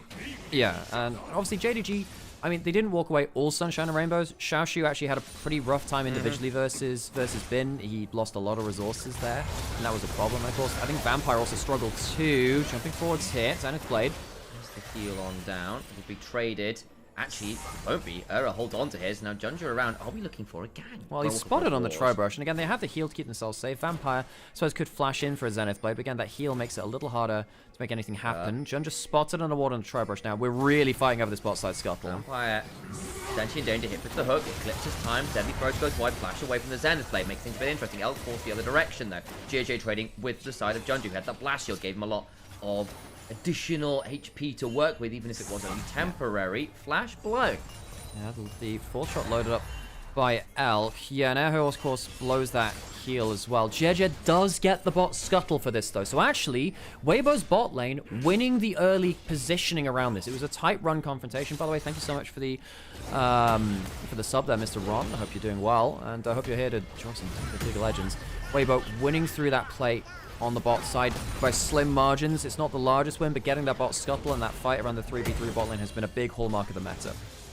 Very much has. Zucker is another player we ought to talk about a little bit because we thought Zucker was going to be a bit of a monster, and largely he has been, but he had a couple of losses, particularly to BLG, where it was not pretty for Mr. Zucker. Oh, no, I wouldn't say it was versus BLG. I would have said it would have been top esports. It was top esports. No, because he actually outdid Bin. Right. You know, what actually got us You're talking right. about it was actually, hey, he's been doing really well. He might actually be the best top laner in the league, given how he just manhandled Bin in the 1v1. Forgotten the It was 369 cannon. It was yeah. 369 that actually got the better of him. It was a good matchup. You Yeah. know, that the cannon was very strong in that game. Surprised we haven't seen more cannon, by the way. Banned quite a lot in LCK. But Zucker, you know, you go back to 23 when we're talking about the heyday of this matchup. He was on LNG, and he faced off against JDG in the finals of summer. There, I cast that one. It was a banger series, and Zucker was a big part of that run. He was, at that point, contending for best top laner in the league alongside Bin and 369. See Alcaner here, positioning for something here. JJ's coming down. There is flash on both these members. That's a bad hook to eat there, Vampire. Oh boy, unfortunately Vampire now in a dangerous spot. Does have the flash, will get outside of the knockup from the flag and drag, but the flash on forward for the Martial Cadence auto. Slowed down by the Titan's Here comes grab, JJ. deadly flourish. Or Ginger. Maybe the turnaround with Ginger being here. Elk gets some mana back, courtesy of the Triumph. Are we turning this one? Sorry, it will be the Triumph, it'll be the Presence of Mind. Bot lane, Vampire Gala. Not really getting the best of this early game. All out on top side. Flash away from that Q. Zucker just keeping himself safe. Can just drop that ult on top side. And indeed does the wave clear. Bot lane for Weibo. I think one of the weakest parts in their early game has been their bot lane laning phase. Yeah. They're doing very well here. Gala and Vampire have been one of our best laning bot lanes. But we can see that Alcaner are actually getting a decent amount of work done. Buying JJ, bot side Scuttle, getting that first kill in lane. Yes, it does take some summoners, but given how relatively weak we thought Airhair was, and relatively strong, particularly Galaros on the other side, this is not a bad start to the game for Weibo. It's only step one in a multi-phase plan against a team which is, you know, just taken down our other top teams, but it's a good start for Weibo.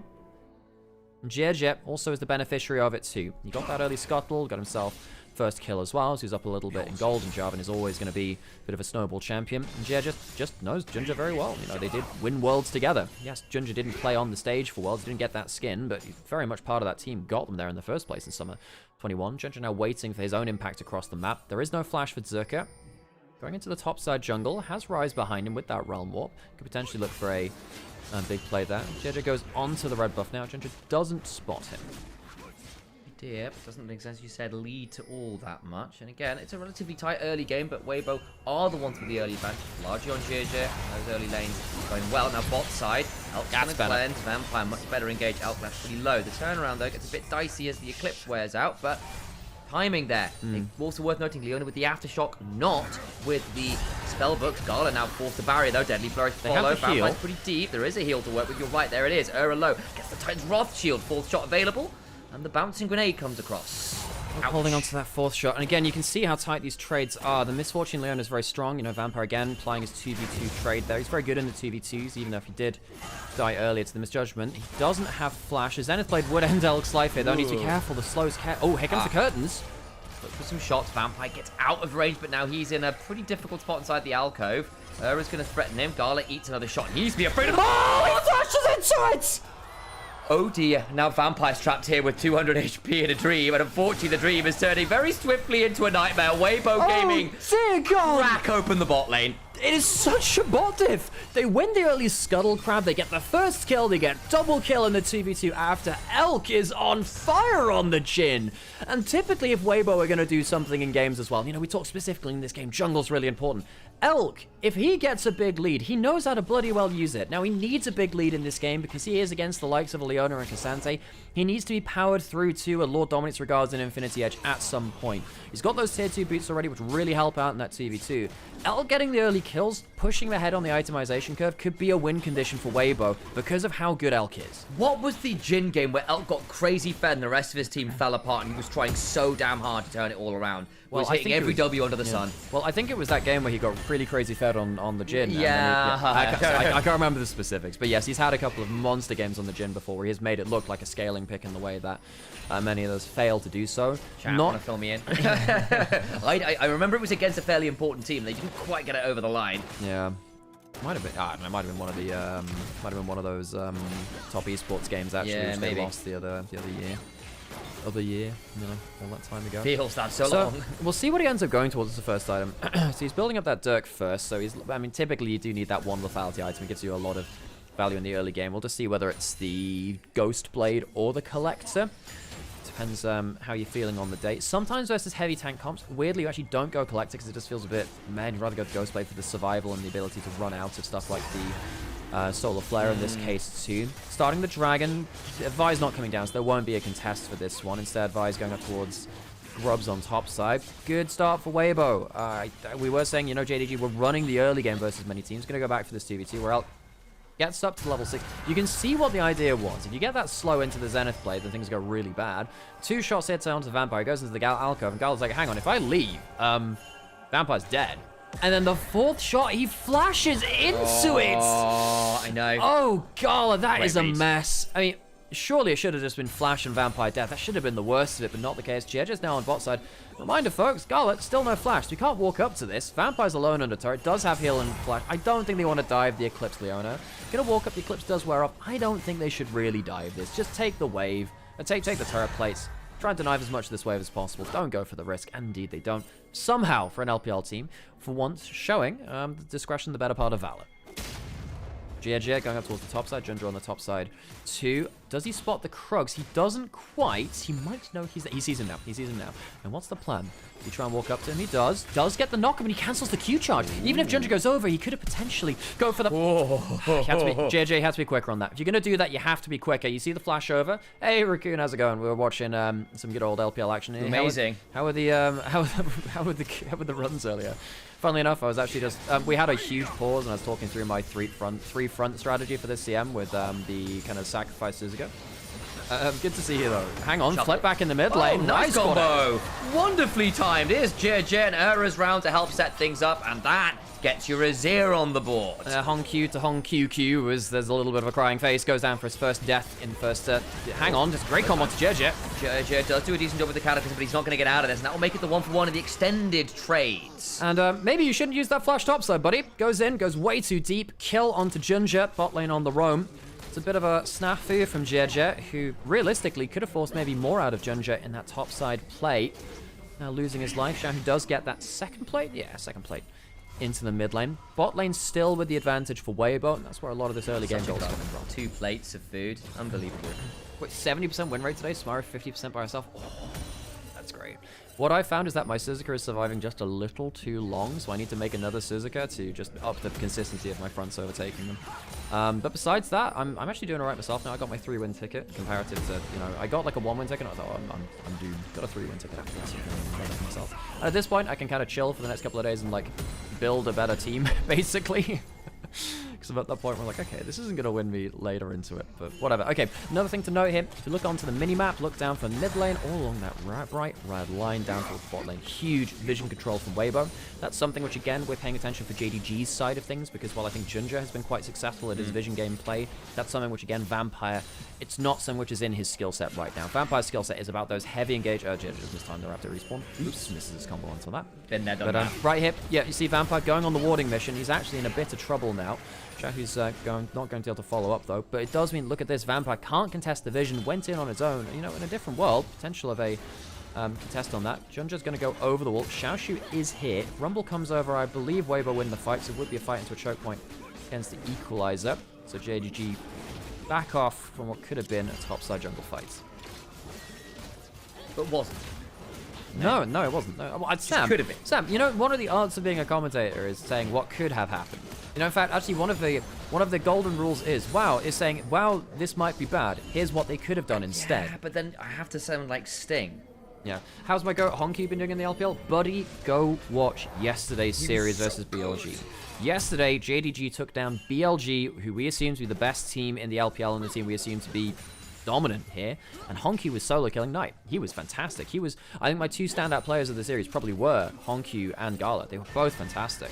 Honky had a very good day at the office yesterday. We can see how much of a prodigy we view this guy as. You know, this guy is really, I think, the future of mid lane, perhaps even globally. He's looked so fantastic. Now, the consistency, need to work on that. Sometimes he does have those games where he dies in side lanes because he doesn't quite understand what threats he's under. In this game, it feels like he's been locked into lane a little bit. The jungle support of Weibo have been ahead of the game. Sonky's been playing a bit on an island with that in mind.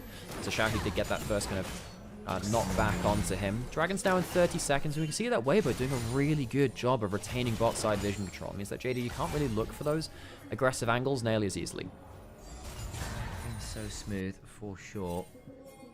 How's your Genshin going, Sam? It's going all right. You can talk about that after Dragon, Sam. That's fine. I feel 20 like seconds. we do that. I realized it was a mistake to ask at that point. Yeah, I was about to just get myself locked in for that fight. Yeah. Okay, so Dragon spawning now in 10 seconds. I don't know whether you did know, because I know you were discussing about that potential first item. Yep, Lethality was the has some ghost blade crits for as the well. move speed. Yep, so it has gone towards that one. Again, as you noted, the crits. Dragon started, Junger's around. There are a lot of flashes available. Junger's not quite. Yeah, and also watching top of river as well. If Honky goes too far forward, he's going to get shuffled onto. I think they might spot him here. Yeah, he's going to be forced to flash, and that won't get the rune prison back. They peel off the dragon. Correct putt word out. Explosive fails me briefly. Teleport coming in for the Cassandra into the back of the pit. Dragon's still leashed. Rumble's not here yet. I don't think it's going to be here for the start of the fight. The teleport's going to be too slow. They're trying to look at the fight regardless. It's just the dragon. Wait, he gets it. Oh, he did. You're right. Oh my god, I just got a blanked on that. The deadly flash goes wide as Xiaoxu will path maker away. Another turnaround. Curtains getting called. Vampire in danger spot. It's a decent bullet time, but it's only really onto a fairly tanky JJ, who had that golden Aegis. Vampire in danger. Has to flash away. Gala in the back of the pit is also going to have to be forced out. They jump onto Vampire. Into the pit they go, but look at the back of it. This is bloody deep. Are you sure? Cataclysm, flag, drag, dunk.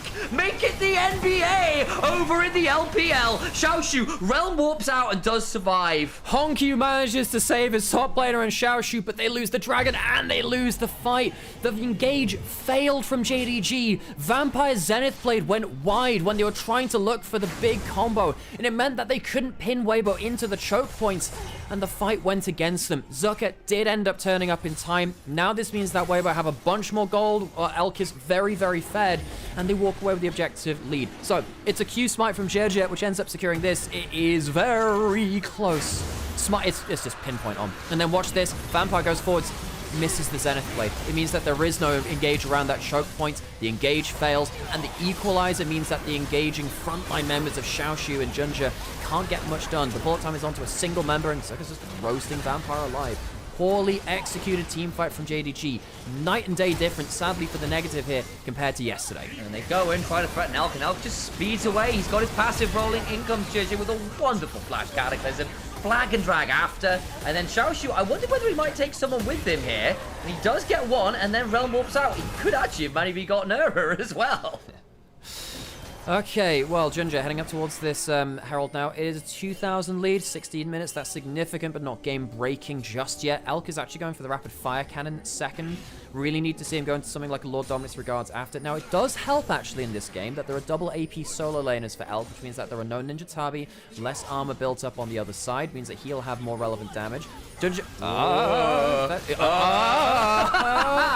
Depth charge comes on full. Blasco just knocks him straight to the air, not away. Elk gets that one. It's a comedy of errors, but the errors stack up worse for JDG. How is this the same team that played yesterday? How is this the team that 2-0 BLG? Weibo have turned up on one particular side of the bed. Weibo, I love this team, genuinely. I actually have a lot of love for this team. But they do infuriate me.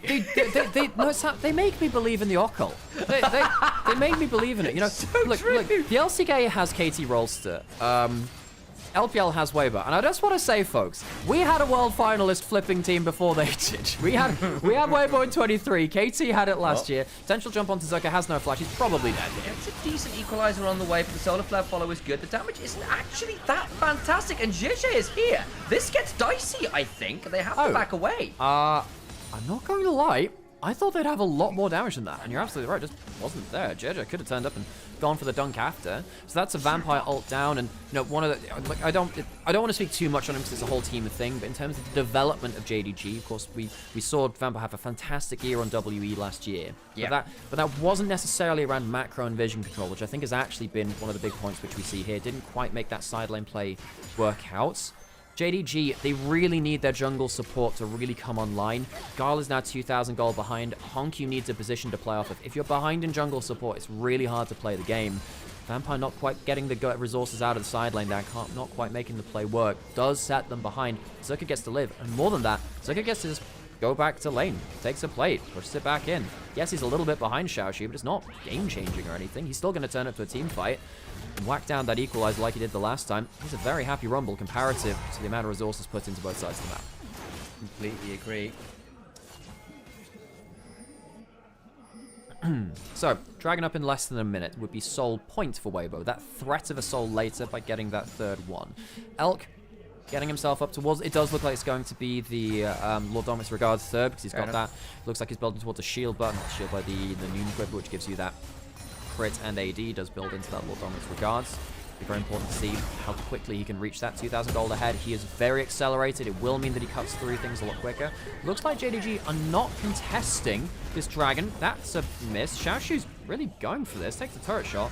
Junja was around the corner, but they don't pull the trigger. Ooh, that's a bit unfortunate. I guess he can go props to phone up. They are going to be giving up soul points. So Oh, wait. They just stopped the Vi recall. They stopped the Vi recall. Junja's not going to be there. He's not. That means Zucker probably dies here, but I think he might be okay with it. It's going to equalize the wave. It's going to be very difficult to get this dive off, and that's just really well played.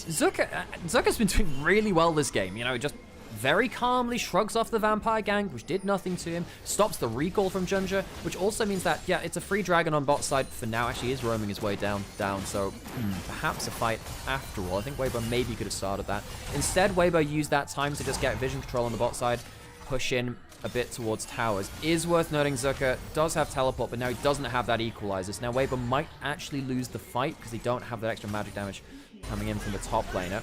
Weibo, I would have liked to see them try and just really nail things around that Dragon. They'd have to wait now for a little while for that equalizer to come back up. Maybe that's what they tried to do, but they used the Herald in mid lane. Now JDG, it's not really like they can force the Dragon itself. Instead, Weibo say, okay, we can delay the Dragon, take bot lane and mid lane out of turrets. Credit to them. I didn't believe in that play at the start of it. Now perhaps I do. They start the Dragon now after taking them. Zucker, 2/3 of his equalizer cooldown down. It won't be up for the fight, though. I think Weibo need to be careful about this one. They don't have that big team fight ult.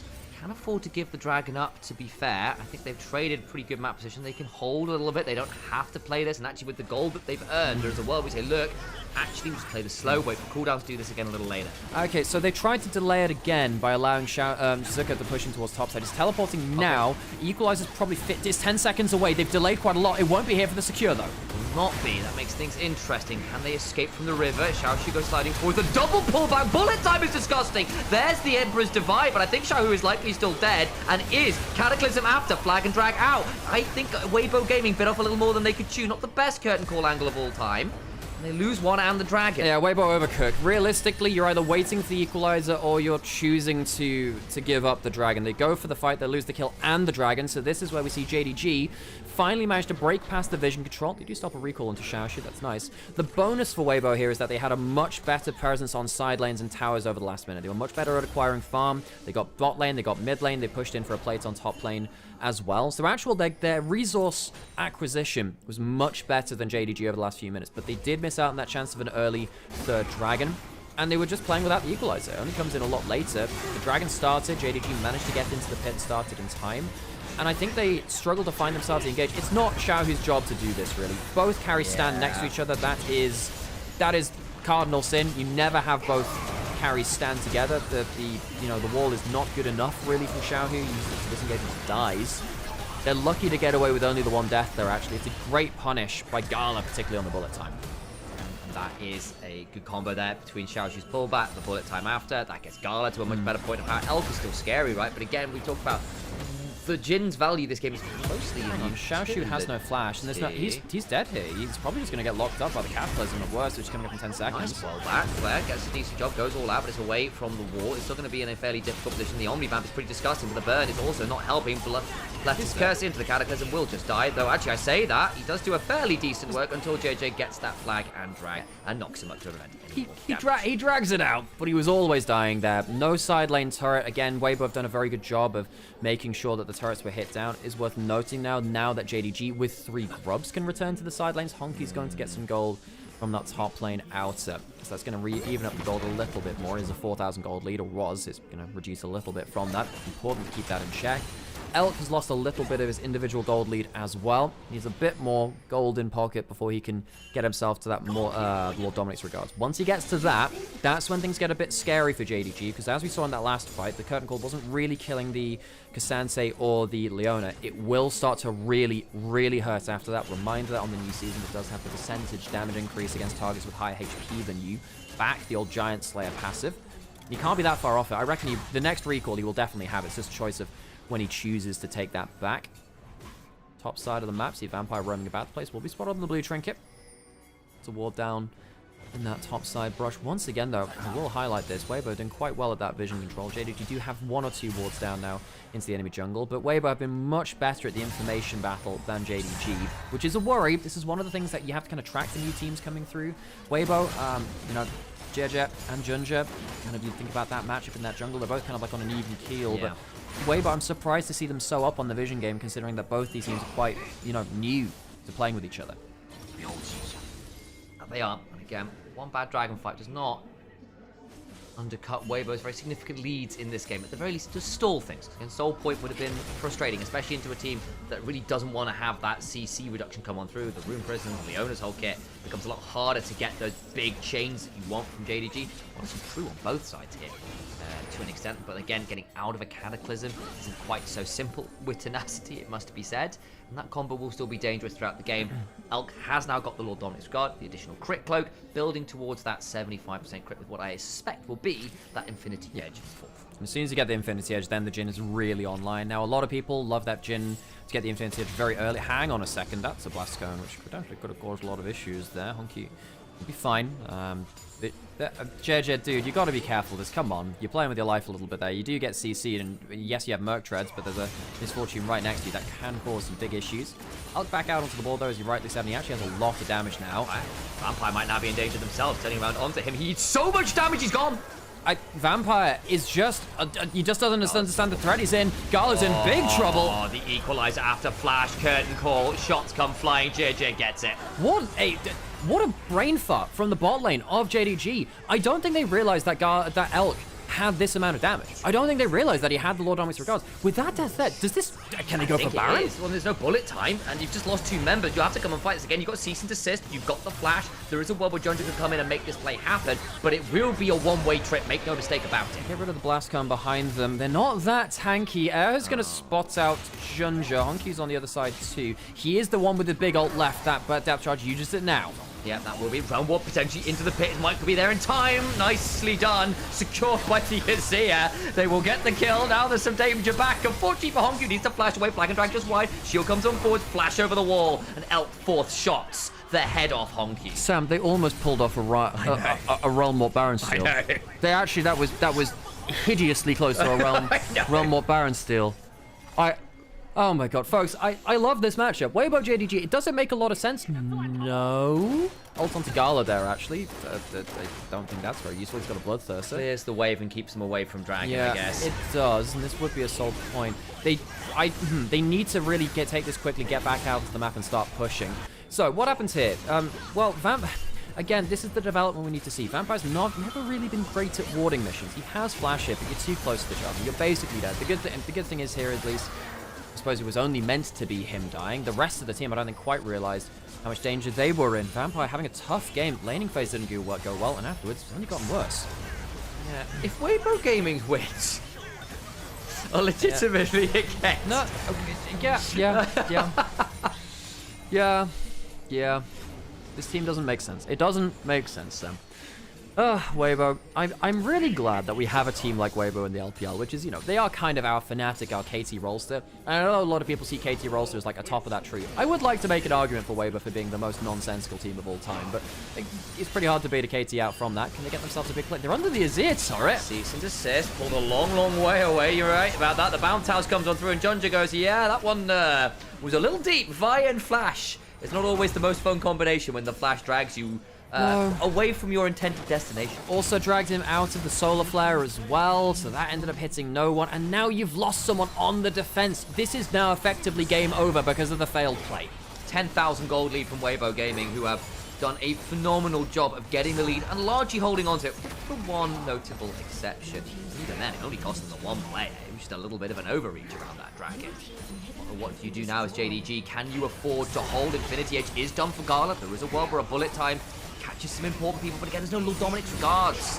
No real way to cut through some of the armor that's being built up. Well, I guess there's no hyper tank on the other side, so that's a bit of a safe, bit of a blessing, but you've just lost 2 inhibitors on 1 push, and Equalizer again, just to kind of stop them. I think what it's meant to do is stop there being a snap play. Zucker's done, he did that to Gala earlier, right there. I mean, part of it is also Sam, he's just farming damage numbers. This guy's like, I'm level 17.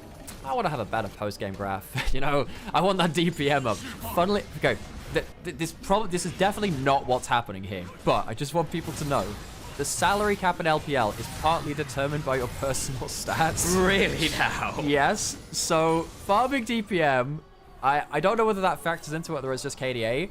Here comes the money. I just want people to know that if you are statistically doing better, you do potentially get paid more. Money, money, money, money, money, money, money. Oh my god. 11,000 gold, 2.5 minutes till the next dragon. And look, JDG, I mean, we said they were the best team in the LPL, but there was the caveat of for now. They beat anyone's Legend and BLG. The problem is, look, folks, they have been preparing for BLG. I would imagine, folks, that a lot of their prep went towards BLG, and they look great versus them. Coming up against Weibo the day after, it's a hard ask for them to be prepped for both teams within 2 days back-to-back, especially with Weibo just being such a nonsensical team. And JJ being such a different jungler to Shun as well in terms of early jungle pathing. 2 inhibitors are broken. Honky's trying to clear out and deep push bot lane. Weibo don't have the Baron buff anymore, so they won't be able to threaten that top inhibitor.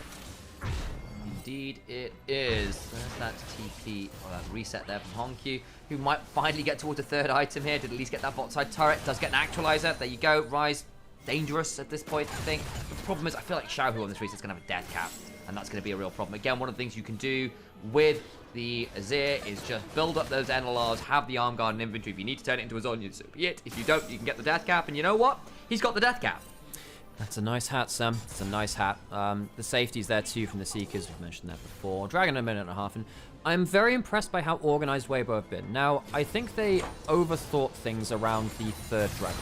Yeah. Now, I thought even then, I could actually see the logic of, oh, if we delay the dragon, we could take bot lane and mid lane, and then we can maybe allow them to start dragon while we take top lane. Yes. I just don't think they quite factored in the equalizer cooldown.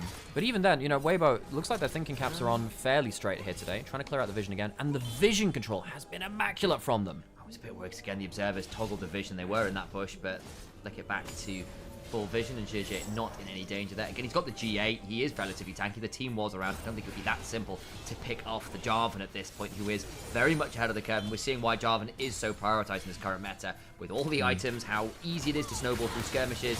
JJ will flag and drag out, but it's punished by a cease and desist. Turns around with the Cataclysm. May well be put down into the GA, but what about the turner and cleanse immediately? Elk is low, not executed. JJ gets to pull away. Realm Warp angle. Elk's pretty damn fast, though. He's got a Ghost Blade, and there's an Empress Divide, and they're all inside the barbecue. Junja just wide on that one, but Honky, spotted by the captive audience, gives Elk the easiest W of his life. Deadly flourish indeed. Weibo's big fans of the Baratheons today. They've got that Elk on their heraldry. He has been stellar since leaving BLG in 2026. Weibo thank their AD carry once again. Ours is the fury, so reads the epithet, and indeed it was this game, 10-0-6. When Elk is carrying, he does it hard. Sam, I was a bit worried for Elk when he first joined in, you know, end of 25, playing through Demacia a couple of games. Look, this guy looked bad. He did. Oh my god, the level up in performance has been absurd, though. And he has been firing on all cylinders now. This was a bot diff, folks. I think Gala and Vampire got massively diffed. And considering that Erha, I think, was meant to be the weaker of the support players, that's an important matchup to win. I thought that could be a loss condition. That laning phase, it's a big worry for them. JDG picked a strong laning bot lane. They didn't win through it. They didn't get that bot scuttle crab. They died in the 2v2, and then Elk took off. Yeah, and again, we have seen very few AD carries in the LPL snowball as aggressively as Elk. There is a reason why you see Elk with double-digit kill numbers all the time. When he gets ahead, he pushes it better than most AD carries in the world, never mind just the LPL.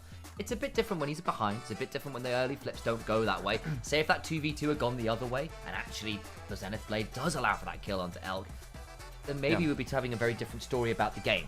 That isn't the case here. And again, Era from ahead had a much better time. JJ on Jarvan. He's always been so good at that champion. Reminding, he has a skin on it. Actually, does he? No, it was the Viego. What am I talking about? I'm thinking of Samsung Jarvan. But either way, he's always been very good at this one. Had a moment there. Don't worry about it, guys. All good. But he is still phenomenal at that Jarvan. Had a great time on it here. I think MVP probably is a divide between either that Jarvan or, realistically, Elk, who was superlative. Now we, of course, we're going to run into a quick ad break, folks. So please, if you would like to not see ads, just drop a sub if you can. If it's possible, and if not, just stick around and watch them actually helps us too. There is no official LPL broadcast anymore. We love bringing it to you though as just independent streamers. I used to be part of the LPL official English broadcast, which is of course now dead. So we're kind of carrying on that lineage here. Those stories which we picked up over time. Now is your time to support your favorite LPL streamer if you love the LPL. If you'd like to like, comment, subscribe, if you're watching on a third-party site as well. If you'd like to come through here and give us the extra viewership Would numbers, make a massive difference. it helps us keep doing it because the problem is if enough people watch on other sites that they don't watch here, then we don't get the support. We can't keep doing this anymore. So at the end of the day, it ends up killing the stream. Watch on this site. So watch on this site if you can. Of course, I know Nivea as well. Completely fine. We have a deal with them. That actually helps us out. If you're watching on our channels on Twitch and YouTube, obviously it helps us the most. I'm gonna put an ad break. If you'd like to donate to our Ko-fi or watch our socials and stuff like that, Please do that. Figure out more information from the world of. Do we have a world of Hapgood? I need to get on the socials chain in your stream elements at some point. That's true. It's not stream elements. Yes, mobile, isn't it? Sorry. Yeah. I just don't say stream elements because that's what I use. That's true. I should do that. Sorry, that's just a command I had from. No, it makes sense. Not a big deal. It's just. Do you need a break for anything? I'm actually largely okay though. I'm because of I think the way my schedule's working. I don't think I'm going to be streaming today. Yeah. Because I've got some friends going to go see Avatar 3. Oh, cool. Do you want to come by the by? I kind of need you. Well, I don't know. I'm not sure. I feel like I'm peopled out. We did D&D yesterday, and it was a real dungeon slog. Like a real dungeon slog. You're just kind of done with socializing. But that's completely fair. Yeah. And that's partly why I've also got some recording to do. So I think if I do this and then stream after and then that, I'm going to be so dead. Yeah. So I think I might be a bit foolish. Well, tomorrow's your day off. It is. So exactly. So I'm gonna do some recording and just pace myself a little bit, and I'll return to streaming tomorrow afternoon. Not tomorrow afternoon, the day after. Ramen.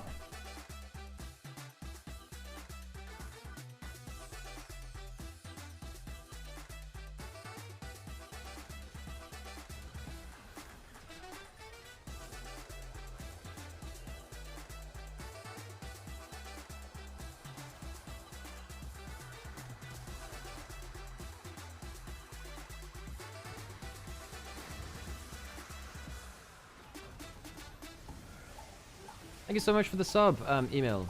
Appreciate you a lot. And Taurus, thanks for the follow as well. And Zaxary. And Josiba. Appreciate you all. That's a lot of people following. We are now over 10,000 followers. You did that in the last week, which is very, very cool. Nice to see people kind of new and old, kind of, not that you're like young or old person. It's not not a comment on your age, but people who are like part of the regular crowd and elsewhere. It's nice to see you. I feel like we've made our own little part of the LPL community. At some point, maybe we do expand into doing some LCK co-streaming here and there. Maybe at some point, But, LPL is it's our home, it's our bread and butter. People like watching this. Mm-hmm. JDG wins the next game. By the way, we call it game, not map, by the way, for those who are less league-headed. Yeah, I mean, JDG are a very good team. I think they got blasted in this first game. I think they weren't good enough in jungle support, which is a very important... It's just the heart of Pro League, right? Oh, Vampire had a bit of a nightmare, didn't he? It wasn't great.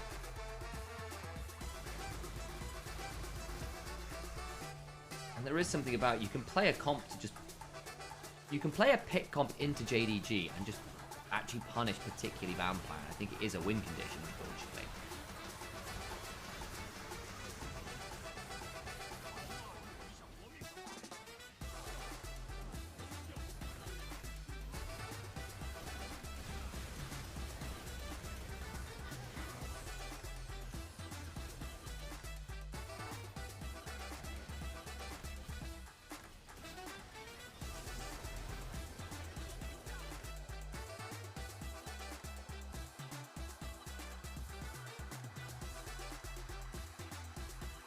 Okay, I'm gonna go on a quick break. Do it. Back. Do it. I heard the earnings are not the highest in Summing Insight. Yeah, it's really hard monetizing streams. Now, we're speaking to a couple of sponsors, but it's like... It's not the biggest things, right? Because we're not like that huge a stream. I don't think it's worth going into LCK co-streaming. The official cast is just too good. Yeah, I agree with that. It's just that whenever LCK has big games, our viewership just drops through the floor because people want to be watching LCK instead. Like, I know a lot of our regulars go and watch LCK instead, which is fine. JDG gets player of the game, completely fine. Excellent game from him as well. Very good. Besides that one flash around the top side, Krugs. I mean, it was him or him or Elk. I actually think JJ was super. Yeah. Oh my gosh. No, D&D. I need answers. Wait, what was that? What are your characters? So I'm playing a very inhuman bard. I'm a College of Creation bard. I've taken Fey Touched, and like a lot of my storylines about the winter and summer courts of the Fae, which is cool. So we'll get to that at some point. Sam is playing a Paladin of Umberlee. So a Cleric of Umberlee, so a Storm Cleric. I'm a Storm Cleric, a Tempest Cleric, but I'm kind of in this really weird point where I'm a Cleric of one god, but they're by duty rather than necessarily by desire, while kind of worshipping another god. It's a whole thing. Quite good fun.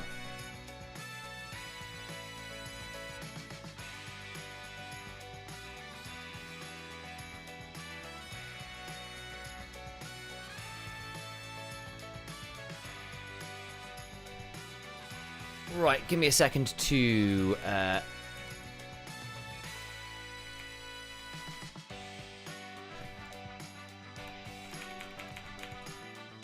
come on.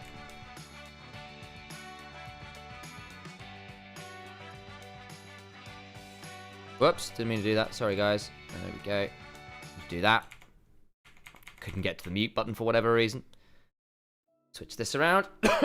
So we avoid some of that there.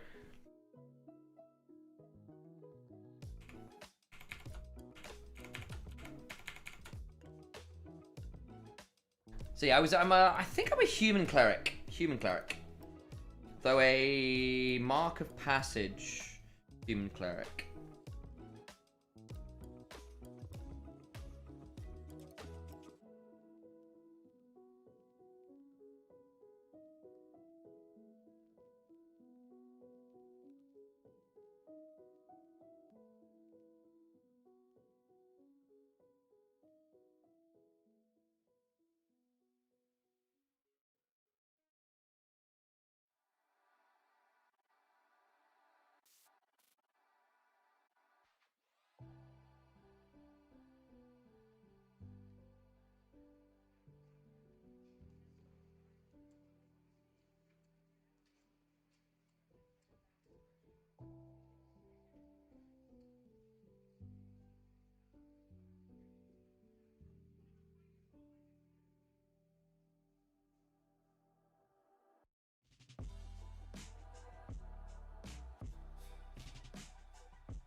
Biz on there? Oh my god.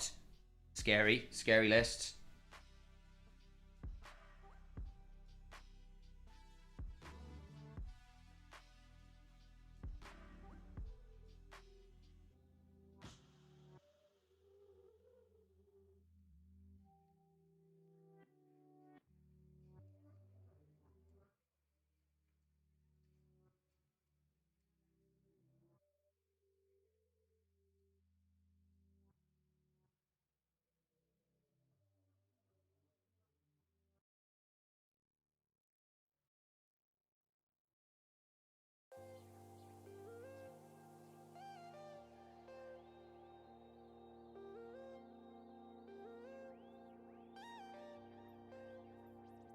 Ooh, Evelyn in third. That's all right. I'll take that.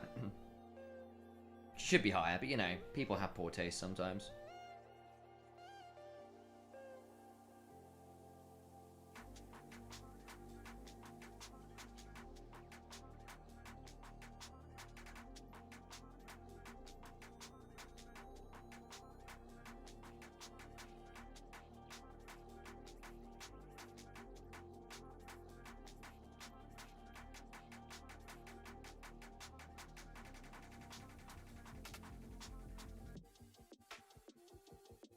Nearly ready for our game 2 with Weibo, of course. Deservedly winning that first game, I fear.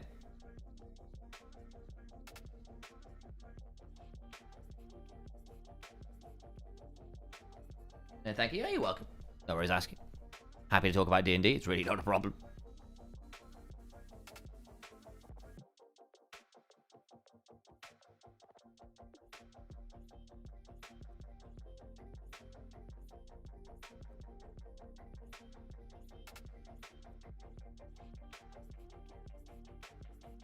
Yo, probably best not to throw random religious stuff in chat, just as a heads up. It's not really the place for it.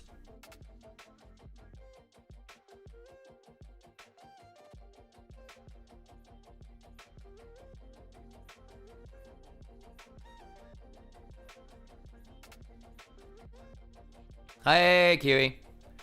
Had to miss the game in the morning, but hopefully they've been fun. Been pretty good fun, though I will say. We just have finished game 1 of Weibo versus JDG, and Weibo won convincingly, which is fantastic news for all you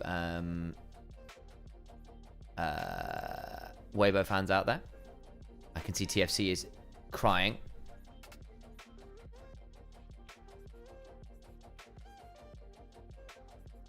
Mao, says Harold. Look at the Viego skin, how cool it is. A little bit of product placement there, not entirely a surprise.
Nearly in for our second game of this particular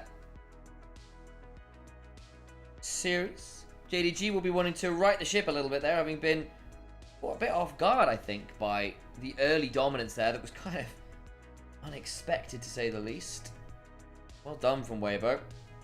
Don't get me wrong. Is this who you're doing? Who you thinks? It is who you're doing. Who you things. 1 second, guys. Go away. Who you? There you go.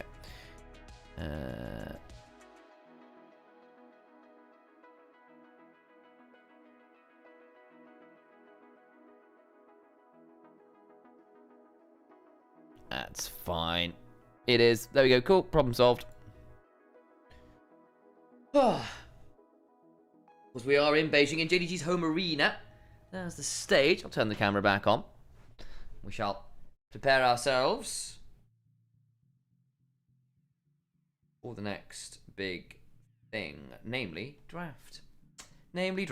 Shouldn't be miles away. I'm trying to get the headsets on. Coach with the headsets on. Having a chat away.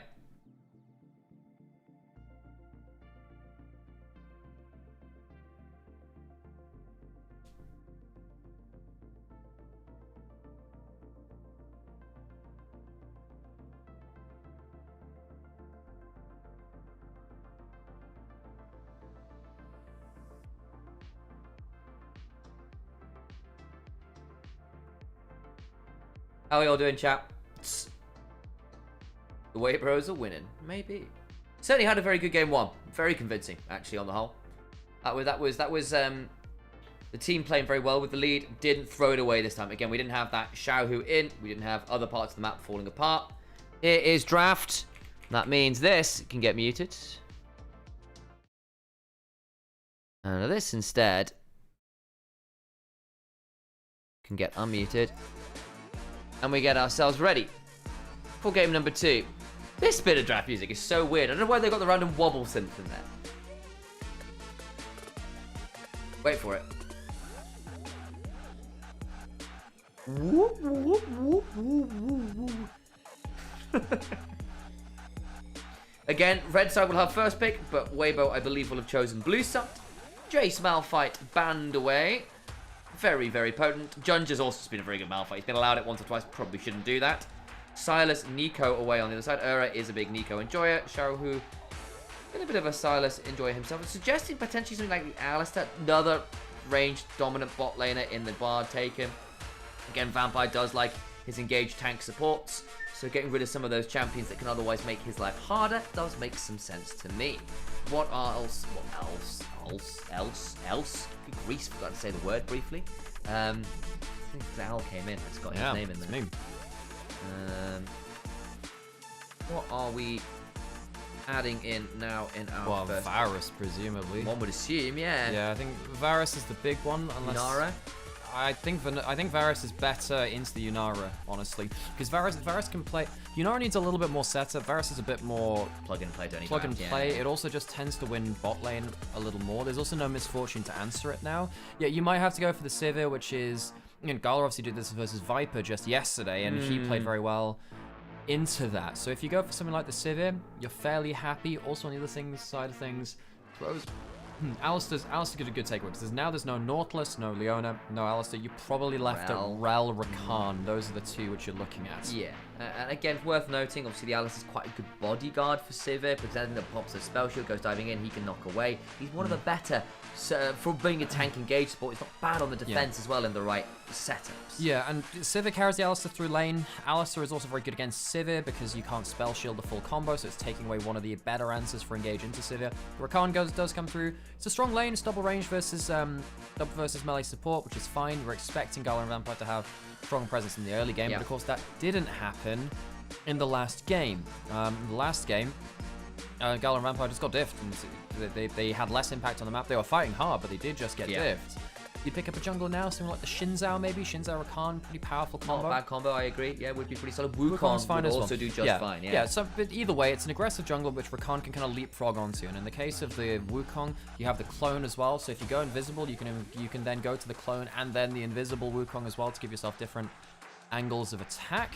I don't mind this now, actually. Double dash carries. You have the Alistair already, so you can kind of like... Between the two of you, your bounce house and... Yeah, you're actually pretty good at buying space for Civet. I like this quite a lot. I'm there with it, and I think just in general, Poppy has been on the ban table semi-regularly here. It's found a fair amount of success when it's been given the opportunity, that's for sure. Apologies, I had to unmute. Yeah, I forgot to bring the chats back up. Second phase of bans now coming on through. What are we looking to get rid of? Probably solo lanes in some capacity. Are we focusing, though, mid or top here for your money? Sensei was played in game 1. Don't need to get rid of that because that would be really annoying. Scion might be worth getting rid of. Yeah, Scion might be worth getting rid of. Renekton's gone from Xiaoshu, which is one of his best picks. Maybe Weibo also get rid of something like Jax as well. I think that Jax could be quite powerful in this kind of comp, even though technically Poppy's quite good against it. And you want to get rid of some of those extra kind of backline threats from Xiaoshu. There's always a world of some of those kind of extra little bits of spicy stuff, things like we've seen the Kennen once, depends whether someone gets a dodgy matchup there. And again, if you have got that last pick for Weibo, giving Zucker, who is actually very good with the lead, some ability to leverage that by having a counter pick can be quite valuable. Syndra away from Xiaohu, it's always been his pick. Took it top lane when he roll swapped up there. Had most of a good game on Syndra and then threw it away, but he's known for the champion.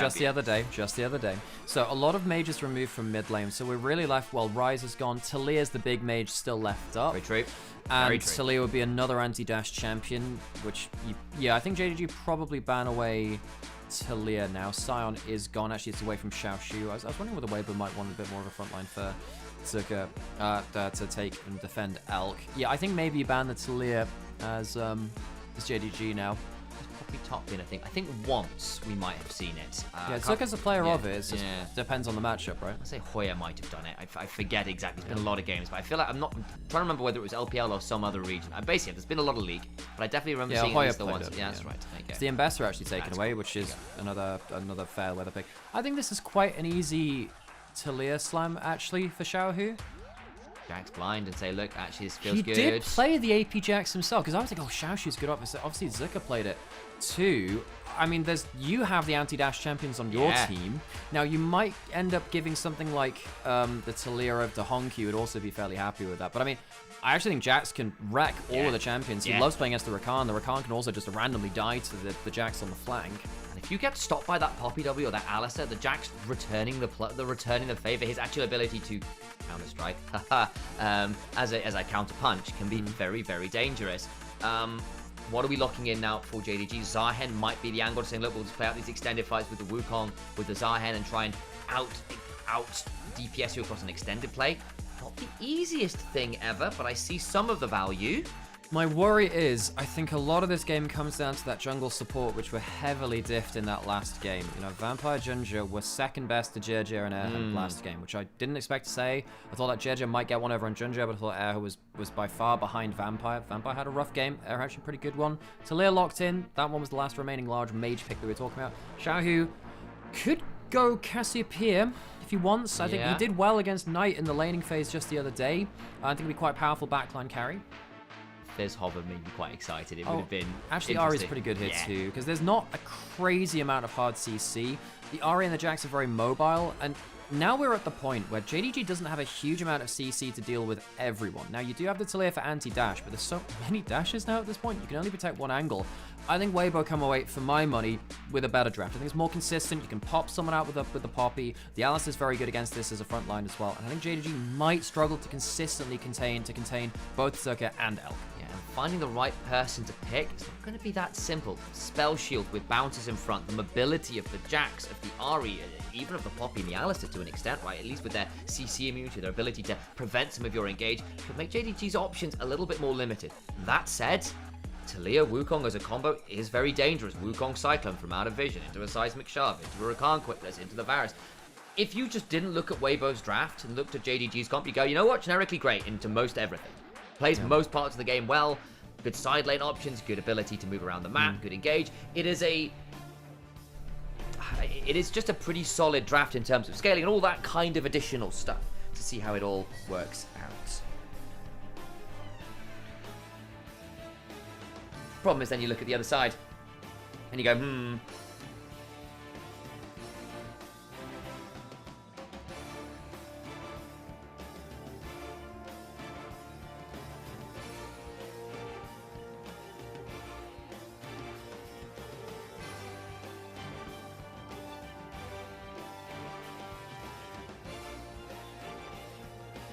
Just about to head onto the rift. Brace your ears, folks. Here come the Gyros.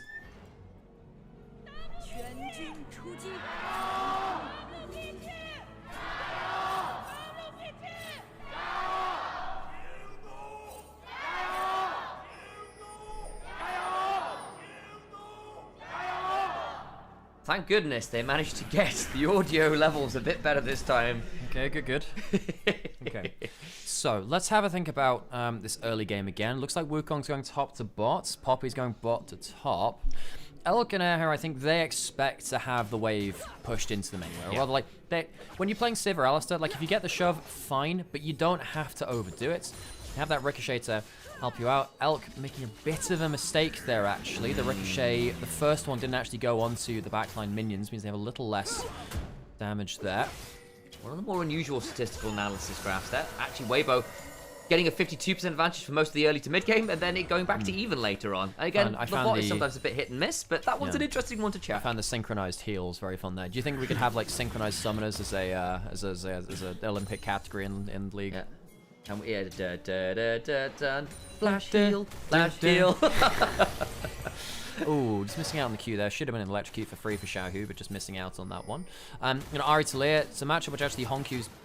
The thing about Honkyu in this matchup, he's actually quite bad at playing the 1v1, but he's been pretty good at getting his jungler to get the... seizing the opportunity when his jungler comes in. He's now on the other side of that, so I'm interested to see if he plays the Talia side of the matchup in the 1v1 a little better, and actually how he plays against, potentially a Poppy coming in and ruining his life too. I guess ability to play clean up Ari yesterday was really good. He had a fantastic showing on the whole. Poppy was just spotted there.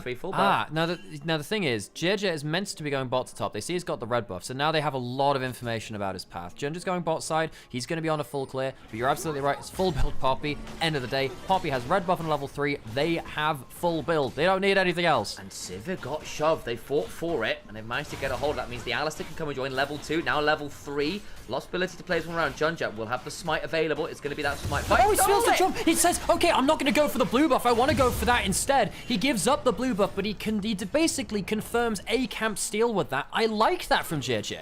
Of course, there is now going to be a Scuttle Crab on the bot side. He's going to stick around, but this does look like he will, and that will give Scuttle Crab top side to the Wukong. Are we going to see the invade after? This is the thing. I think that Wukong could potentially just go into top side camp. Zerka could go down and put a ward down into the jungle entrance. He's gone for the Phaelites instead, which gives them vision on the top side of that. They'll know about this now. Poppy's going to go bot side Scuttle Crab, presumably run across mid and go and protect his top side camps. Honky's going to try and mess with him here. We'll get charged back towards his team. Seismic shove on top of himself. That's the charm as well. Honky has to flash. That's not great. Yeah, that one's a bit easy there. Honkyu. Again, the 1v1 in the Talia Ari matchup hasn't been fantastic for Honkyu, and now on both sides of that, he ends up giving a freebie over there. Now, no top camps were taken because of that chunk onto Talia, and because Jax could just run over and counter-strike. Can't really do much there. Weibo, I think, getting a slight lead again in the very early levels, which is why JDG were getting advantages versus anyone's Legend and BLG. I wonder whether this is just a prep tip. Could be part of it as well. I'm also, Weibo to Gaming have just turned up to play. Like, again, some of these players have been a bit mercurial. Elk, as we've said, when he carries hard. When he doesn't, it looks a lot more dicey. Xiaohu, we've had those debates time and time again about what happens when he makes those brain fade moments. JDG have been, at least for now, stymied in the early stages, and JJ has always been one of those players with a certain amount of energy. Interestingly, Poppy's left the blue buff up, is looking for the full clear to keep those camps on rotation. Why not? Vampire walking up here, trying to stop the recall from the Sivir. Air doing a really good job there to stop that, actually, to stop the stop, basically. Before that as well, we noticed Vampire missed that knock-up onto Air. Once again, it feels like Air feels a little more comfortable, actually, today. I mean, it's based off of body language, but Air, I think, was one of the worst supports in the LPL off of the first few games, but actually in this series, he has been better than Vampire so far. So far, so good. Whether that changes as the game goes on, both. Oh, he's managed to wrap around. Oh my god, he could get onto Gala here. He can go onto Gala. He's used the Phalanx. They don't spot it. They don't spot it. Oh my god, they could headbutt him back in. They could headbutt him back in. Poppy's here as well. Elk's going to stand back. I think this is at least a flash blown. This is at least a flash blown. Gala's having a bad time. Waiting for it. Pulverized headbutt. Can get charged away. Well, fails the flash! No! Gala! But also, awesome wraparound from Airhead. Protects the back of Elk. They think he's stuck around, but he gets behind the tri-brush and punishes Gala. Now he's down to teleport and the flash, and there's going to be a whole cannon wave lost to turret. It's once again looking like a bit of a bot there from Weibo. Oh, that was so good. And you know what? No flash from JJ, no flash from Era. They hold those summoners too. I think there's a real world where actually you are forced to flash. Doesn't do it. Gala tries to hold his flash, hold his spell shield. Pulverize headbutt. Just says, calls the bluff. Weibo Gaming, man. Weibo Gaming. What does this team just do with the LPL? No, they forever keep me guessing. And I love a team that does that because, you know, I watch thousands of games of League, and it's sometimes very difficult to, you know, it's sometimes very easy to read the script, rather. Yeah. On the other side of this, Weibo, they don't have a script. They are the improv actors of the LPL. Airhead's in the brush here. Junja is going to spot him out with that sweeper. What this does do, though, is secure the bot side Scuttle Crab. They don't go for the dragon. They don't need to. But actually, what we are seeing is that Junja can't do that much in terms of impacting the map, especially around the bot lane. He just lost 2 control wards bot side as well. That's like an extra 50 gold to Elk, you know, and it doesn't make massive differences, but it means when you're trying to control the bot side of the map, which has already gone fairly wrong here, it doesn't get easier. This back from Gala, look, he's at least got the tip, he's got the double longsword, but on the other side, Elk got that plate, he's got the Cullen inventory, that's going to allow him to accelerate. The Sivir isn't that interested in 2 items, she's interested in 3, and playing for the Cull, playing with the advantage you've got from the name and saying, look, I don't want advantage now, I want it in 5 minutes. I see the angle, and I think it's worthy.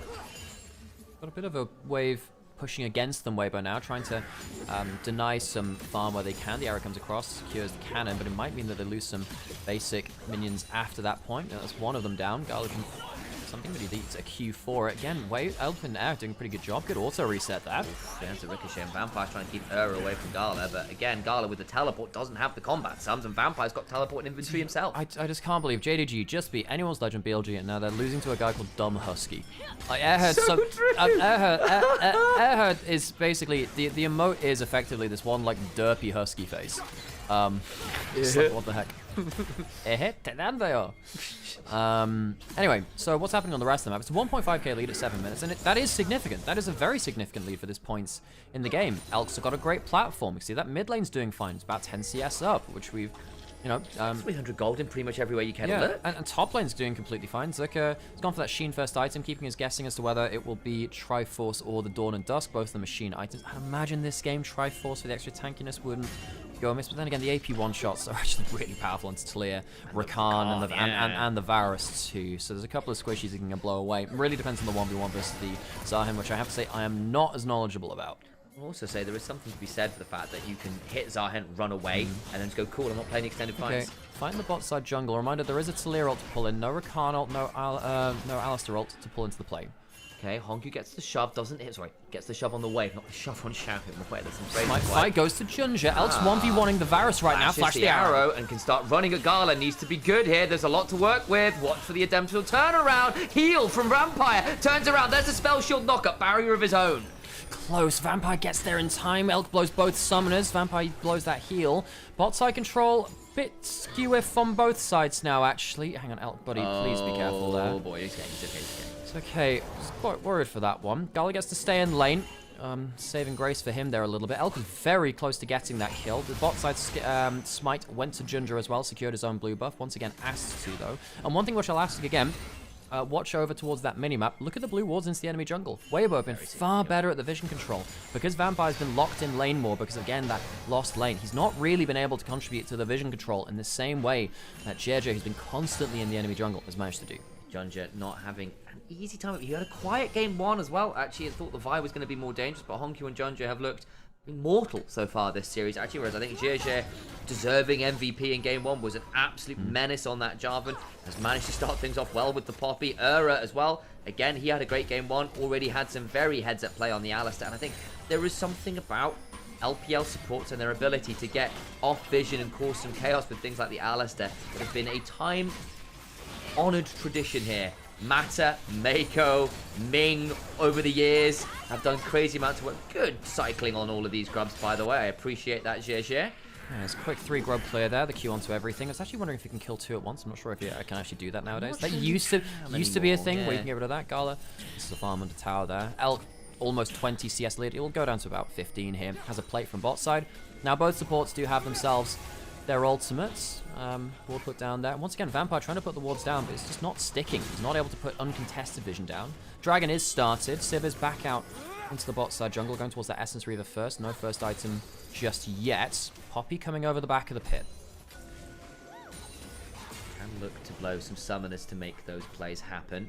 Not quite at the Ghost Blade for Gala, which would be nice. Would love to have that additional bit of mobility. Make his life a lot easier into a lot of people who are looking to run at his head. One thing which, hang on a second, is the Triforce on the coming through for the Jax, yeah. by the way. So, well, we said he was keeping us guessing for a bit, but it will be that Triforce. So probably would be that one. One thing which I've liked about Weibo as well. I mean, I know it went wrong around the third Dragon for them in that last game. However, good tap on the Tarek actually again, trying to get into that crystallization, gets that good damage. Do some work there. Gets beyond, can look to potentially do a bit of proxy farming. Yep. Doesn't have the teleport, rather Xiaohu does. Quickly back to the point we're talking about before the fight here. I like how they've delayed Dragons to make sure their winning lanes are still getting more. Potential fight here onto Gala. The combo misses. JJ's alone, gets jumped on by 2. That afraid though of this combo. Has got the steadfast presence Xiaohu coming on down. Don't think they want more than the chunk, and it is a decent chunk. A bit of a mechanical misplay from both JJ and Airhead there. I don't know if it would have forced much out of Gala. I think he would have just walked backwards just with less HP. But yeah, I think Weibo, they have the winning lanes right now. And one thing which happens is, the most valuable thing you have as a team is time, most of the time, and it's where you're valuing your time. What Weibo have been doing is they've, instead of like rushing for the Dragon, they've been making sure that they're getting extra farm, getting hits on turrets, and then they go to the Dragon while they still have the end of that control. That's what they did in that last game. They're not rushing to the Dragon, not doing it on cooldown. They're making sure, look, okay, we can get more out of our certain map position right now, get Elk onto better wave state, make sure that Zerka gets that plate in top side like we're seeing there instead of having to come down to that bot play. Once again, he's going through that. Top lane role quest has been completed, by the way. Because of that plate, actually, it's actually helped him quite a lot there. Plates give you an extra something like 25 points each in your lane. How many points do you need? 1,300 and something or something like that, 1,400, something around that anyway, I can't remember the exact number, but it does give you a decent amount, and of course a lot of that will come from just time spent in lane. You see actually now that top lane for Xiaoxu has already been completed, Zucker only just got that now, but yeah, the lane quest from Weibo, in fact that's a really important thing. If you rush towards the Dragon at this point, you would have lost time on your lane quest. Because they get to stay in lane, they're actually getting a little more done. Credit to Vampire, actually. He's managed to clear out enough wards that he's gotten the support role quest done very nice and early here. Not quite done for but again, that's part of the I suppose, the bonus you get for clearing all the wards that Weibo put down. Sorry, it's 40 points per play. I think anyone outside of your lane is something like 25 points. Shit, that makes sense. Either way. World quest just done by Elk, by the way. Yeah, he's got plates, he's got extra farm, he spent a little more time in there as well. The Hoof Feed is not enjoying itself. It'll speed up in just a second. In fact, what I might just do is I might just, because we're not an important home, let's see if we can refresh that actually. There we go. Hopefully that'll be fine there. Strike. It's going to go flake forwards again, but there we go. Oh my god, okay. Wow, I thought nothing was going to happen. Looks like both ults were blown there on bot side again. The clean feed having its first issues for today, giving us a bit of a slideshow. Back to live. There's the ult from Elk, ult from Era. Didn't see anything burned actually from JDG. Oh, okay, that's quite good for them then, actually. Yeah. See that Elk, is he in a position to fight? He does have enough HP, does have both summoners as well, doesn't have that cull cashed in just that. Xiaohu is on vision, looking for the charm maybe, doesn't land the Q. JDG can still look for this. Smite still has got the Keeper's Verdict, so can knock a lot of people away. There is, it's flung away, and he doesn't get the Dragon, but does get the knock away. Flash charge into the wall, that means Vampire dies. Okay, so Dragon for one. I mean, I think Weibo are pretty... No, they're not happy with that, actually. Giving over the Dragon's not exactly what they were there for. Popil didn't quite come in before the Smite was landed. Xiaohu doesn't have his role quest just yet, that, by the way. He's actually the latest person on the map to get it. Honky, I think he sped his up by getting damage on the enemy champion. That's how mid lane tends to get a lot of it. Xiaohu kind of delayed towards this top side. Of course, mid lane doesn't matter as much if it is delayed. By the way, he does have himself that Malignance and the tier 2 boots, who's at a fairly good point of power. Does need Dark Seal though. Need to see that smite, that spike potential achieved from him. Yeah, you know, of course, those are good items, but again, Dark Seal very valuable as we've been talking about. Elk is 1 CS off that cash in. We'll get it off this wave, and there it is. Gets himself on 350 gold. Now 1,000 gold. It's just lane difference giving him 1,000 gold up. I mean, he has the cull, he had the plates, better farm, better 2v2 as well. Junja getting comboed here. Grounded Warrior Trickster, actually. Not going to lead to too much as Vampire roams up and Gala was around. Particularly when you have, you know, Ari going off to the other side of the map, potential for Talia ult coming at you as well. Don't chance it, I don't think. Weibo, pretty happy again to just play through individuals and just say, okay, you're going to stick in a lane, you're going to be happy for now. I'll getting a bit of poke onto Airhead, it's fine. Again, contesting the vision control. On the whole, Weibo have been much better at the vision game than JDG today. And again, they're up 2,500 gold. And again, I'm looking at a team with a Sivir, with a Jax. You can afford to play for a little later. You don't have to absolutely force the early game. They've just been doing quite well playing for lanes. Probably, as you said, a little disappointed not to get the Dragon as well. But hey, an extra kill, no bad thing. Poppy getting ahead of curve, getting towards something like a Deadman's is a nice touch for her, even if, of course, at some point you're going to want to start giving those kills to someone, say, like Sivir or Jax. Mick Jagger in chat, the elite version. Who's asked in Twitch chat, it's too early to say, but would you say the LPL looks stronger compared to last year? I'd say so, potentially. Xiaohu, good Q return there. Flashes over the seismic shove, that means Honky's got nowhere to go. Flashes, but that now puts him in a dangerous spot. Charge towards the turret. A little bit ugly there. Flash. Flash to flash, but Honky's forced out of lane. Does have the teleport, might have to use it. Not bad there from Xiaohu, actually. Does get good damage down. Does have the Dark Seal inventory too, so hang on, Shunjunga might be able to get something here. Okay, flash on in there. The quickness JJ going to get knocked around. Doesn't go down quite yet, but still going to be a fair amount of damage. Knocked back by the keeper. I think he's just dead here. Honky doesn't land the seismic shove, but JJ should still die. Speeds up a little bit, can't really run away, and does come back in well with the Weaver's Wall and the teleport. Okay, they knew they had the teleport. Good play from them. If there was something like an Ariel, yeah, maybe you could do it. Didn't really want to blow his summoners or his ult. That's fine too. I think they just knew that JJ was dead there. Try and take, you know, those limited losses as possible. Good punish from JDG, knowing that they had the next move on that play, really, and they can bring that Cyclone into play. And it is well managed, actually. I thought they might not have enough DPS and kind of forgot about that Honky teleport coming in as quickly as it did.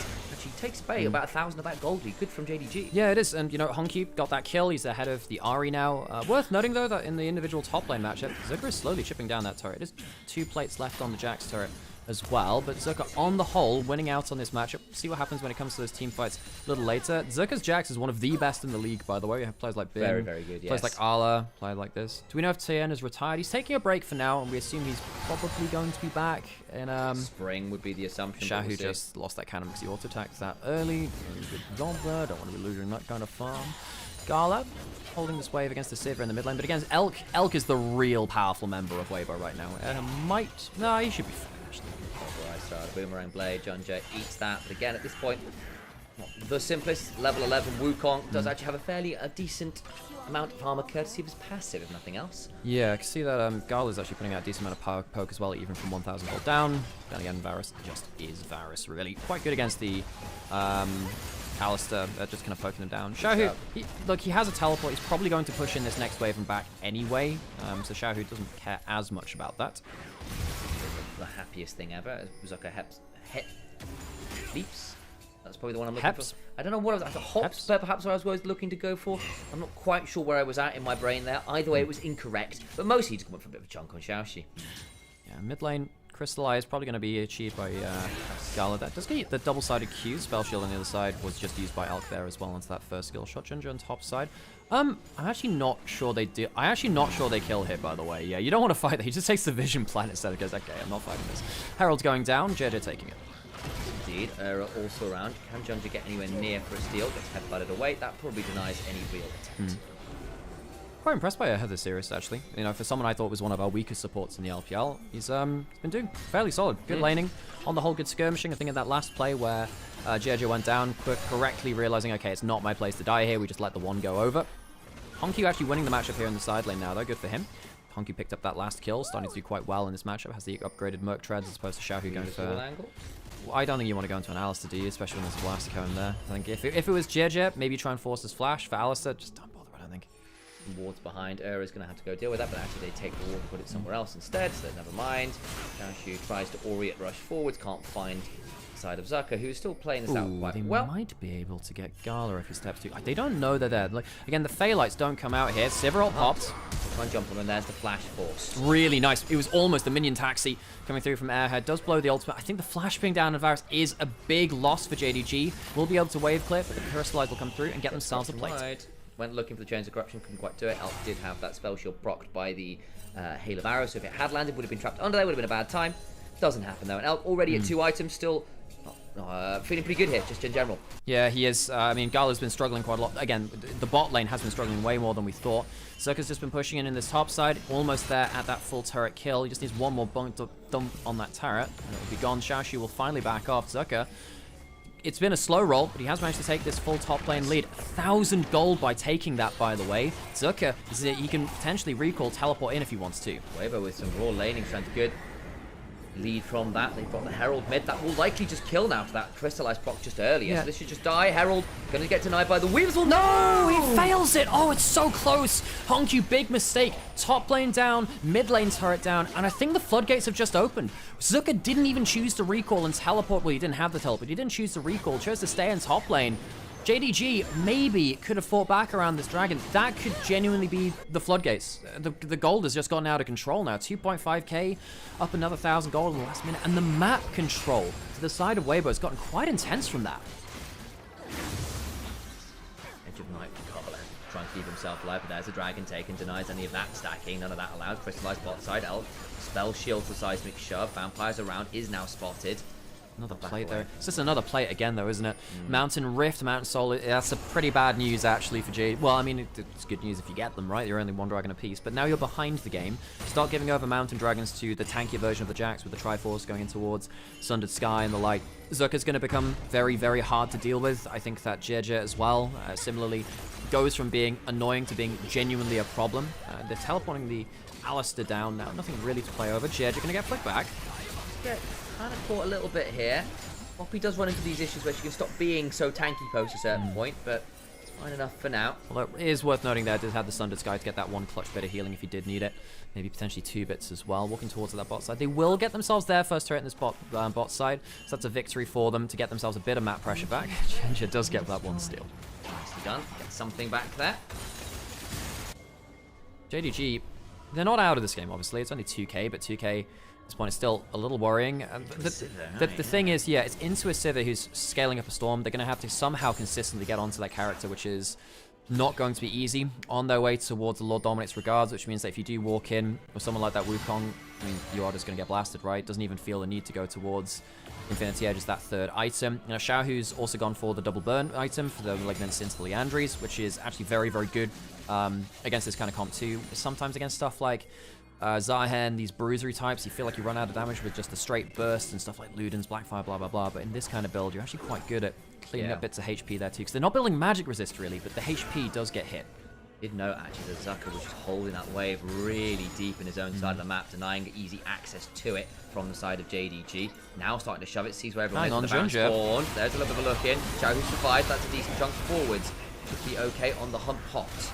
It fails, and now suddenly Jax has a free reign to go bot side and take that bot turret. He's stacked up that wave. JDG, I think, were hoping to take a good enough play to get the teleport out of Zucker and threaten that Baron. That's not going to be the case. Zucker gets another turret. We'll go up to about 1.5 thousand, I guess, from all of this gain down here. Zucker is so happy, despite not joining any fight so far. And again, you burn Cyclone, you burn Chains of Corruption, you burn Quickness, and got an ult off the Alistair, an ult off the Sivir to disengage. And again, you are starting to run into these issues where I don't realistically think you win against the Jax in the side lane right now. Oh, absolutely not. No, absolutely not. Even if you get a revive, I think it just does it all over again. Beats you over the head. It is like, oh, good, a second life. The same lesson taught twice. JJ almost getting that wallstone onto Vampire. Not quite. Does throw that crit buckler at him with the Sundered Sky. Ginger making sure he's not going to get hit by the Steadfast Presence there as well. That Steadfast Presence. Buckler on the shield. Just get that charge up the wall. Mikhail's actually. And on that one, I think they were a bit afraid of where everyone else was. They kind of lost track of people in the river a bit, I think. Yeah, Jax is just, again, pushing up a Storm on that bot side. 1.5k lead. Very happy with how he's doing. Xiaoxu on the other side. Similar in items for now, because Suzuka hasn't gone for that back yet. So once he gets that, he'll be able to get himself probably a whole Tunneler, probably, and that'll give him the extra HP with a few extra combat stats. Try and interrupt him here, does so. Predator's return. I don't think that's going to lead to all that much. Again, it is a Jax. He's got the warding drink up. Can just hop away very happily. You can actually hop to the vision plant there too. The little Scryer's Bloom. It's a clickable object. You can do it. He's going to get his recall off now. We'll see what his third item is. Oh, he might go towards the Seekers. Yeah, I was thinking whether it would be something like Shojin, but then again, Seekers against this comp is actually very, very good. You can go Zhonya's into the Varus arrow, into some of the big engages, or you can just go in with your Counter-Strike, go gold, and then threaten people to just leave your immediate vicinity. Just do some really stupid things into Zahan, where Zahan's trying to get his passive stacked, and you just go golden and deny his passive. Yeah, true. That's a really good point. If you go into Counter-Strike, if you get the stun and then you go, or Golden and then you get the stun afterwards, it's really powerful, actually. Again, what we've often seen is because Zion's quite low mobility, if you can outspace him, even if he gets his passive, that you can just buy time for the stacks to fall off. Yeah, I think some people are like, wait, Zion low mobility, but has a dash on his E and his ult. Well, there's actually only 2 bits of mobility. It's kind of like Renekton. You say, oh, but with Slice and Dice. Well, I mean, if he ever uses it and if you're not in melee range and you don't, if you don't get to melee range and you don't have your mobility, you're really hard to stick onto target. So he needs to use that mobility very, very judiciously. Very effectively, yeah. Relatively long cooldown, that kind of thing as well. Charge off the ward. Not going to lead to too much. Trying to save that ward. JJ. He's fine. Should be okay. Dead man's activated. There you go. That's interrupted on the Weavers wall. Honky has to flash. Oh no! Just about survives, but Zucker just hopped forward. Flashes to secure the counter-strike. Both solo lanes get murdered by the Jax. Junja's gonna jump over the wall. They spot him with the sweeper, and Honkyu gets butchered by Erha. He's waiting for him. His wall crosses the path of the Alistair, who knocks him up, knocks him back into the team. This young support player for Weibo, who many people had written off, myself included, has had a statement series versus, well, currently the best team in the LPL. But after this, I mean, Weibo give us questions, don't they? He got dropped from the roster, remember, Era? He was there last year. They went, he's not good enough. Vampire caught out. The charm comes after. I don't think they'll have enough damage to one-shot, but they will be able to stop him from getting a clean engage. Monkey over the wall. We'll see if Junja can go in for a smite. He needs to try. Cyclone's down. They're going to try and turn on to him. His keeper's verdict away. The judgment is in, and unfortunately for you, it's community service. Go clean up your own jungle. He's left to back away. Nowhere near that Baron pit, and they pick up the Baron convincingly. Weibo Gaming have had a very clean series, folks. There's a comment in Twitch though, which I'd really like to address as well. Missed the part where Weibo signed Bin. Ladies and gentlemen, everyone else, back in 2023, Zucker was better than Bin at money points during that year. He was fantastic right here. Intercepts Honkyu. Excellent play from the Alistair. But guys, Zucker's Jax has always been good. LPL knowers from the LNG fans of 23. Yes, they might have gone and bombed out in that quarterfinals of Worlds 23. You watched the summer before that. You watched the playoffs before that. You had to pay attention to this team. Of course, it was ran by Scout and Tarzan, but Zucker was a huge part of it. This guy is good, and I think he's about to have a revival year. Again, he had a lot of bad history to overwrite, where Bin and 369 had just been good for a long time. You had people like Arla and Flandre, obviously there as well. And Zucker had been on bad teams, had been bad himself, and came into some serious form. But hasn't really ever dropped away. He's maybe not been as good, but he's been on teams that haven't been as good as well. And remind him, when he gives it, when he's given a lead, when he's given the Jax, this man can really do it. Pushing in across the map with the Baron buff now. I mean, I don't think JDG can even have like a big comeback play. I think they've used a lot of their skills they would have wanted to, so the wall's done happening. Should be able to back away here. They jump onto Era, they'll throw down a Pulverize and back out. Junja gets exhausted, and that's the end of that. Chair? What on the end? Well, no, he's not. Jumping onto Alex. Spell Shield's very good, though. Flash, they go looking for him. And at least you get something there. The flash off the Civic can be valuable. That is quite valuable. They would have liked more, but the problem is now, it doesn't actually stop the Baron push. Zucker's going to walk up, he's going to get himself a Triforce, bonk on the tower, some plate gone already. Third of the turret down. That's the threat against that Jackson. Yeah, hang on a second. Pull back here. Might force the ult. I mean, like, they're going to force the ult at best. Oh, more than that. Wow. Good damage.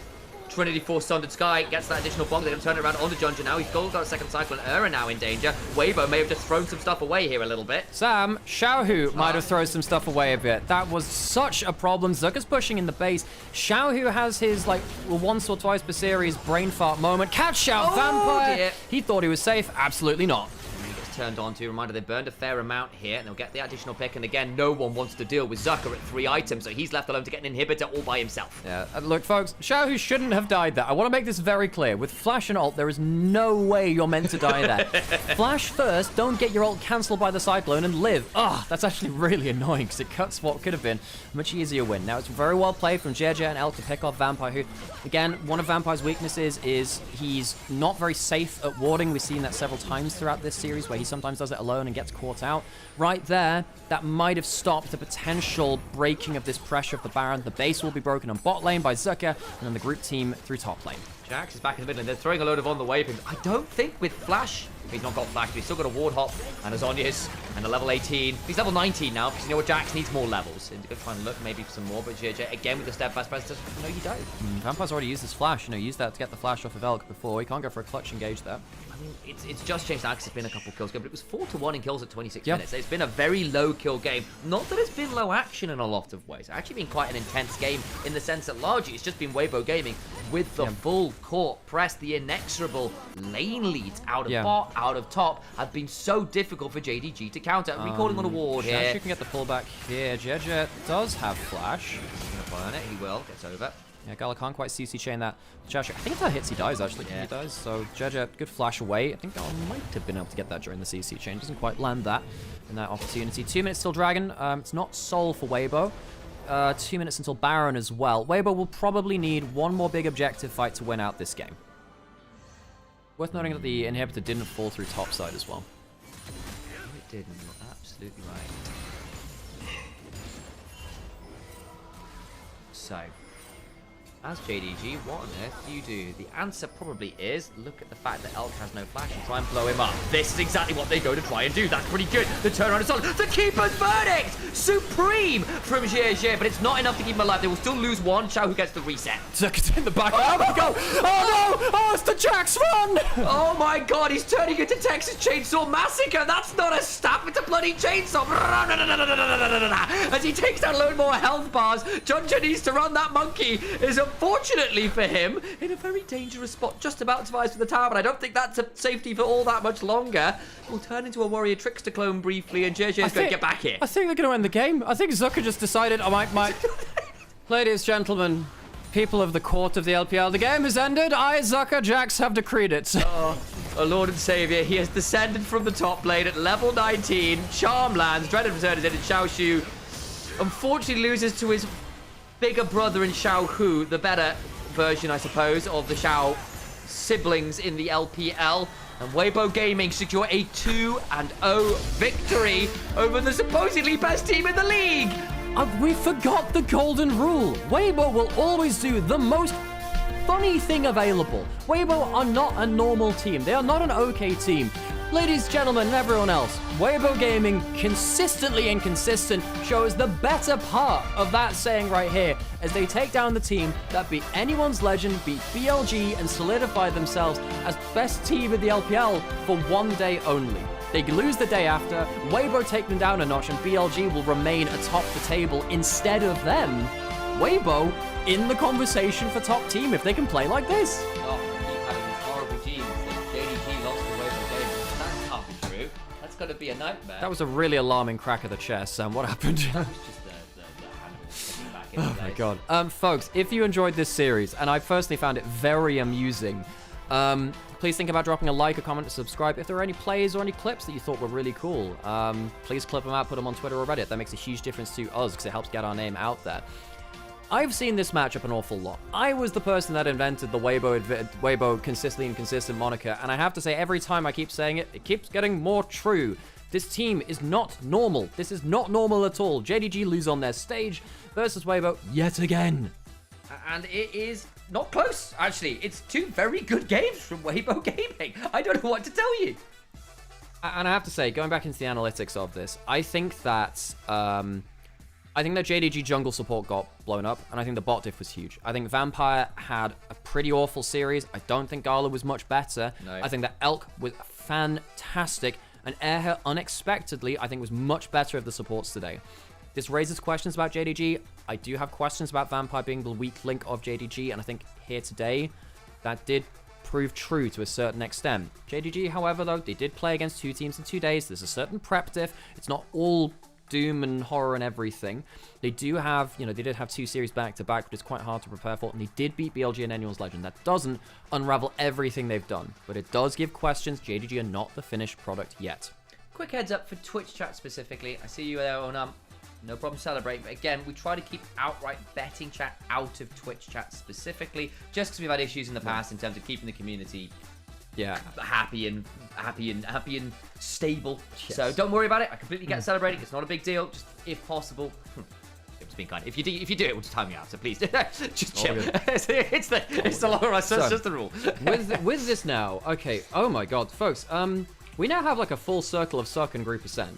So BLG lost to JDG, lost to IG, lost to Weibo, lost to Top Esports, lost to AL. We have. It's the circle of suck. Wait, no, Top Esports beat Weibo. Yeah. Weibo beat JDG. JDG beat BLG, who beat anyone's legend who beat IG. Yeah, okay, we have there is a full circle of suck in there. Like, everyone has beaten each other in the top of the table. Wonderful. That's the LPL I'm here for.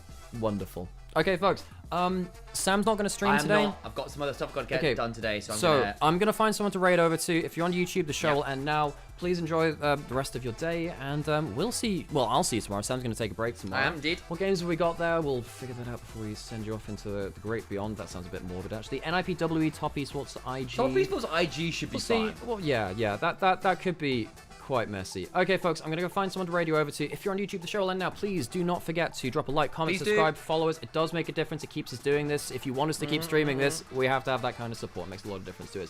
Okay, folks, we will end things there. Thank you so much for joining us today.